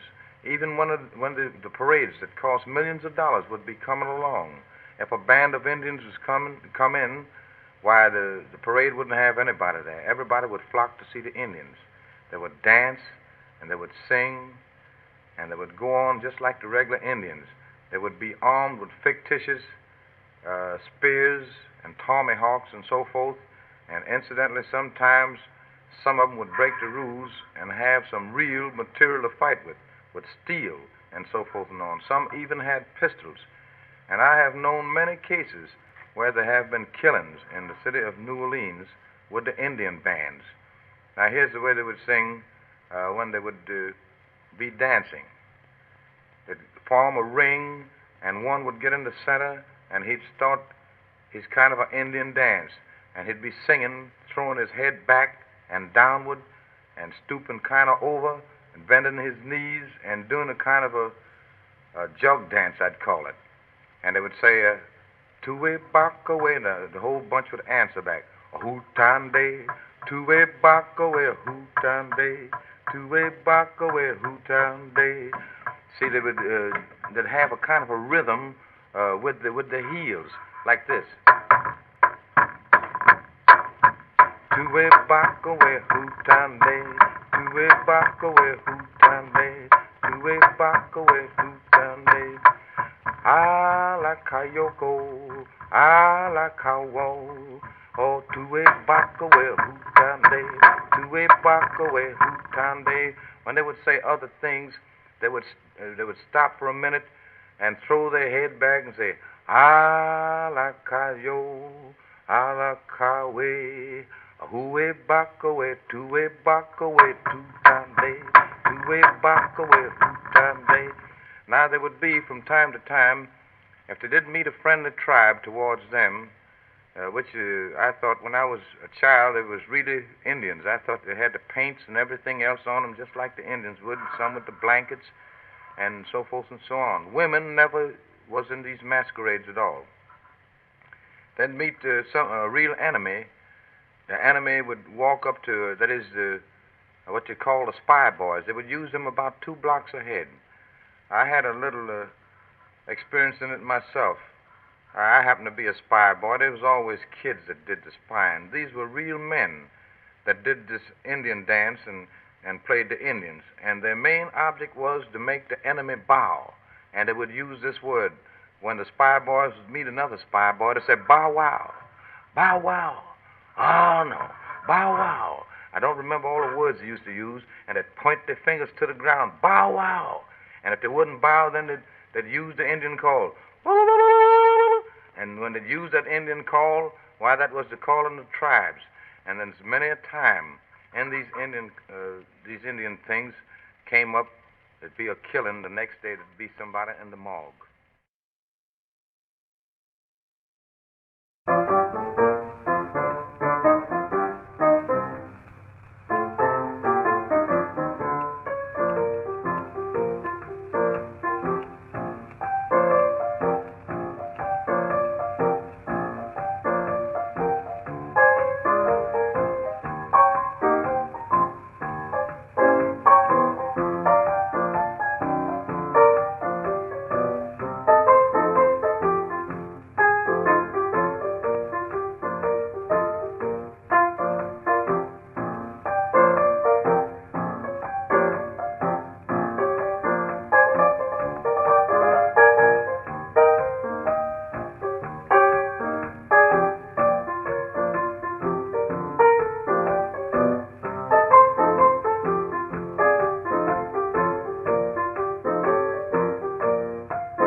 a type of tune was no doubt one of the earliest blues that was created as a composition, a playable composition in the city of New Orleans. This tune was wrote about 1902. All the bands in the city of New Orleans played these tunes. That's this tune, I mean. Of course, you may notice the Spanish tinge in it. This has so much to do with the typical jazz idea. If one can't manage a way to put the tinges of Spanish in these tunes, they'll never be able to get the right season, I may call it, for jazz music. Of course, you got to have these little tinges of Spanish in it in order to play real good jazz. Jazz has a foundation that must be very prominent, especially with the bass sections, in order to give a great background. Plus what's called riffs today, which was known as figures, but figures hasn't always been in the dance bands. I'll give you an idea what the idea of Spanish there is in the blues.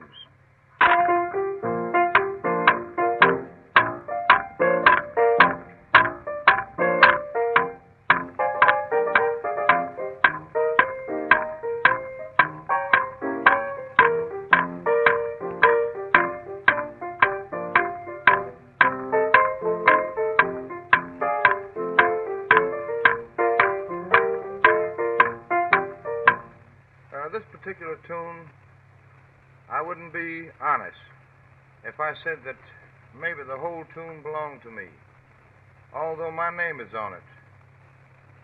It's supposed to be arranged by Mr. Joe Jordan, but these arrangements were made also by myself. There's a man that used to teach me to play piano. I'll have to give him credit for some contribution to this tune. His name was Frank Richards. He was older than I was. He was on the ragtime order, but he was a very good player as far as it went, although he was incapable of instructing anybody along music for very short ways. That's all he could go. He couldn't go very far because he didn't know so very much about music himself.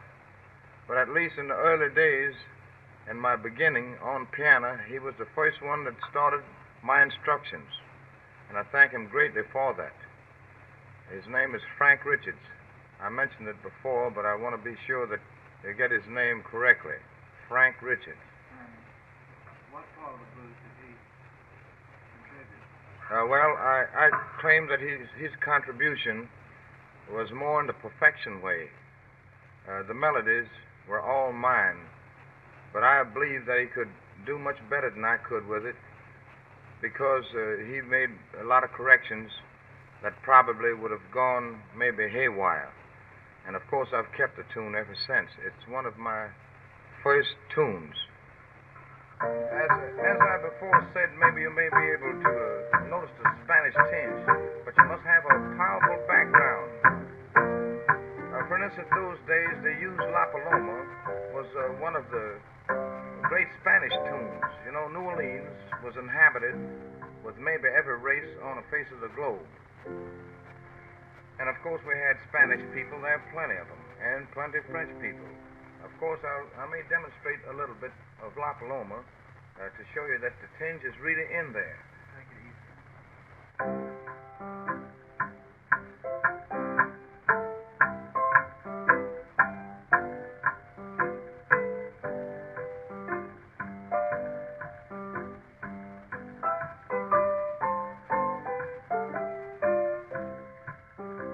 The common time, which gives you the same thing in it. I hope this is quite clear to you. See, only one is the blues. The differentiating in these things, it comes from the right hand. You play the left hand just the same, but of course blues, you get the syncopation in there. It gives it an entirely different color. It really changes the color from red to blue.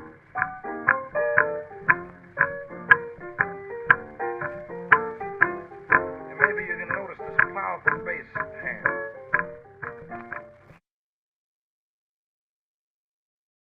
I personally didn't believe that the Spanish tunes were really perfected in the tempos. The fact that the tempos wasn't always correct. And I heard a lot of Spanish tunes, and I tried to play them in correct tempo myself. And I did possibly play them very correct in tempos, but I wasn't altogether satisfied with some of the melodies. I decided to write some of them myself. I will now try to play one for your approval. This number is Creepy Feeling.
origin. And I'm telling you, when they start to play this thing in the dance hall, they would really hoop it up. Well, this was around about 1905, 1906. All the bands, the little bands that was around, played it, and the different musicians that could, as far as they could go. But it happened to be a favorite so far as the tune goes. But there seemed to be some vulgar meaning to it that I never understood. I know what all the rest mean, but the con-con, I can't understand the con-con business. But I'll tell you, everybody got hot and it threw the hats away when they just started playing this thing.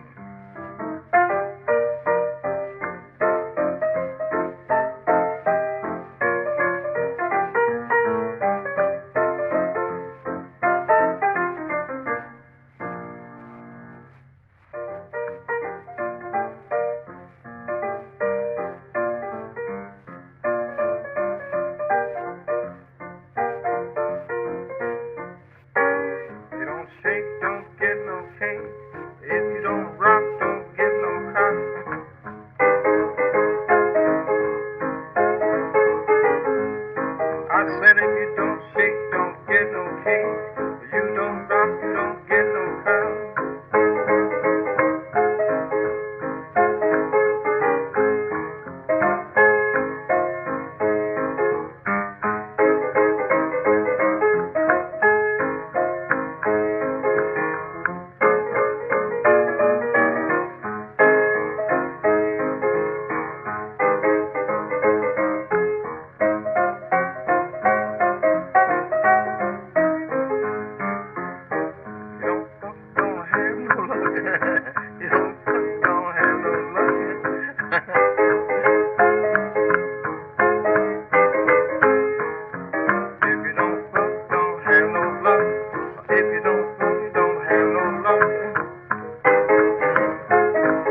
I hate a man like you. Don't like the things you do. When you married me, I knew you wasn't right. When you stayed out from me the first night, do you think that's treating your little wifey right? Lord, I hate a man like you. I hate a man like you. Can't get used to the way it seems that you're trying to do. I knew you wasn't the one for me when you took your fist and knocked me down to my knee. If I could get a divorce, I know I would be free from a doggone man like you. Yes, I hate a man like you. Can't used to getting used to the things that you do know. When you took your man friend at my home, he told me all about the places that you did roam. I looked in your pocket and found a sweet woman's comb. Yes, I hate a man like you.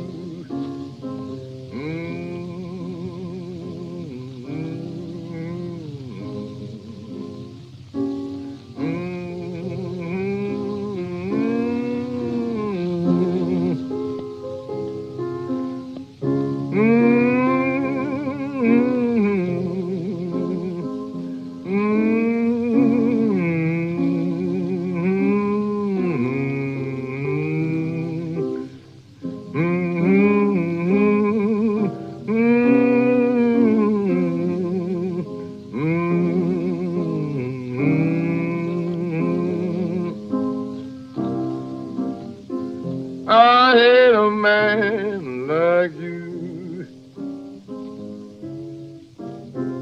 Don't like the things you do. My people told me that I was going wrong, and I had a yen for you. I thought I'd like you strong. But you so dumb, you don't know right from wrong. Lord, I hate a man like you. And I had the blues from then on. She just moaned.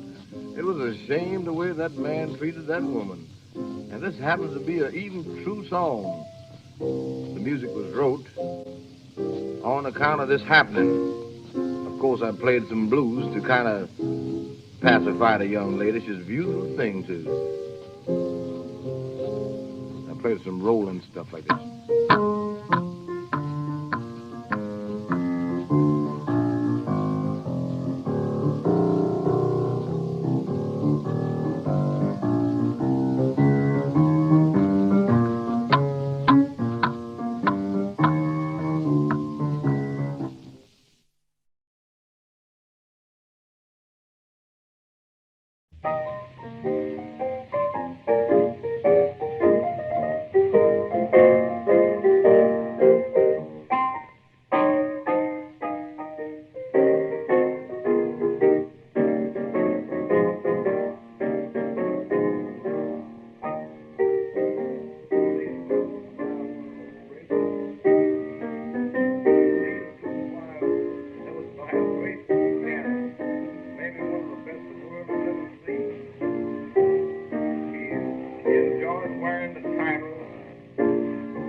This happened to be one of my first tunes in the blues line down in New Orleans.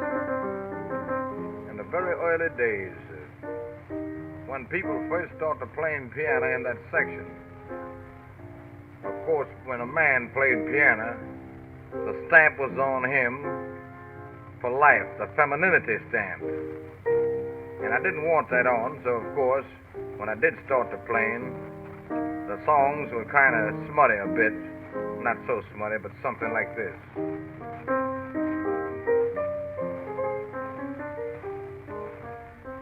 I'm the whining ball, don't deny my name.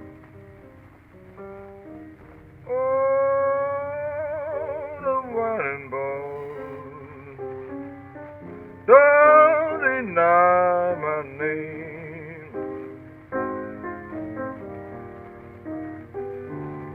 I'm the whining ball, don't deny my name.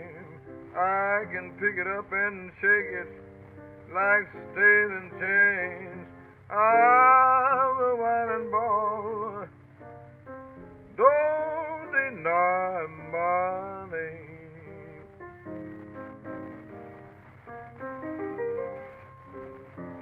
I had that gal, I had her in the grass.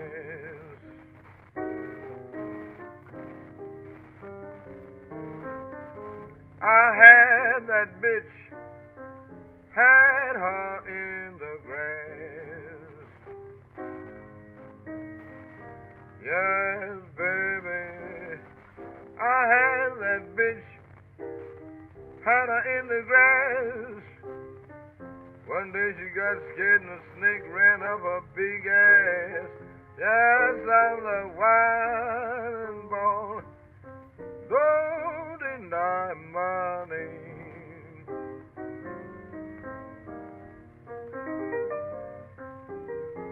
I had that bitch, had her on the stump.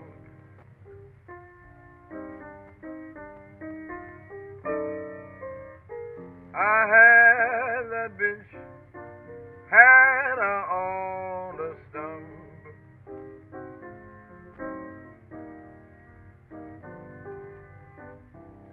I had that bitch and had her on the stump. I fucked her till her pussy stunk. I'm the whining ball, don't deny my name.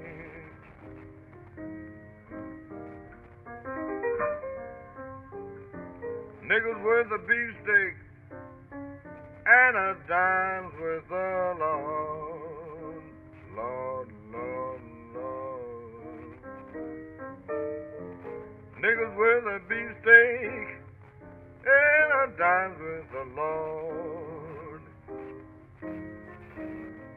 Yes, baby, nickels worth a beefsteak, dime's worth a Lord. I'm gonna salivate your pussy till my pee to get hard.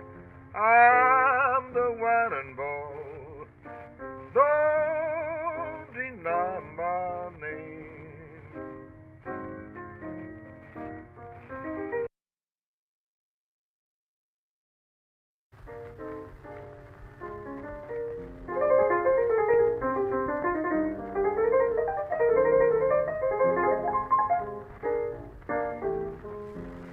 Every time the changing of the moon,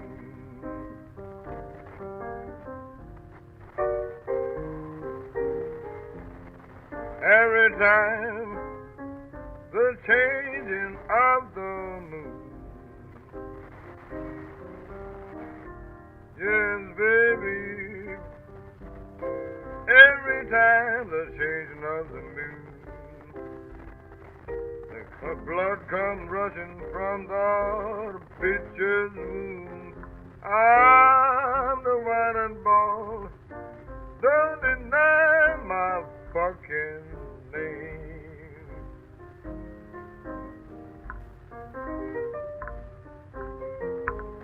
want about 10 bitches to myself.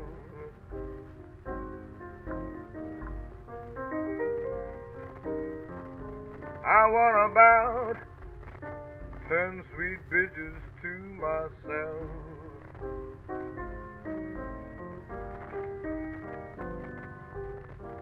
I want about 10 sweet bitches to myself.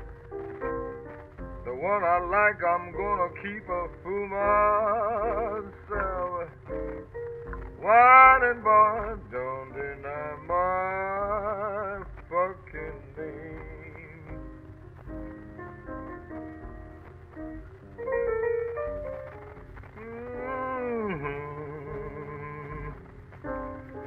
Oh, dee-da-dee, da-da-da-da.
I'm a poor boy, I'm long ways from home.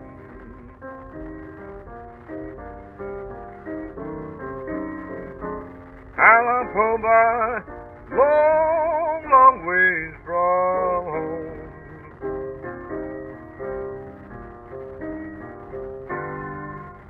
Long ways, I'm a poor boy from home.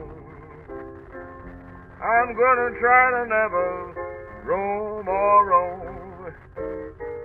I'm a whining boy, don't deny my fucking name.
Sure sound good.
My husband do what my kid man can do. I like the way he cooks my cabbage for me. I like the way he cooks my cabbage for me. Looks like he sets my natural soul free.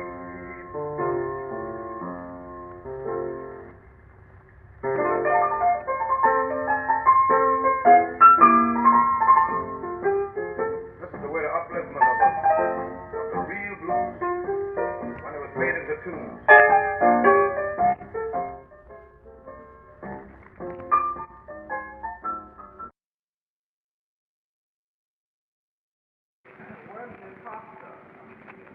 Well, the hot stuff came in 1902, and they came in around 1903. They came in immediately after 1902. The hot idea was arranged. Of course, they had another hot style before. It was it would say what you call ragtime, the kind that you start to playing at a certain tempo, then you increase and you increase and you increase. You don't do it deliberately, but you increase due to the fact that there wasn't a perfect tempo set for that kind of a music.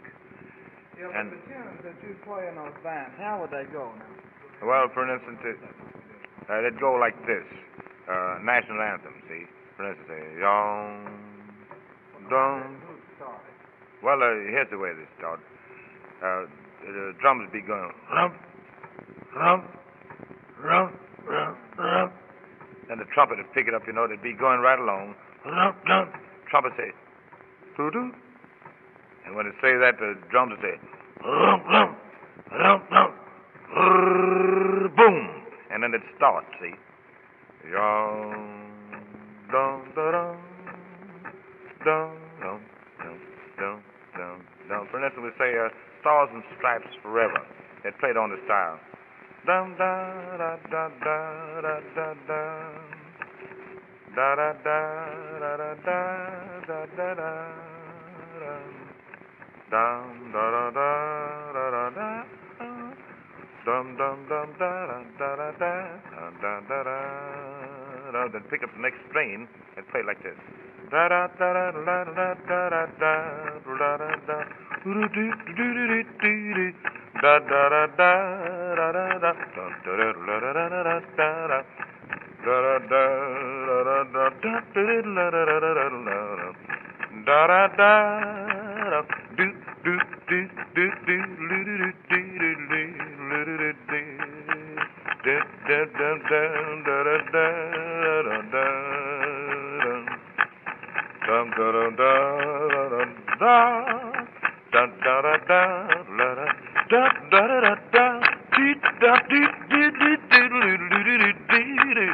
da see, it'd be going out then, see?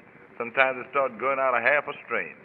I'm telling you, it'd be terrible hot. And everybody, the kids would be jumping up, and the boys would like the drummer.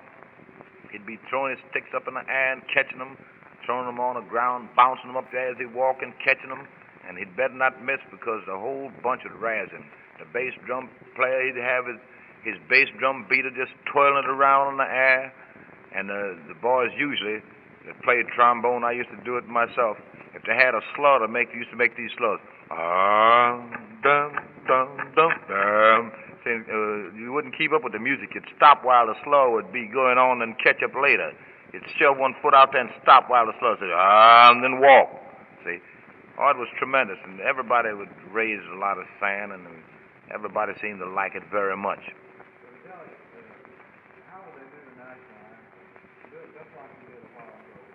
Let me see how the national anthem go. I've forgotten how it goes now. Dum, dum, da, dum, dum, dum, da, dum, dum, dum, da, dum. Da, dum, dum, da, dum, dum. Boom, dum, dum, dum, dum, dum, dum, dum, dum, dum, dum, dum, dum,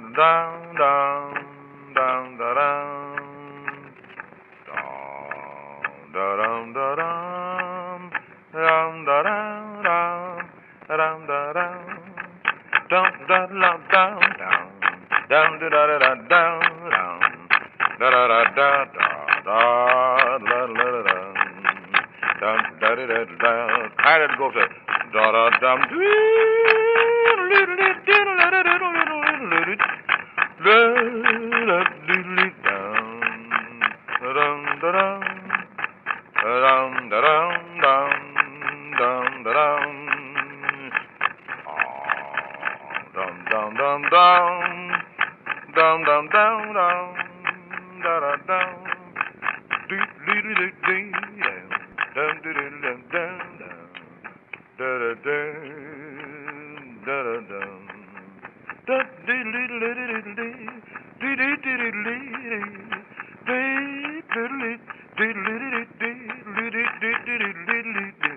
And it started again.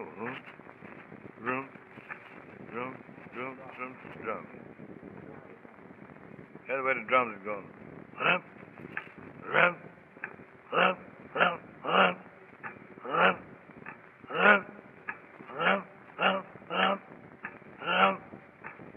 Leader said, look out back there. Get set because we're going. Leader pick up his horn and says,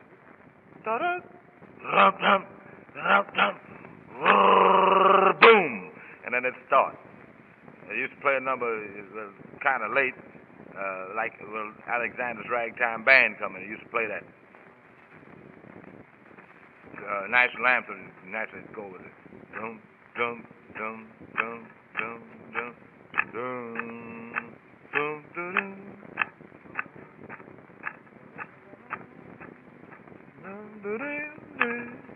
Dum, da, da, it's a bass solo. Da-dum, da-dum, da-dum, yum, da-da-dum, dum, da-da. Then it take a do-dee-dee, do-do-do-do-do-do-dee,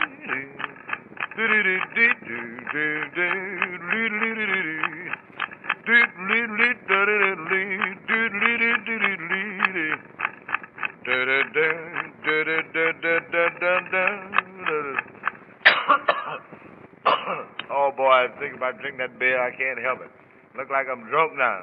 I'm telling you, whiskey's a swell thing. Yeah, they go to town that way, see, there's no getting around that. And of course they'd make all these places. In the street that has sticks, boy, the second line. The funny thing about the second line, they're in front of the band. See, of course, the fact of it is, the band comes along right behind the aids. The aids is supposed to be the fellas on horsebacks. They spend plenty of money for those big streamers and sashes that they buy to put on them in order to make them look better than the other fellas. So the grand marshal's in front, and everybody's on a horse is considered an aid. And the band is right behind them. So that's how that works. And, of course, the second line is in front of the grand marshal, but they call them the second line. They're there to protect the parade and the people that's in the parade, to fight the other four off, whoever that four may be, until they get to their boundary line where they meet an enemy. And where they meet the enemy, they stop right there. They wouldn't cross the line. If they did, it was a tremendous fight, terrible fight. I've known one case where a fellow must have been cut at least 100 times. I've seen blood coming from him, just gushing just the same out of one of the gushes out in Yellowstone National Park. I never seen such a thing. This fellow happened to be a Creole boy. I didn't know him very well, but at least I've known of him. And he never did stop fighting. He just kept on trying to run after this fellow that cut him. And I never seen a man in such shape in all my life.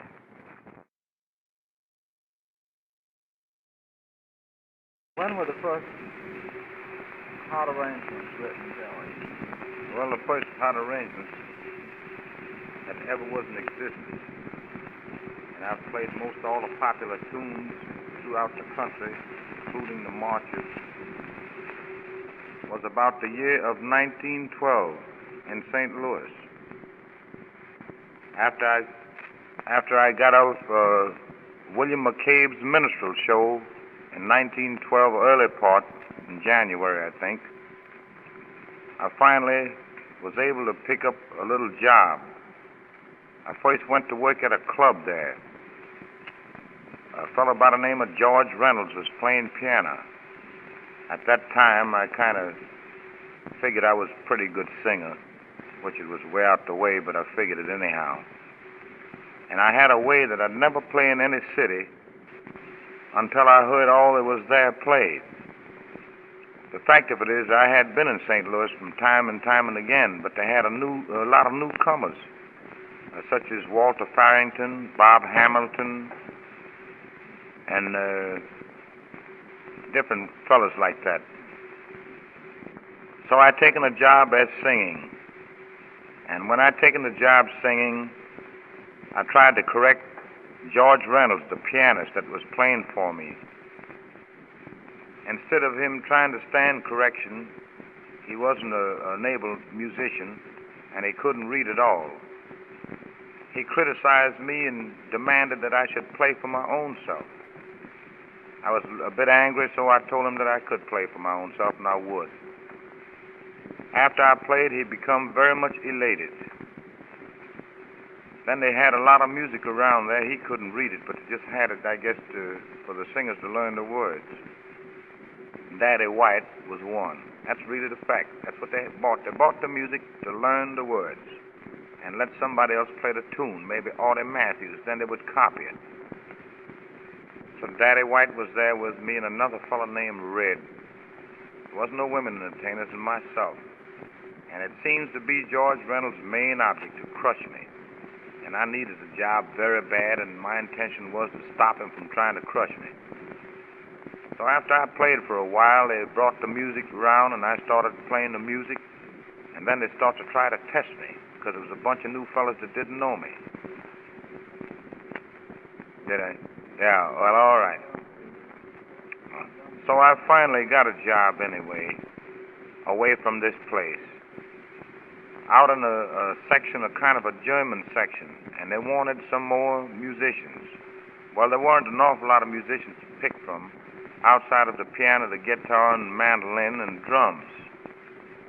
And the first hot arrangements were made right along that time. I picked up a clarinet out of a band, a brass band, and I picked up a trumpet out of a brass band and fixed up the guitar and a mandolin and myself in drums. No, they weren't hot men. Yeah, they were Negroes. Yes, they read music, most of them. Well, I would write down any kind of a tune at all, any popular tune. I think there's a tune out, Crying Just For You, around that time. And it was one of the tunes. I don't remember offhand it, but all the popular tunes, I knew them. And we even jazzed at that time Ich Schnitzelbach, a German tune, because we had to play that a lot. And I made the arrangements for these things because we didn't play them to suit me, and I told them if they played what I had down on the paper, they would be playing exactly as I wanted them to play. Well, where did you learn how to write arrangements for a band? You never played in any band. Oh, sure. I've been playing in bands all my life. My first instrument was a guitar. I played. You didn't know the trombone? Oh, yes. My first instrument was a guitar. Then later I played drums. I played what you call, at that time they call them trap drums. That was one man beat two drums. Yeah, but you didn't play any hot bands. Oh, yes, it was ragtime bands. Where did they play? They played in New Orleans. A lot of times we played in parades. Most of course, they'd have from 2 to 8 and 10 parades on Sundays. I've never seen it so small that it only had one. And the style we played during that time was a little bit different. We didn't have large bands. Anybody that got the job, of course, he offered the services. That is, I'll say the job to different people. Oh, how would it happen? I mean, somebody would tell you there was a parade. What would happen? Well, somebody say, okay, they didn't call me Jelly Roll, then they call me Winin' Ball. Say Winin' Ball is a parade coming up in such and such a club. such and such a club have this date. Now, if you want this, I can get it for you. Well, of course, it would mean $5 for the leader, $2.50 or $3 for the men. So by being a leader, in that case, anybody could be a leader. All you had to do is get the job. All I'd have to do is get the job, and I'd get the men. How would you go about getting them? Well, all I would tell them, a parade. Oh, we found them very easily. We'd go right in the Tenderloin district, right at 25, so around. The boys have got a job. Sunday. You'd always know in the last few minutes, anyhow. You'd never know in front, because it wasn't really an organized band. They wouldn't hire those big organized bands. Boys, I got a job. You want it? What is it? Parade. When? Sunday. Everybody said, count me in. I'm in on it. I'm in on it. They wasn't in on it for the money so much, but it was in on account of the drinks they could drink. Every time the parade would walk 4 or 5 blocks, why, they'd have a keg of beer, sandwiches, whiskey, and all kinds of drinks. So that's what they was really in on it, so they could get drunk and have a good time. Of course, they called it a ball. And, of course, we had, they'd have plenty of fights. Didn't see plenty of fights. The boys would have all kinds of fights and throw rocks and broomsticks at one another, and they never try to hurt a musician. So it was fun for us to see a guy get beat up sometime.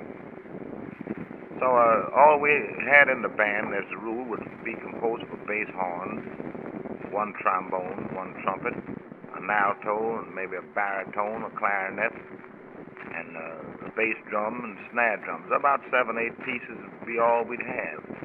And brother, I'm telling you, talking about noise, you never heard no 60-piece band could make as much noise as those few guys could make. Well, sometimes I'd be playing trombone. Sometimes I'd be playing bass drum. Very seldom I played snare drum, because we had a pretty tough guy around New Orleans, Joe White. He'd always be playing the snare drum. He was a good snare drum player. So I'd always be playing one or the other.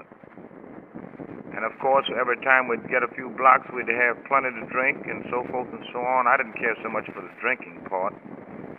No, I didn't. But I did like to see the boys, the way they used to act, beat up the horses, go to get drunk and says, I can pick up this horse and grab his front legs and hold him up and all that kind of stuff. And the girls would be waiting for them to pass their doors and giving them a general hoorah and everything like that. Why, it was really a swell time. And we had plenty of fun. It's kind of a fun I don't think I've ever seen any other place. Of course, there may be nicer fun, but that particular kind, there was never that kind of fun any place, I think, on the face of the globe but New Orleans. And we had that every Sunday, so we had mostly a job every Sunday. And sometimes the big leaders would get the jobs, like Manuel Perez or Buddy Bolin or some of them fellas. When they'd turn out, it would be a battle of music on the street. I'll dare say that's the first time a battle of music was ever waged, was in New Orleans, in those parades.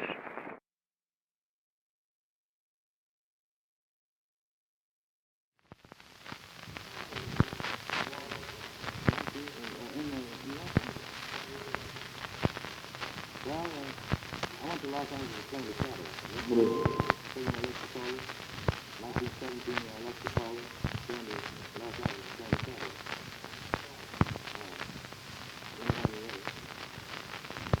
In 1917, I had just came back to Chicago for a short while. I played 2 pieces spots. I wouldn't take a single job. 1917, I came back to Chicago from a trip on the road. I had been fooling around doing a lot of pool playing. Just before Pensacola kids left to South America, went to Buenos Aires, Argentine Republic. I even remember his address very well. His address was 747 Tuckerman Street, Hotel Scala, Buenos Aires, Argentine Republic, South America. He went down there in order to try to beat all the pool players, playing pool, which was no trouble because we had to beat everything there was in America. He was a very shrewd pool player. He beat everybody. So in the year of 1917, he still didn't have any money. I was quite shocked. That was the year that Blankenship was the champion pool player of America. Blankenship came on the south side of Chicago and wanted to play anybody out there. And it didn't seem like anybody had much money. And Paul thought he could beat him, Pensacola Kid. So him and I had been friends for years. And he said, I can beat this guy. He's the champion of the world, you know. He had to be good to be the champion. And I know you were good. Of course, I was good, too. So anyway, he wanted to play for $200. I had the money, but I told him that $50 was enough. And I let him have the $50 to play. Blankenship was almost out. Pensacola Kid needed 18 balls. And he left him very, very hard against the cushion. That is right in the center of the table. And they was playing line-up pool. He was lined up exactly with the front ball. And it was kind of very hard for him to make a shot. So he made the last ball on the table. He played what they call a cushion can and made that ball. By that time, I was getting ready, thinking about leaving Chicago. I didn't like Chicago so much. They had an influx of a different class of people that was invading Chicago at the time. So just about that time, after being there a couple of months, a little more, a very prominent figure around Chicago by the name of Lovey Joe Woodson. He came to me and told me they had a job in Los Angeles that they particularly wanted me if they could get me. I didn't even stop to ask them for salary because I was so anxious to get away from Chicago. I told him, okay, I would take the job. And this job happened to be in Los Angeles, California, at the Cadillac Cafe. They previously had a band playing there when I went to the Cadillac. This band was named the Black and Tan Band. That's the name they had taken. They had no fame at all. It was a band consisting of 4 pieces: trumpet, trombone, drums, and piano. But they didn't have a regular piano player to pick up anybody that could halfway do. When I went to Los Angeles, they were taking the job away from these boys. And they also had a brass band to meet me at the station. I'm telling you, it was a funny situation. I had a lot of clothes those days. But the funny thing, my chosen was a blue suit to travel. I went over the Santa Fe Road. It happened to be in the summertime, and my God, the dust was terrible. And this blue serge suit, by riding in a tourist car, the dust could get to me just as it seemed fit. I was almost as dusty as a boll weasel.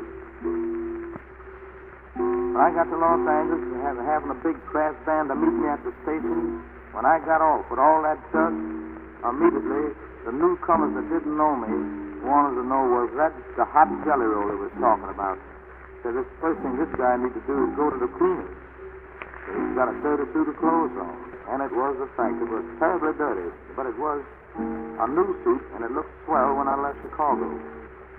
Well, anyway, I thought my trunk would be there that night because I had to start to work on that very night.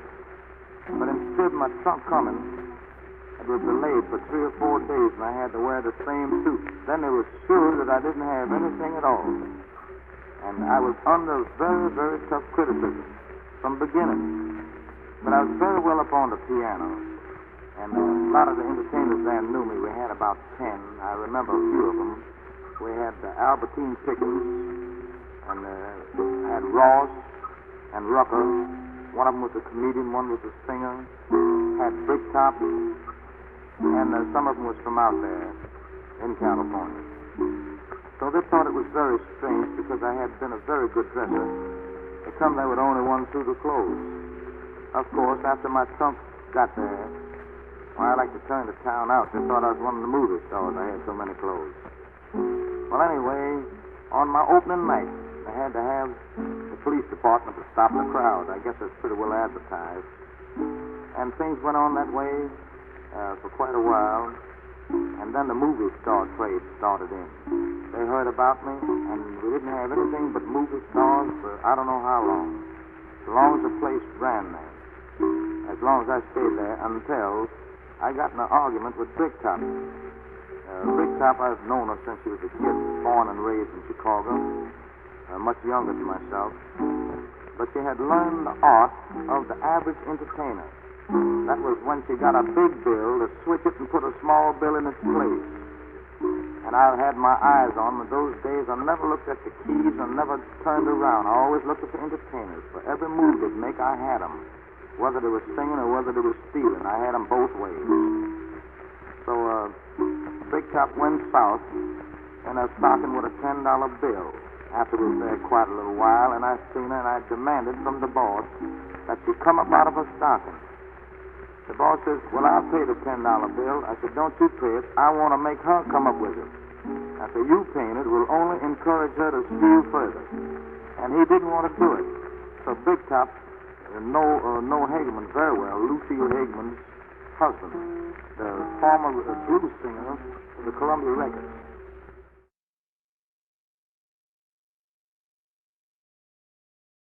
Lucille Hageman, as I stated, was a former Columbia star, that is a blues singing star. And her husband was a very good pianist. He used to pinch hit for me a lot of times in Chicago, and I knew him very well. So Big Top, she didn't like the idea that I checked up on her and caught her stealing. So she decided to try to do a little undercover work. And she did a little undercover work.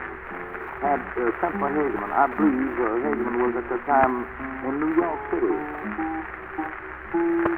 So instead of Hageman coming by himself, Lucille came along with him. I walked into the place like I used to do every day to get my meals at the Cadillac, the place I was working. I walked in, I seen somebody strolling across the piano with his fingers. And I happened to glance around, and I said, it looks like Hageman to me. I said, Hageman? He says, who's talking? The General. He says, oh, gee, I'm glad to see you. I'm glad to see you, too. He always knew us, always thrown a lot of work in his way. So he's glad to see me, naturally. So I said, what are you doing here? He says, I'm going to work here. So where at? Right here where I'm playing the piano. I said, you mean it's the Cadillac? I said, yes. I said, you don't mean you're working here? He said, yes, I'm working here. I said, that's strange. I've been working here all the time. And they didn't tell me a thing about it. So I said, all right, it's okay, don't worry about it. So he was very sorry to know that he came to take my job. Of course, I knew nothing about it. So, the boss happened to be there, Murray, and I asked him what kind of stuff he was pulling. So, he said, well, I was hard to get along with, not realizing the fact that I was right and the party was wrong in stealing the money, and he just sent and got somebody that was as good as me. I told him, okay, that I would close the joint in 2 weeks. Well, it might have not been 2 weeks, but it wasn't any more than 2 weeks and a half, so it was really closed. I went out in a little town called Watts, about 9-10 miles from Los Angeles. They had a lot of roadhouses those days, Baron Long's and many others I can't think of. A colored fellow had a place by the name of George Brown that wasn't doing any good. And immediately he accepted me. But I told him that I didn't want to open until he would notify all of Hollywood that I'd be working out there. Well, we had a lot of invitations printed and so forth and so on. And my opening night, there was nothing but Hollywood out there. That ended the Cadillac. They had to close. It just kept on going down and down and down. That we couldn't stay open anymore because no money was taken in. By that time, Willie Tyler was playing the Pantasia circuit, him and his wife. And the great violinist. So Willie wanted to stay in Los Angeles. His former worked together, we both had. So I give Willie a job with my band. It was only 7 pieces, and I increased it to the violin mid-8. Since he was considered one of the finest violinists in the United States, I thought it would be a great asset to the band, which he was, so far as his playing was supposed to be, or was, rather. Well, anyway, after he got out there, he had, with me working, he had an idea he wanted to take the band away from me. He wanted to stay out there, so he out-talked Mr. Brown, which I was working for, and taking the band over.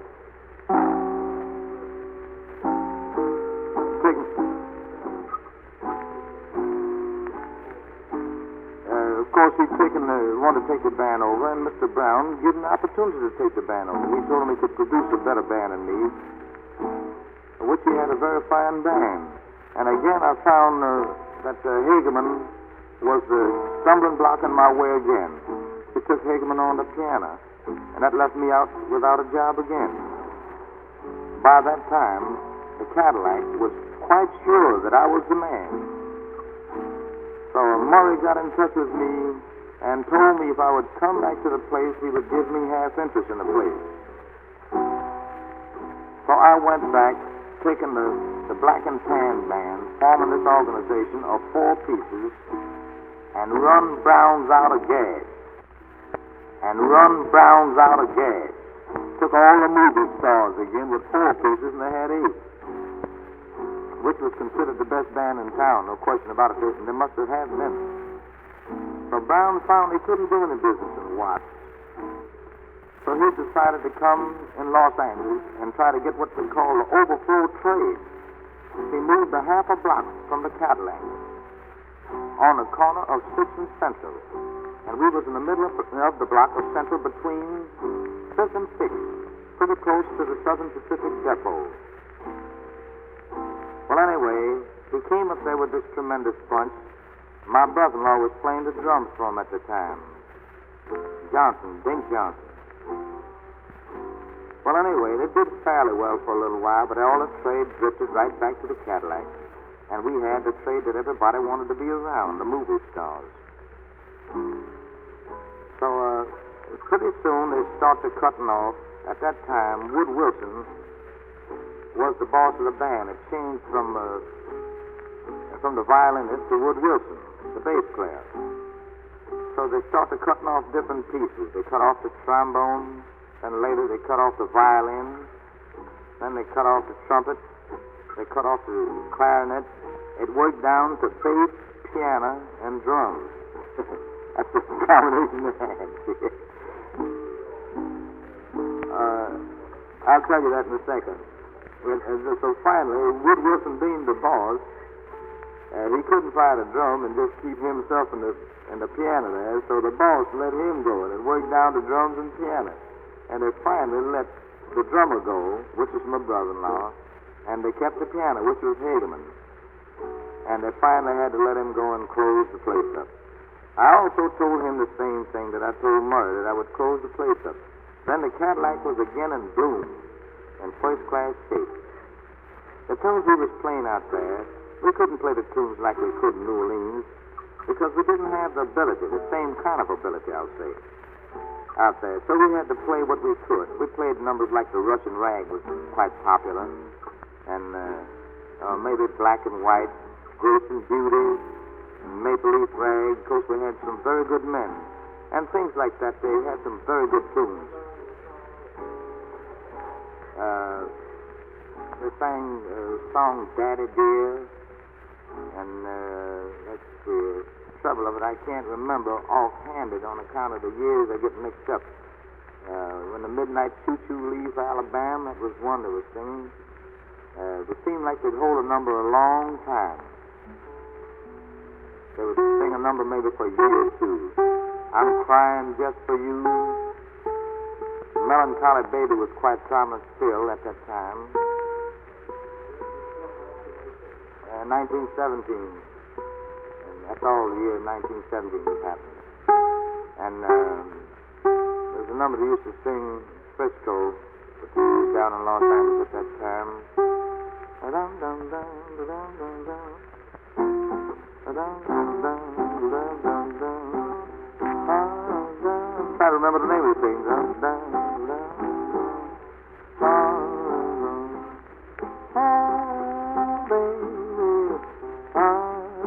Can't remember the name of the thing.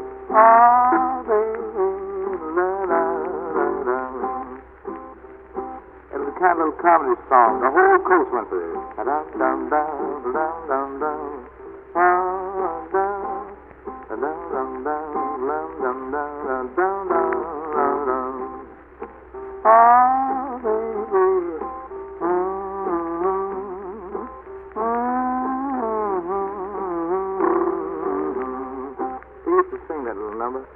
I forgot what's the name of that tune. And then they had a lot of other popular tunes that they used to sing. Of course, I brought most of the tunes myself from Chicago. We didn't have an awful lot of tunes we sang out there, but I brought a bunch of music with me and started the people up. And the first thing I did, I wrote a tune called "A Cadillac Rag." I've forgotten that tune. That's quite a hard tune. I used to play it on the piano, and it was one of those things where the singers would sing it, you know, and I'd have an answer in it. And the Cadillac Rag got to be kind of pretty fast.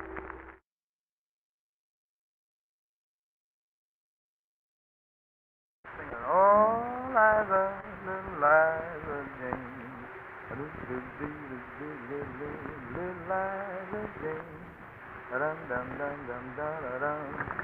Liza Jane." Well, of course, I seen my brother-in-law, and Bill Johnson was out there. Dink was out there. He stayed out. He was crazy about California, so he wouldn't leave Los Angeles at all.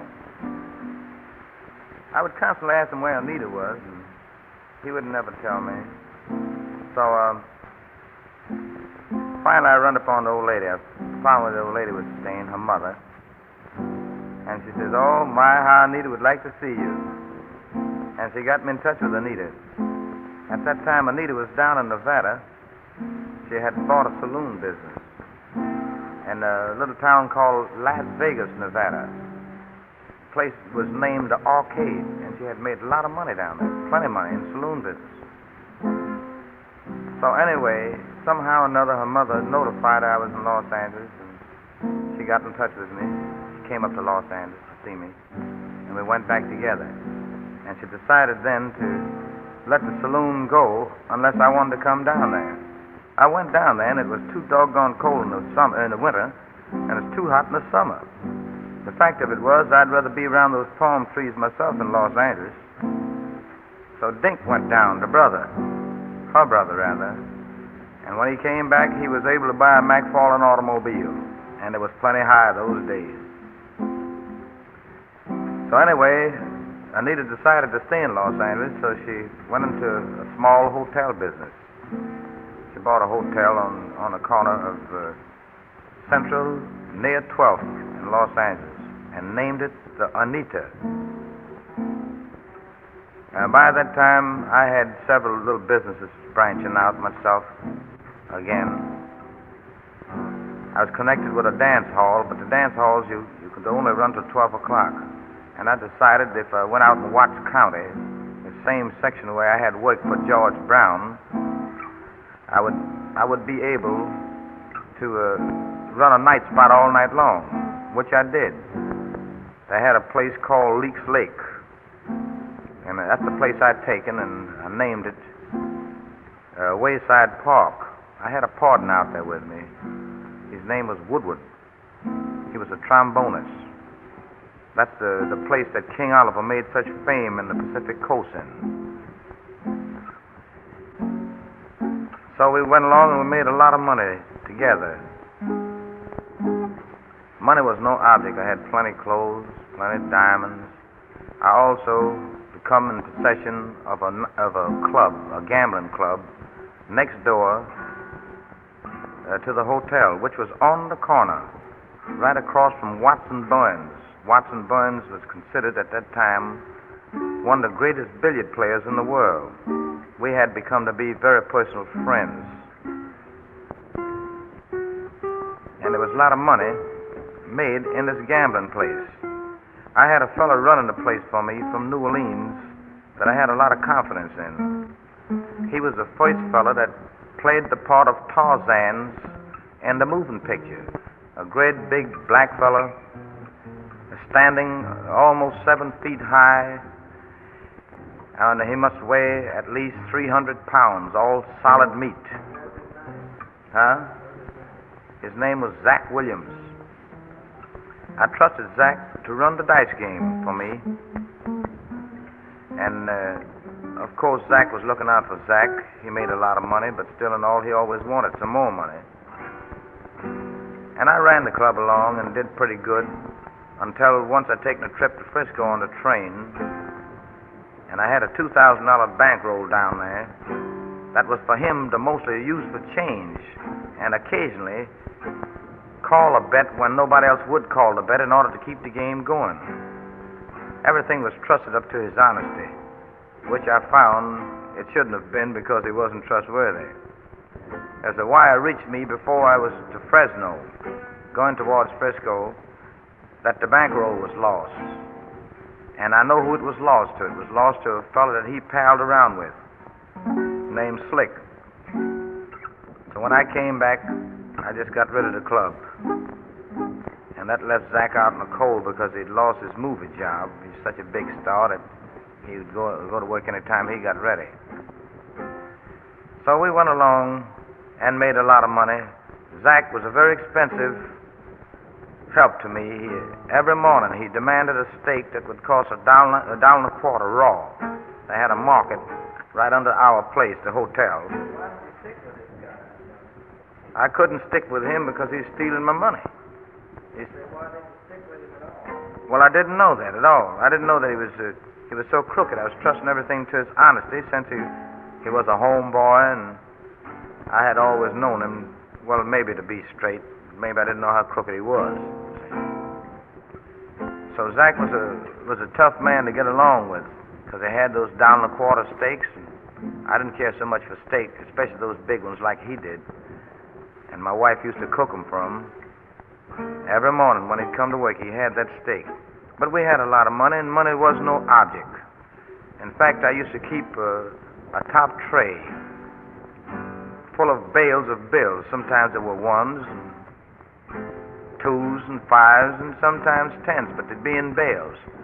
Once I told a fellow that I had a trunk of money, and I brought him in the hotel to show him, and I just opened the top tray, and he was so excited to see the top tray full of bills, he just decided the trunk was full. Always getting along swell.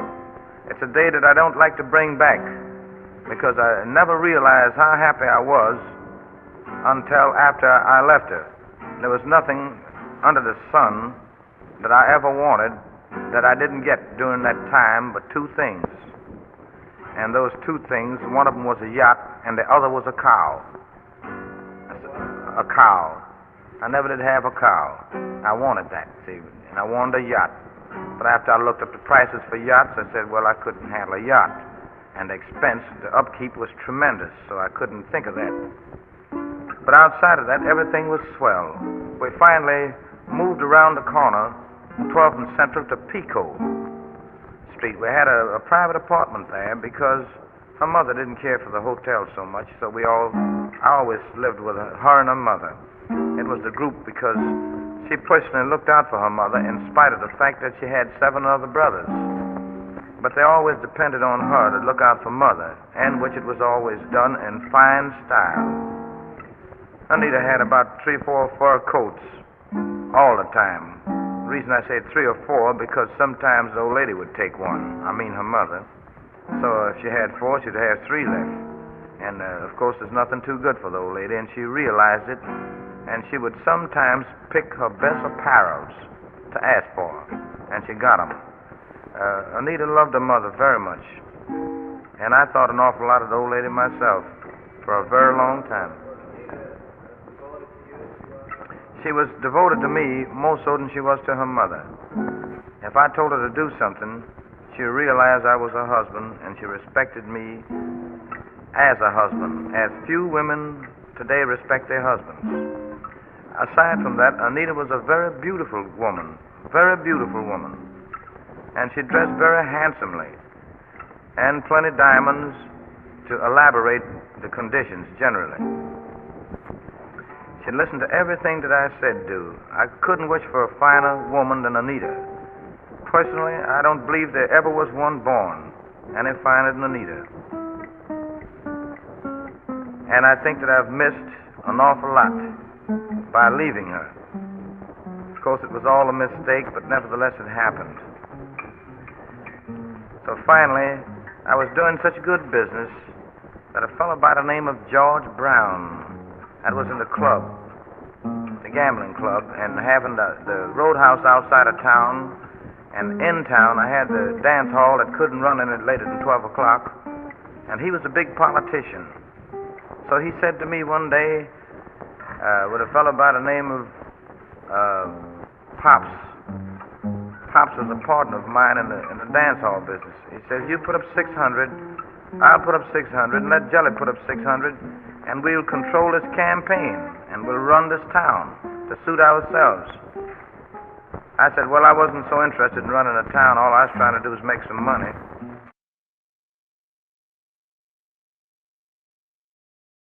Jelly Roll, when you were in Los Angeles in 1929, you started in the publishing business with the Spikes Brothers. Not 1929. 1921. Yeah, about 1921, 20. And what was the first tune you all published? Someday Sweetheart. Tell us about the history of that tune. Someday Sweetheart was a tune that an old racetrack man, friend of mine, Kid North, he only could play one tune. And he told me that I could have the tune since he found that I was a writer of music, and we had been friends then for quite a while. He was the former trainer of Joe Gans, the old champion from Baltimore. Then he had been in racetrack business for a long time. The title of the tune that he wanted to give to me, which a part of it was taking for Someday Sweetheart, the title was named Tricks Ain't Walking No More. All right? It went something like this. I don't remember the words. Of course, when I can't sing anyhow, but I always have to clear my voice. Whiskey's a swell thing. Tricks ain't walking no more.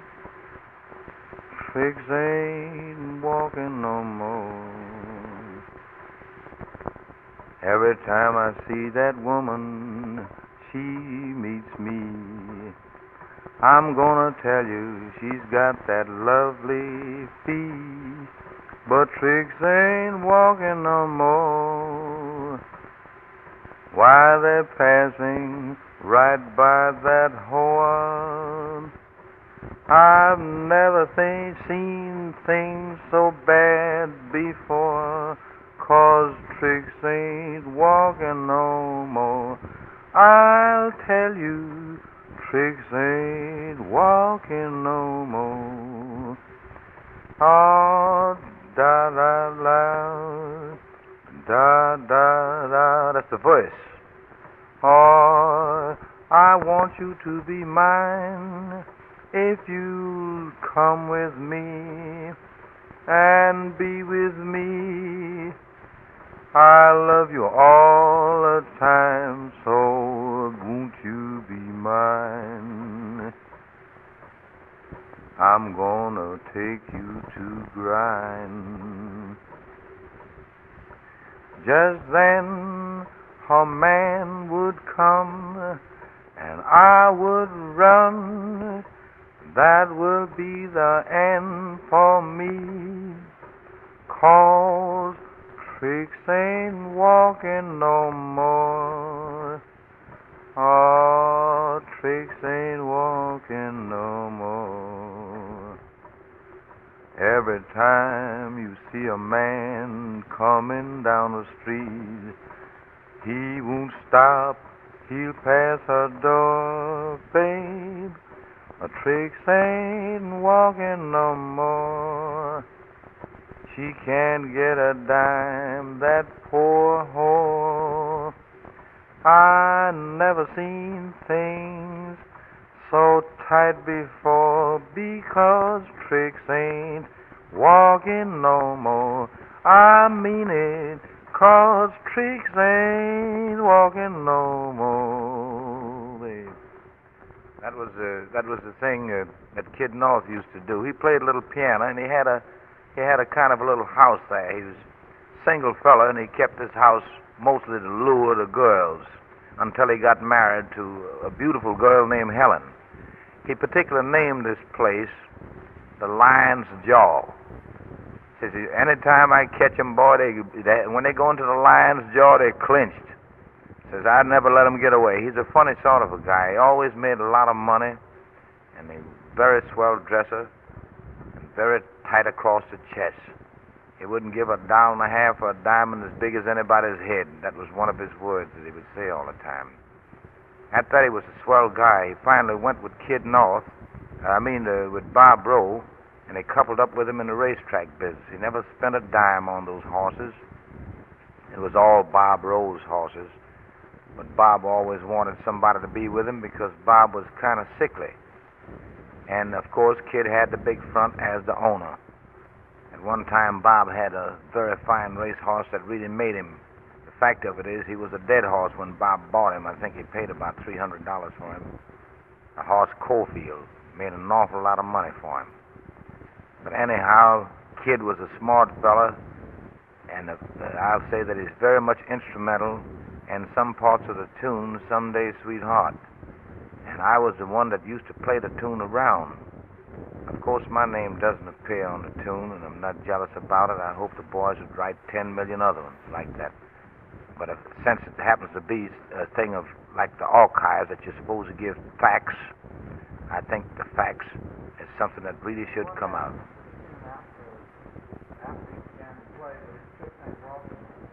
Well, they wrote up the tune together and called it Someday Sweetheart. And they left my name off of it, which I was really the cause of the tune anyhow. This tune was practically wrote in Los Angeles and Frisco. At the time, Reb and I was working for the mayor's son in Oakland in a cabaret there on the main street. That was after I broke up my place in San Francisco, which was around the early part of 1918 rather. So the tune came out and was quite famous. In fact, I helped to make the tune famous myself. Later, the Wolverine Blues was supposed to be published. The fact of it is, I've never seen a publication on it from the Morton and Spike's Music Company. But I noticed this when the Melrose taken it over, that Spike's name appeared as Spike's, Morton, and Spike's on Wolverine Blues. They wrote a few of the words. That's all they did right of it. I demanded that this tune be changed over under my name from the Melrose Music Company. Well, Kelly, where did you get your idea for the Wolverine Blues? I remember you told me for the Jelly Roll Blues, you got your idea from Yeah. Well, I got the idea for Wolverine Blues. I first wrote the Wolverine Blues in the city of Detroit, Michigan. Remember you told me that, but what about the idea for the tune? Where did the tune? Oh, you mean the music, the melody? I don't know. It's one of those things that just roam around in my head. Sometimes I just start to get at the piano and say, I think I'll write a tune, and something will just bob up in my head, and out it comes on my fingers. That's just about how the idea came. Although I tried to use a trumpet strain, which was the first strain. You may be able to remember one of these new tunes that come out now. I think it's the rhythm, not the rhythm is jumping, Flatfoot Flugie or the other one. What's that other tune? One of them has got part of the Wolverine Blues in it. Da-da-da-da, da-da-da, da-da-da-da, da-da-da. Well, I just wanted to make that as a trumpet strain. I didn't have that as a trumpet strain. I just thought I'd make that for the trumpet strain. And the next strain, I made it for a trombone strain. And of course, I played the trio, then what you call a harmony strain, and then I made a clarinet strain in there. And it proven very effective. And of course, the last strain, I planned to put all the instruments together in order to make make the piano sound like a band as much as possible.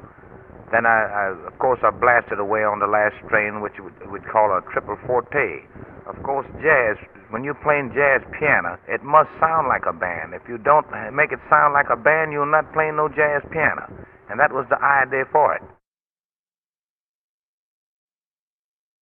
Here's one of Jelly Roll's numbers that I always liked.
It was around 1906.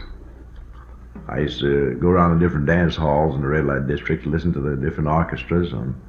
On several occasions, Jelly was the pianist with the orchestra. Yes. He used to play at night and it'd be practicing on the piano all day in the dance hall. Guys used to kid him about it, ask him, when do we sleep? Fool with the piano so much. He just loved it. How did he sound to you then? Was he already mighty good? Oh yes, he was very good then. Very good then. What did he look like? Well, he looked about the same. Years hasn't changed him very much. I mean, he looked about the same. Little, not quite as heavy as he was in recent years. I mean, his features never changed. I mean, Gal hasn't aged a bit so far as his looks concerned. Did you? Was he felt to be one of the best pianists at that time? At that time, he was one of the best. Really, the best one we had was Tony Jackson. He's the best piano player we had at that time. But with the exception of Tony Jackson, well, he was one of the best we had around town. Who was the great man around that period? What do you mean, in general or on any particular instrument? Well, who was the top guy in jazz right then? Well, we had several of them. Bunk Johnson was with the Superior Band. That was a pretty hot band. And we had Freddie Kept was with Olympia. They had a tough band. And Manuel Perez was with the Imperial. Now, the Olympia was the hottest band. The Imperial and the Superior were more on the legit side, see. Very, very good music. But Kepler was with the hottest band. With the hottest band. Well, that was even earlier than 1908, wasn't it? Oh, yes. That was much earlier than 1908. When was that about? That was around,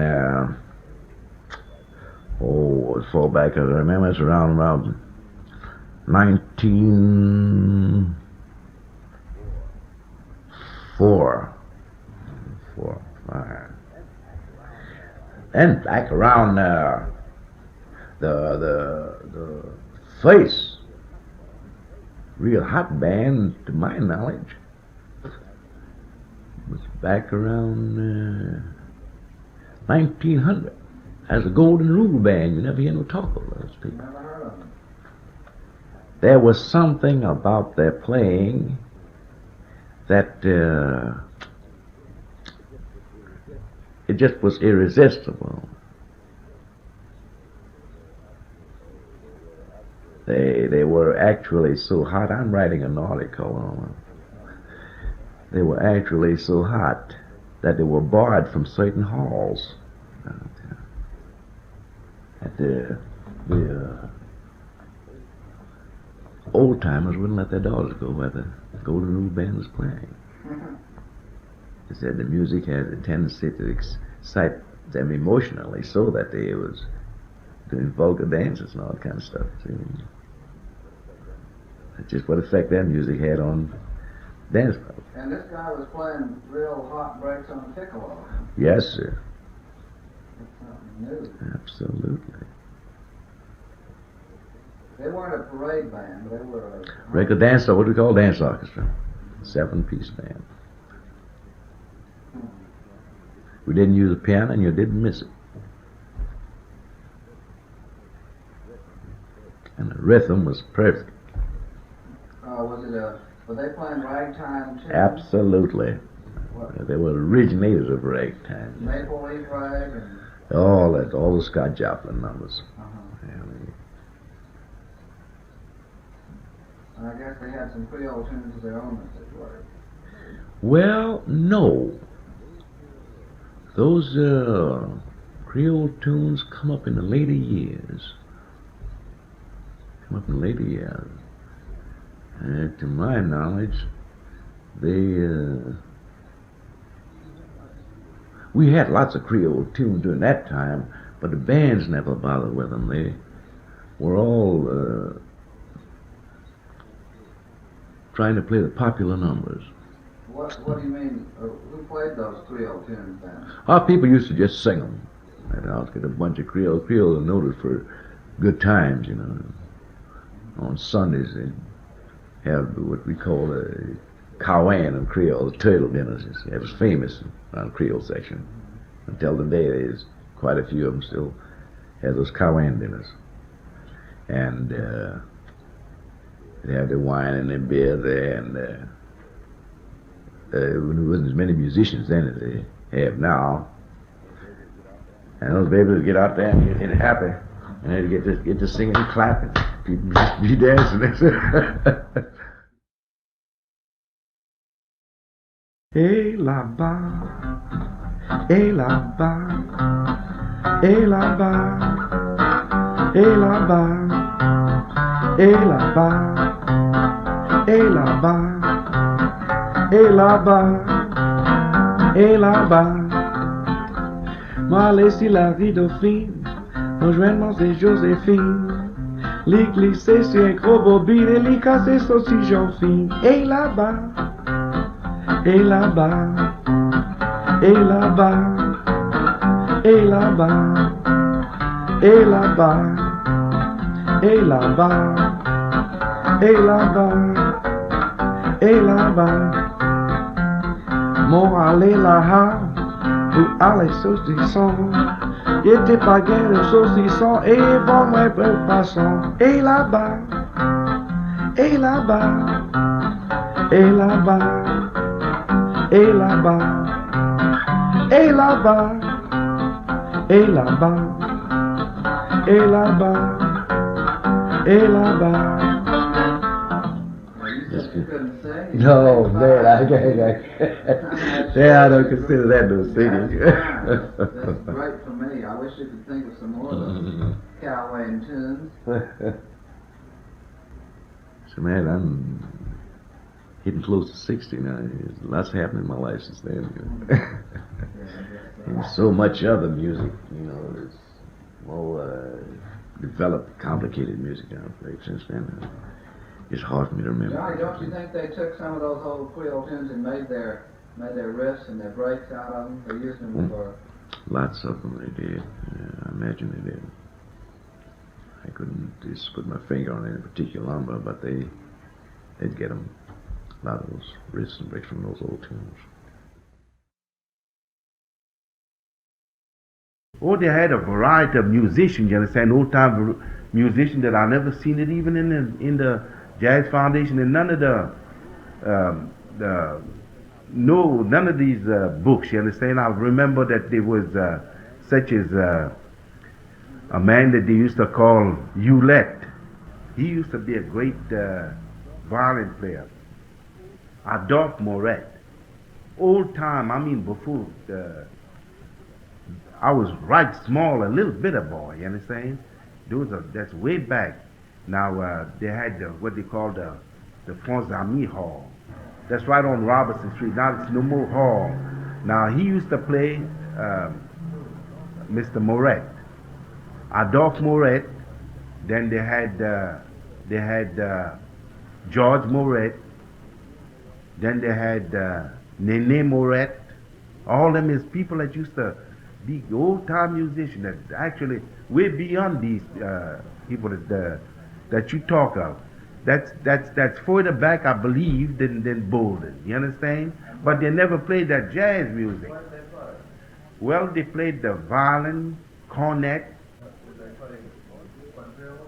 Oh yeah, quadrille and polka salon, all that. That used to go on long time ago. The French people, you understand? The Creole French people, there was a time that they had a circle of their own, like, you understand? The colored Creole people. They had yes, that's around where they used to attend to the Ponts Amis, the Jeunes Amis Hall. It was only a French element, you understand, that used to go there. And they used to have fine music. They used to put on plays and all that in French. They were mostly very light. Yeah. Light skin. They weren't. Yeah. They didn't Well, so much dark. No. But then gradually, it's like everything else. Then they begin to come in like that. And your mama, that's one reason she didn't think so much about Johnson and these other people, because they didn't belong to that friend y'all. Well, in a way, yeah, because that was a bunch of rough element that was uptown, and they never had of course that what would you call it, the background like the Creole people. They was naturally always rough, ignorant, and then not know. And all the Creole musicians, you understand, they always did hold up a nice prestige, you understand, and demand great respect, you understand? Like Milford Piron. That was a cornet player, but that never played jazz, played nice music, you understand? And they demand a great respect among the people, you understand? Now all 6 people is that they kind of hesitate, you understand, to join in on that other side, you see?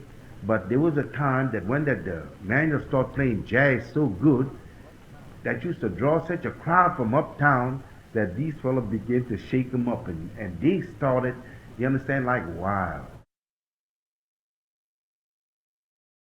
What's the difference between playing hot and playing another way? Well, it's just like I told you today, like the part of William Tell. One part of it, well, that means Buddy Bolden too. If he had to play William Tell, this is how he would play it. William Tell is written, and it goes on this order. Dum da da dum da da dum dum dum dum da da dum da da dum dum dum. Buddy Bolden is going to play it. Ya da da da da da da da da dee da da da da dee da da. That's hot. That's what's meant by that. In musical terms, how would you express that?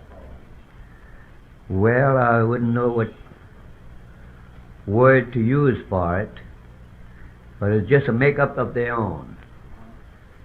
It's a make-up of their own. In other words, it's original. What else goes into making up jazz besides that? Anything else? I tell you what it is, what I think it is.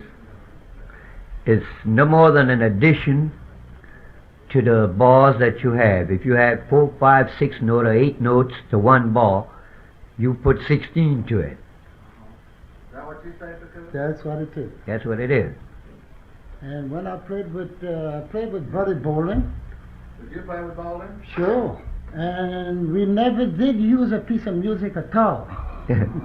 What kind of a man was It was bowling? nothing but head Head stuff. stuff. That's all. Head music. Head music. Uh-huh. What kind of a man was bowling, anyway, personally? Personally, he was a light brown skinned man, you know. And he used to blow that cornet that you could hear him for blocks. Was he a gay, jolly fellow? Oh yeah, very, very jolly. And how did he dress? Dress common. Uh-huh. Yeah. Was he a great woman's man? Oh yes. That's what put him to his grave. It's women. I thought he blew his brains out. Good. No, he got crazy, you know. Uh-huh. And he died. I don't know when they put him in a crazy house. That's all I heard of him. And Was he back about the time that you were starting in the district? With Perez and those? Was he already current then? no, No? that's before that. That's before him. Oh, right. Yeah. He came along before bowling. Oh yes. You're an older man than he is. Oh sure. But at the time he was a big man, wasn't He was a big man. Yeah, big fish. They used to call him King Bowling. he? He was the best man in New Orleans at his time. Yes. Oh, he had a wonderful reputation as far as a musician.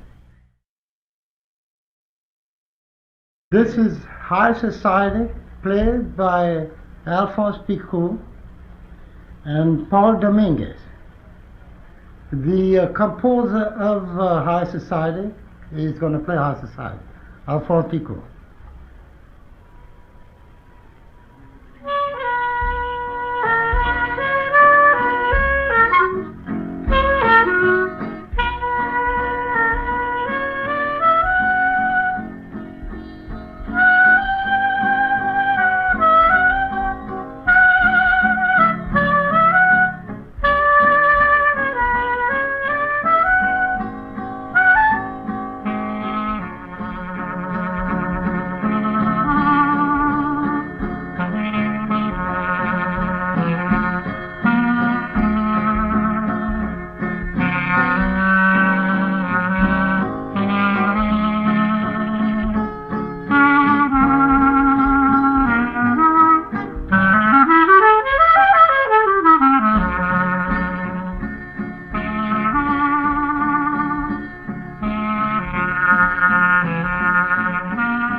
Tell me, how did the people dress the sporting-like characters? How did they dress, Glennie? How did they dress? They had a very extravagant way of dressing, didn't they? Well, yeah, they had a type of people, you understand, that would try to dress real decently. Yes. But they had another type, you understand, that would put on expensive shirts, Sure, yeah. very expensive shoes, you understand, and a funny shape. everything that's All looks like it's awkward. all. All awkward, yeah. I mean that they buy shoes that were so Pointy shoes. out of place. You understand? Pointy Shoes that with were torn up. You understand? toothpick, they used to call Yeah, it. yeah. Toothpick. Yeah, now listen. There was a case about a fellow, you understand, that had those kind of shoes, you understand, and dressed up with a lot of silk shirts, you understand, and good pants. Pay a big price for one pants, tailor-made. And so then he was thinking, I thought I heard Buddy Bolden say funky tonk, funky tonk, take it away. And Yeah, that's right. the judge said, I thought, what was you singing? He said, sing that little song that you sang. So he said, I thought I heard Buddy Bolden say funky tonk, take it away. He said, what, funky tonk, take him away. He fined him too. Yeah, $25 or 30 days. That's right.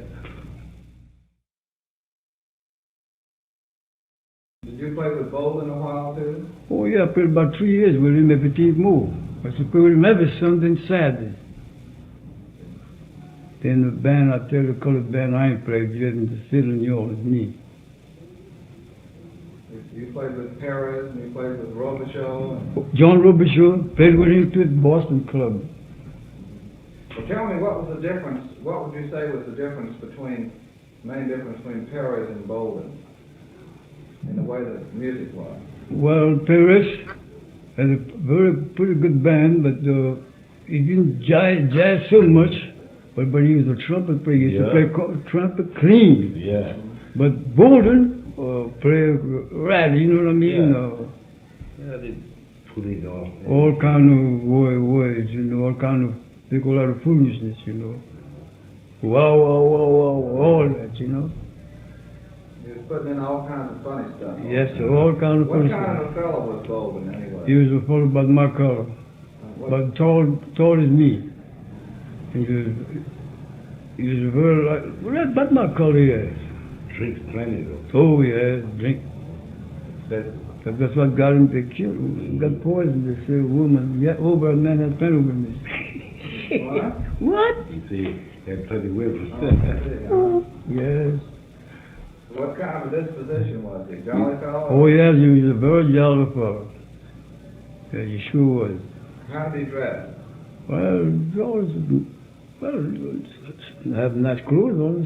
Somebody told me he used to wear his shirt unbuttoned and he had red undershirts. Oh, no. I ain't gonna say that because I knew him, but I knew him. I used to drink with him and play with him and go have a good time with him myself.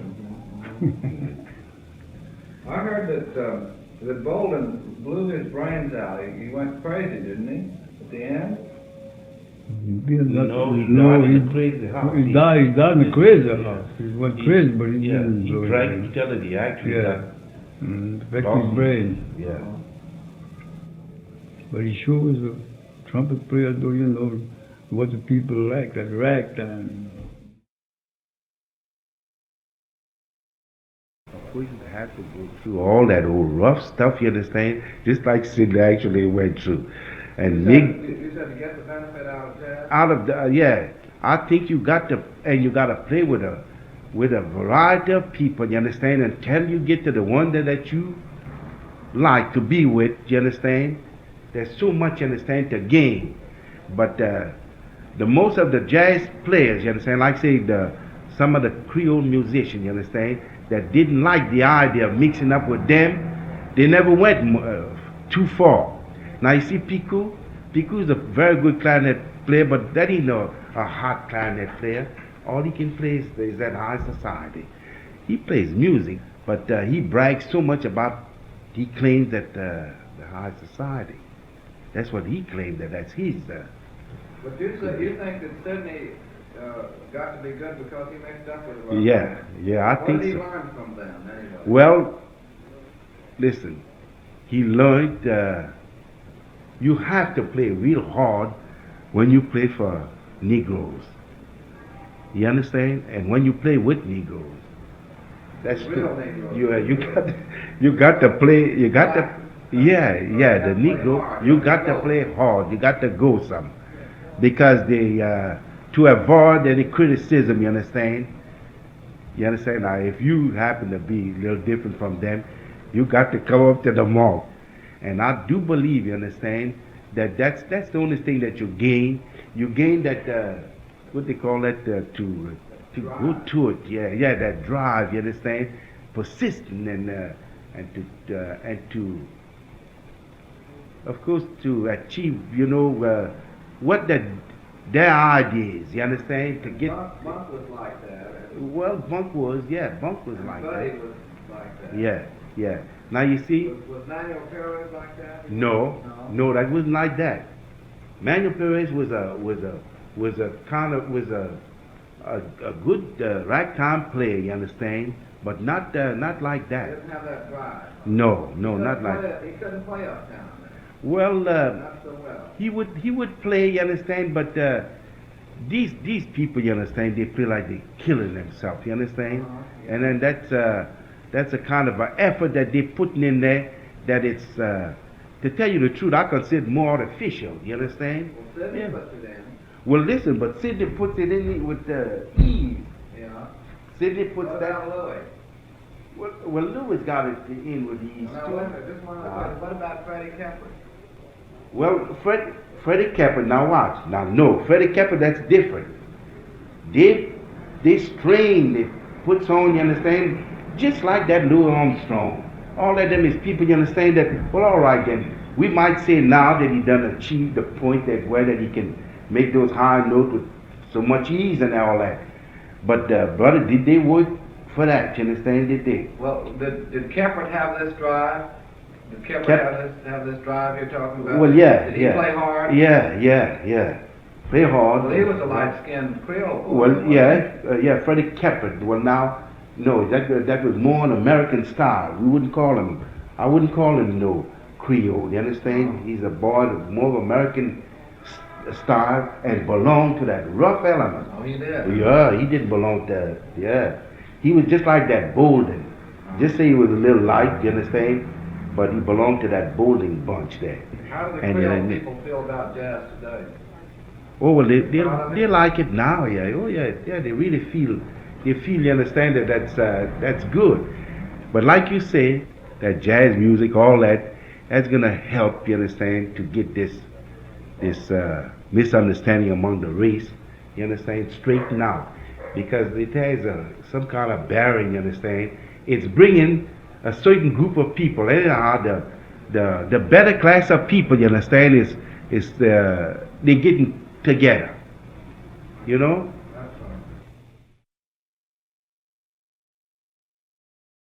Did you ever hear that he had been the composer of the Tiger Rag, Jelly? No. No. Dixieland Jazz Band was the first band I heard record. I heard of a band playing the Tiger Rag, and it's supposed to be their own number. It's the first time I heard it when they played it. Jelly Roll said that he developed that tune. Well, I'll tell you, those boys, they learned their instruments down here, and they picked up pretty much their numbers from parts from different numbers down here and made up the tunes, you know what I mean? But that Tiger Rag wasn't nobody's particular melody. It was a combination of several different melodies they picked up and just put them together. And Jelly Roll said it was that roar that he put in the thing, you know, that. And woo, that's it. Yeah, I don't know. I think he's taking too much credit. Do you remember any particular tune that he was playing or that he was famous for at that time when you first met him? Well, at Wolverine. No, that early? Yes. 1906? Yes, sir. He was playing that long before he had it published. Long before he had it published. Did you ever hear that he used to compose the New Orleans blues? Yes, I heard that. In New Orleans, Yeah. Louisiana town? Yes, I've heard that. I think that's his number. Popular back in the 1960s? No, that come up in later years. He composed that after he began publishing numbers. It was with Melrose Brothers. And what about the Jelly Roll blues? Gerald Blues, that dated back that time, too. Did you ever hear Winin Boy, Don't Deny My Name? That's right. That was another one back in those days. Was that his tune? That was his tune. What does that mean exactly, Johnny? What does Winin Boy mean? You have Wine is something vulgar. a bit on the vulgar side, What yeah. does it actually mean? Well, let's see. How could I put it? Put it Well, the guy is a good jazzer. That's what I mean. Winding. Was it whining or whining? Winding. He was called Winin Boy. It was Winding Boy. He was a kind of a fast, he lived a pretty fast life. Oh, yeah. Yes, he did. Well, most of those guys around the district did, you know. Yeah. They all were halfway pimps down there. And Jelly Roll was one of those guys and didn't make any bones about it. Oh, no. That's the idea. I always had an idea that's what he meant by whining. That's what it was. That's what it was. Do you happen to remember Winin Boy? No, I just couldn't remember. You couldn't start it. Was it pretty popular back then? It was. When did you get the leisure to pick up a guitar and start playing? Well, I had started that at about the age of 12. See, my mother had a guitar. My father made her a present of a guitar. And he taught her a few chords. But I first started on a little outfit I made with a cigar box. Yes, I made a guitar cigar box and then peg keys, you know, blow the holes in the head. And I had the strings graduated from fishing twine on down to thread. Just like, you know, the smaller strings up to the big ones. And I tuned it perfectly. It sounded more like a ukulele because it's a small outfit. But I learned how to tune it, and I used to make the few chords that Mother taught me. And later on, why she seen I had such an interest in it, why she let me use her guitar. And my brother was working at a place called Louisiana Cooperage. And there were two friends of his working there, one by the name of Jules and the other by the name of Jack. We used to call them Jack and Jill. Jack was a mandolin player. He played a little guitar, not very much, but Jules was a guitar player. And he was the one that taught me most of guitar playing. He used to come home on Sundays, him and Jack. In fact, they had a group of them every week. They'd put up so much on the Saturday night, get a keg of beer, and one Sunday, Jack and Jill would come with the mandolin, and they'd have a dance all day at maybe my house, next time be the other fellow's house, that way. And at that time, we had the Consumers Bureau here, and they used to buy Consumers beer, so they adopted the name of the Consumers Band. So there were only two of them, and after they found out I could play a little while, they'd taken an interest in me, and Jules told me I could come to his house every Sunday morning and take lessons. He'd teach me, so I did. And after a few lessons, I was playing with the Consumers Band. I just went on from there. That was an old-time string band, huh? That's right.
The blues. It's the guitar blues, I call it. You don't remember, is that one of the first tunes you learned how to play? That's one of the first ones. I learned about wild about the blues then. They had all kinds of blues. Kansas City blues and New Orleans blues. And he had no special name to them. Just every fellow played that had a blues of his own. These were pretty rough places that these guitar players hung out in, weren't they? Yes, quite a few of them were. Then they had the better places, such as Tom Anderson's and.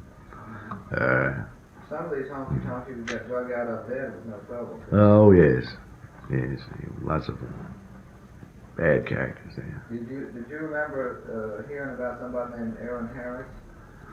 Aaron Harris lived right back in this section. Is that so? Yeah, he killed his brother-in-law. Right here at Calden Avenue and this Washington Avenue Canal. What they do? At 5 o'clock in the morning. No. He beat the rap. Then in later years, he slapped a fellow down in downtown around Franklin Street. He was operating a game, cards game. And the man that was banking the game, a fellow by the name of Tudlum, and his pal of his is called Bohug. They waited for Aaron Harris to, when he got off there, he used to come to town every night to gamble, see. And they waited for him one night when he got off the Tulane Bell car at Franklin and Tulane Avenue. And let him have it time he stepped off the car. He was bad actor. They were too, though, of course. Oh yeah, well I thought they weren't as bad as he was, because they were not bullies, you know what I mean. But Aaron Harris really was a bully, and he drew a knife on a police officer. And they could back down. Yes, sir. Was he a big man? Yes, he was a pretty good man. His man stood about 6 feet. 6'1", weighed about 200 pounds, 210 somewhere. They made a song about that, didn't they? Yeah, I think they had a little song they used to sing around here about Bohug and Aaron Harris. Didn't he have some protection from some voodoo woman or something like the hoodoo woman? I don't know. I heard that. I don't know it to be a fact. But he must have had something. A guy could beat that cold-blooded murder rap. And what about Stavin Chain? Stavin Chain, well, he was a pimp. Is that so? Yeah, he's supposed to have more women in the district than any other pimp. Did you actually know Stavin Chain? No, I heard a lot of talk about him. I never knew him. What did you hear about it? And this is very interesting because, you know, they had a song about Stavin Chain all over the country. Nobody in town can do something like Stavin Chain. Make it on down. Yeah. Good tune, too. Yes, it was a good tune. Yes, I heard the tune. I couldn't memorize the melody now. Around New Orleans at the Yeah, at one time it was. About when was that? Let's see. That was around 1908. Something like about 1908. Was Stavin Chain a white man or a colored man? He's a colored fellow. Supposed to be good looking and... Yes, and with a long and women were supposed to be crazy about him.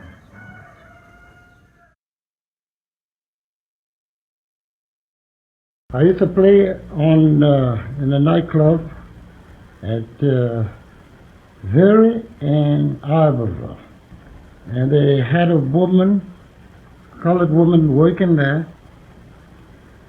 And she had her husband working on a railroad, putting up tracks, you know. And while working, he was singing, you know, he sang. And that's where the blues come from, the first blues. So she invited me and the bass player at her house. She says she's got a wonderful blues. She says if we get that, it's going to be very good for the band. So the next morning, we went to her house, and I caught on to the melody, and I wrote it down from her voice, and with my instrument, and I wrote the music down. And that night we came and we played it. That was the first blues ever known. Did that make a big hit? That made a big hit. And they're still playing that blues up to now. What is it, secret? We used to call it the coon blues. Did you play a snatch of it, you think?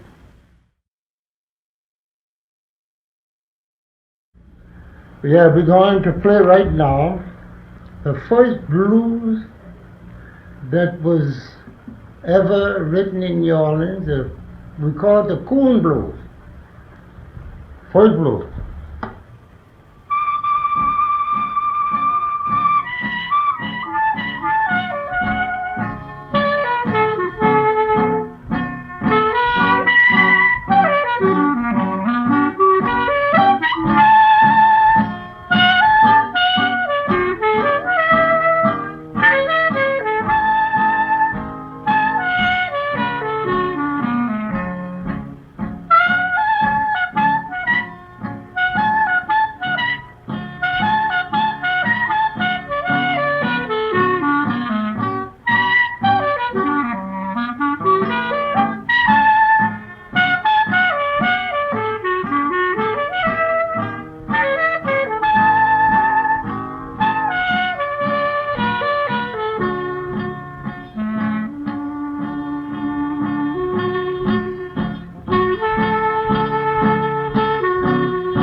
Glennie, when was the first time you heard the blues? We had a blues, we used to call it, we used to play to call it the Battle House Blues. It's an old blues. Uh-huh. When was that, Glennie? That's been about 30 or 40 years ago. Who were you playing with when you were? I was playing it with, you know, what's it called? Thankfully you say went crazy. Oh, yeah. Bolton, yeah, he's the one. Battle House Blues, that's what they used to call it. He made that up and it's like a makeup. That's a makeup.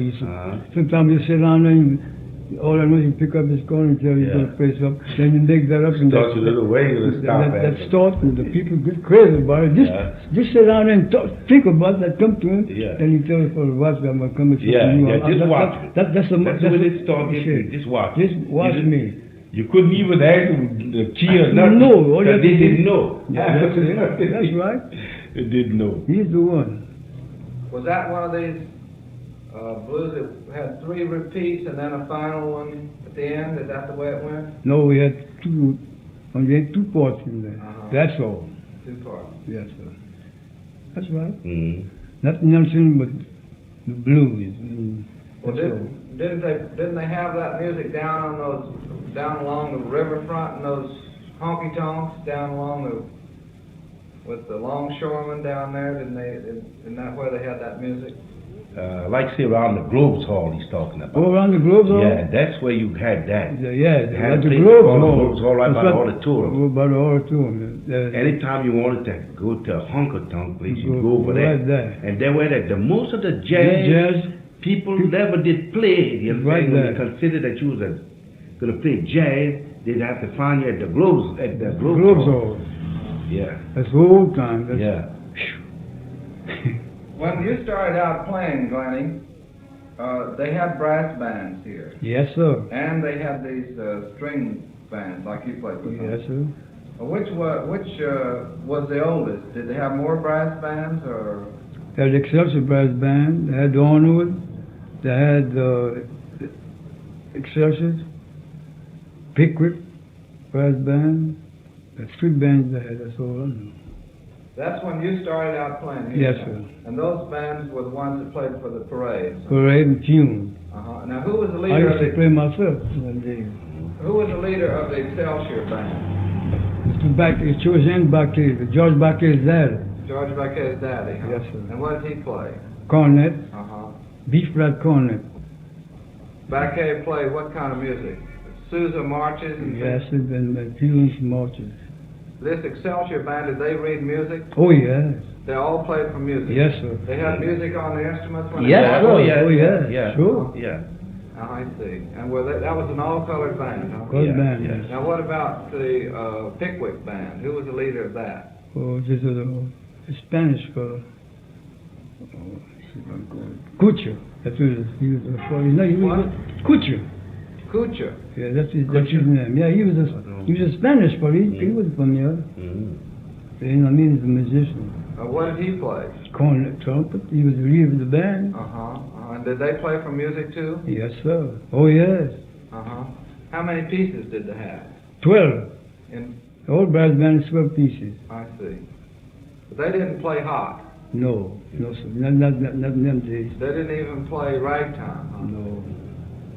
Even the least bit jazzy? No, just a little, you know, not too much. They play a little live coming from the funeral, but not until later years. Did they have second lines? Yes. That's what would they do in those second lines? That's how come they ain't got no more parades here, hardly. Yeah.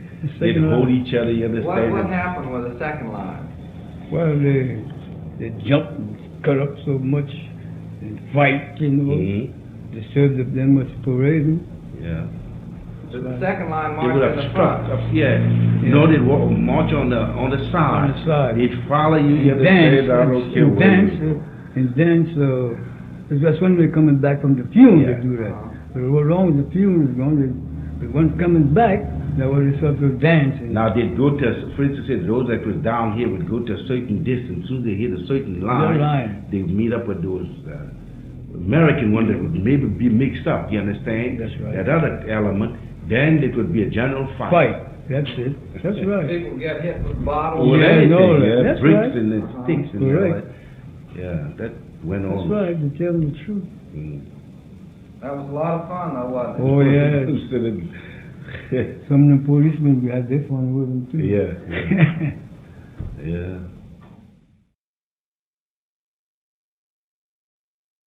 Didn't the family object to him mixing with those different riffraffs down there? Well, sure. Oh, yeah. They oftentimes used to think, you understand, that was just jeopardizing and himself being young, but and come from a good family. What did your people think about that district? Did they think it was a terrible place? Oh, yeah. They always considered that the district was one of the worst places, you understand, that for anybody. Of course, the thought young that men was. would go down there anyway. Oh, yeah. They figured that was going to interfere with the morals, you understand, of especially young people. Was it a Jim Crow setup down there? Well, yeah. It was a Jim Crow setup, but you see, boys like him, of course, the most place that you could play that you would get anything is if you'd play for white. You understand? For white people. Of course, those guys that played for the white houses, they didn't ever get to stay with the girls. Oh no, they didn't. No. Very dangerous. Yeah. Well, they would keep their eyes, you understand, on that, and then that's one thing. Is rough is what that they were. You understand? I must say that, and is ignorant is what that they were. They had sense enough, you understand, to kind of to not to commit themselves in any way and to avoid, you say, getting into any kind of conflict or trouble. Now and then you maybe would hear of somebody, you understand, that mixed up with colored and white, you understand? Once in a while you'd hear that, you understand?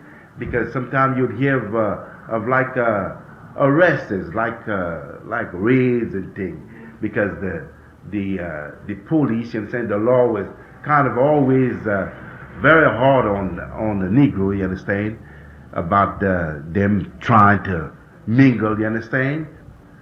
Well, wasn't your mama worried about that element of it too? Going down there? Well, I'm gonna tell you, she wasn't worried about that because the boy was really, he wanted to dress up, you understand? That's one thing, he used to keep himself well. While he had a variety of fans that would get him at their house and I don't know if he'd buy it himself, but buy expensive clothes for him. Now they had a pimp that they called clerk. He had plenty of money. He was shot in a barroom one time, so somewhere in the district. I don't know exactly what place it was. And clerk used to think a whole lot of my little brother, you understand, of Sidney. He used to have him to come over there, buy fancy, fine clothes, you understand, for him, and see that he goes on the job because he liked his music, you understand? And sometimes Sidney would do that and then wouldn't come home, you see? Well, then we'd be a little worried about these things, but we never could do anything, you understand, about it. But when we would see Sidney, he'd come and then, well, he'd give his mother some money, you understand, and then he would say where he was, that don't worry, he's all right. So then naturally, my mother would feel, well, that's one time, well, that's over, until the next time comes.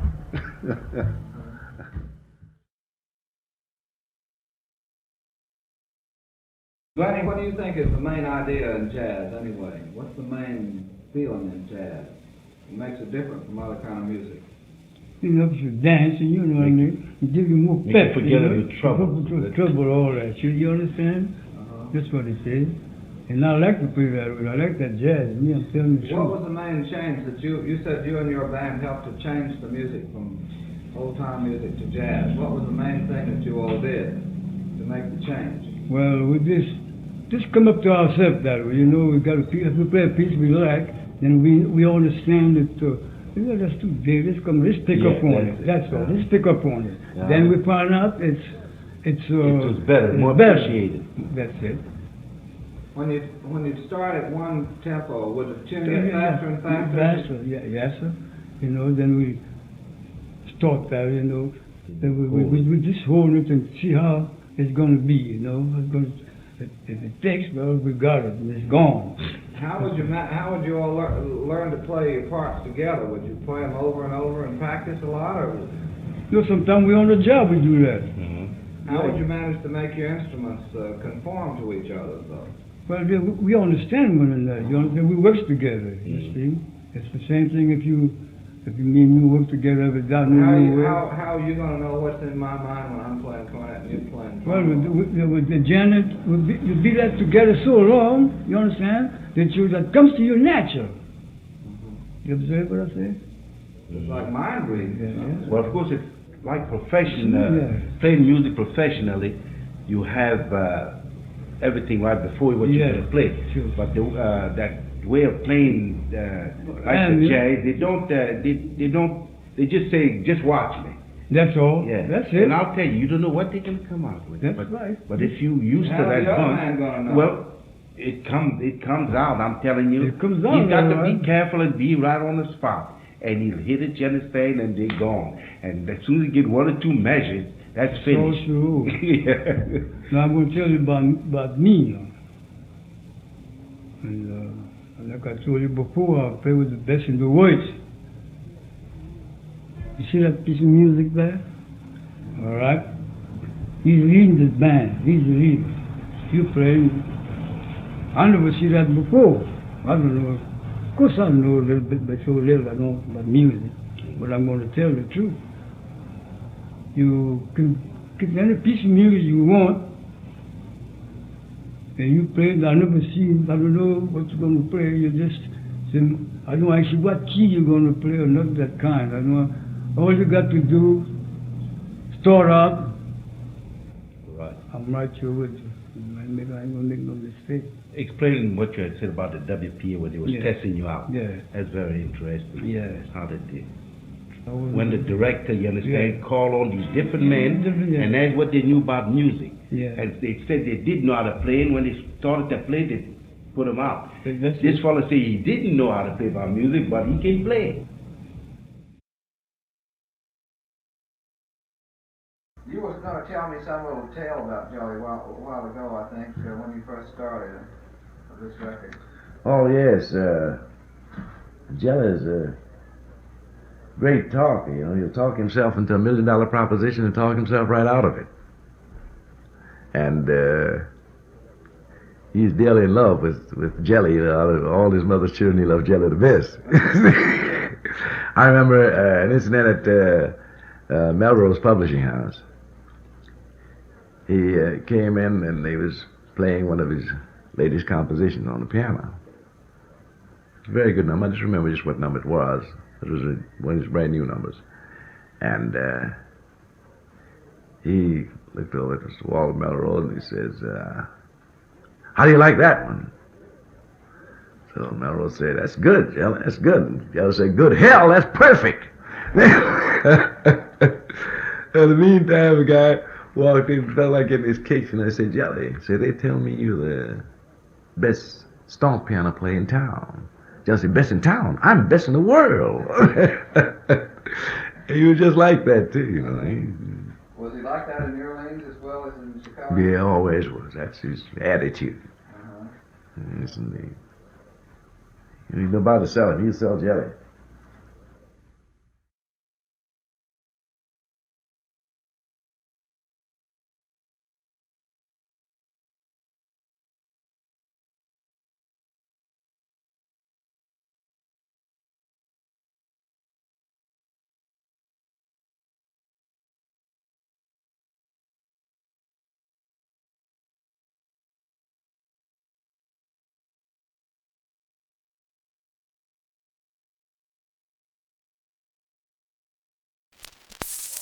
For a little illustration of Sammy Davis, I will see if I can imitate him just a bit.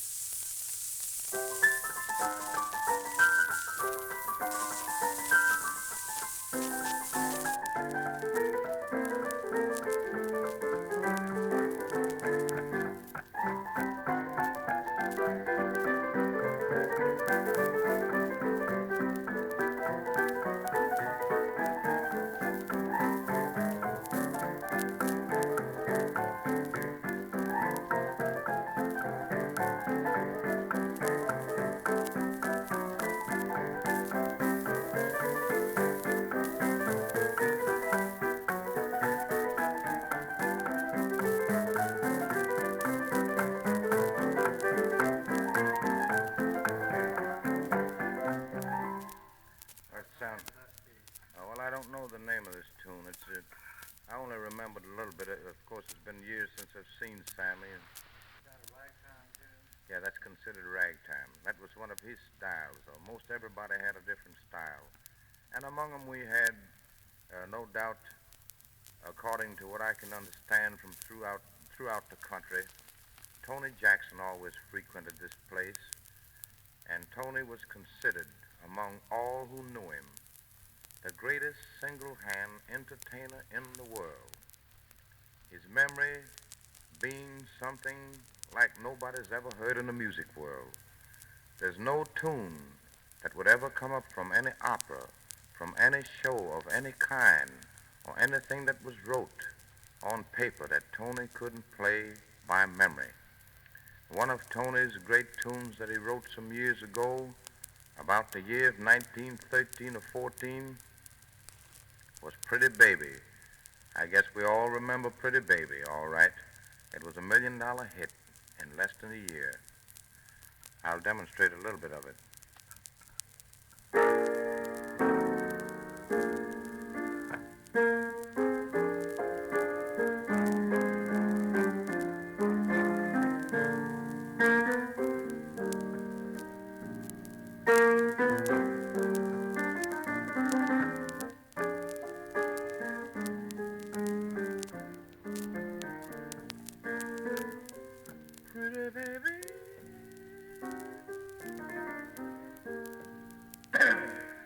Oh, boy, when I do that, he'd know I was coming in when he'd hear me do that, see?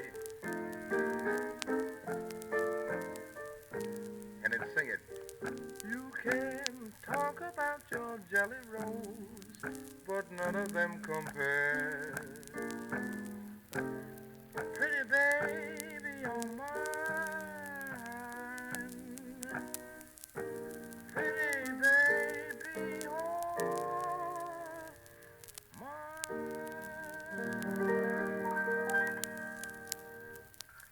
then he would be among the great favorites. He was no doubt the outstanding favorite in the whole city of New Orleans. I have never known any pianist to come from any section of the world that would leave New Orleans victorious. We had so many different styles that whenever you came into New Orleans, it wouldn't make any difference if you just came from Paris or any part of England or Europe, any place. Whatever your tunes were over there, they were the same tunes in New Orleans. Because the boys always played every type tune, and especially Tony. He played all the high-class numbers, same as the low. He was the outstanding favorite, no doubt, in the city of New Orleans by both white and black. Was he colored, too? He was very colored. He was real dark. And he wasn't a bit good-looking, but he had a beautiful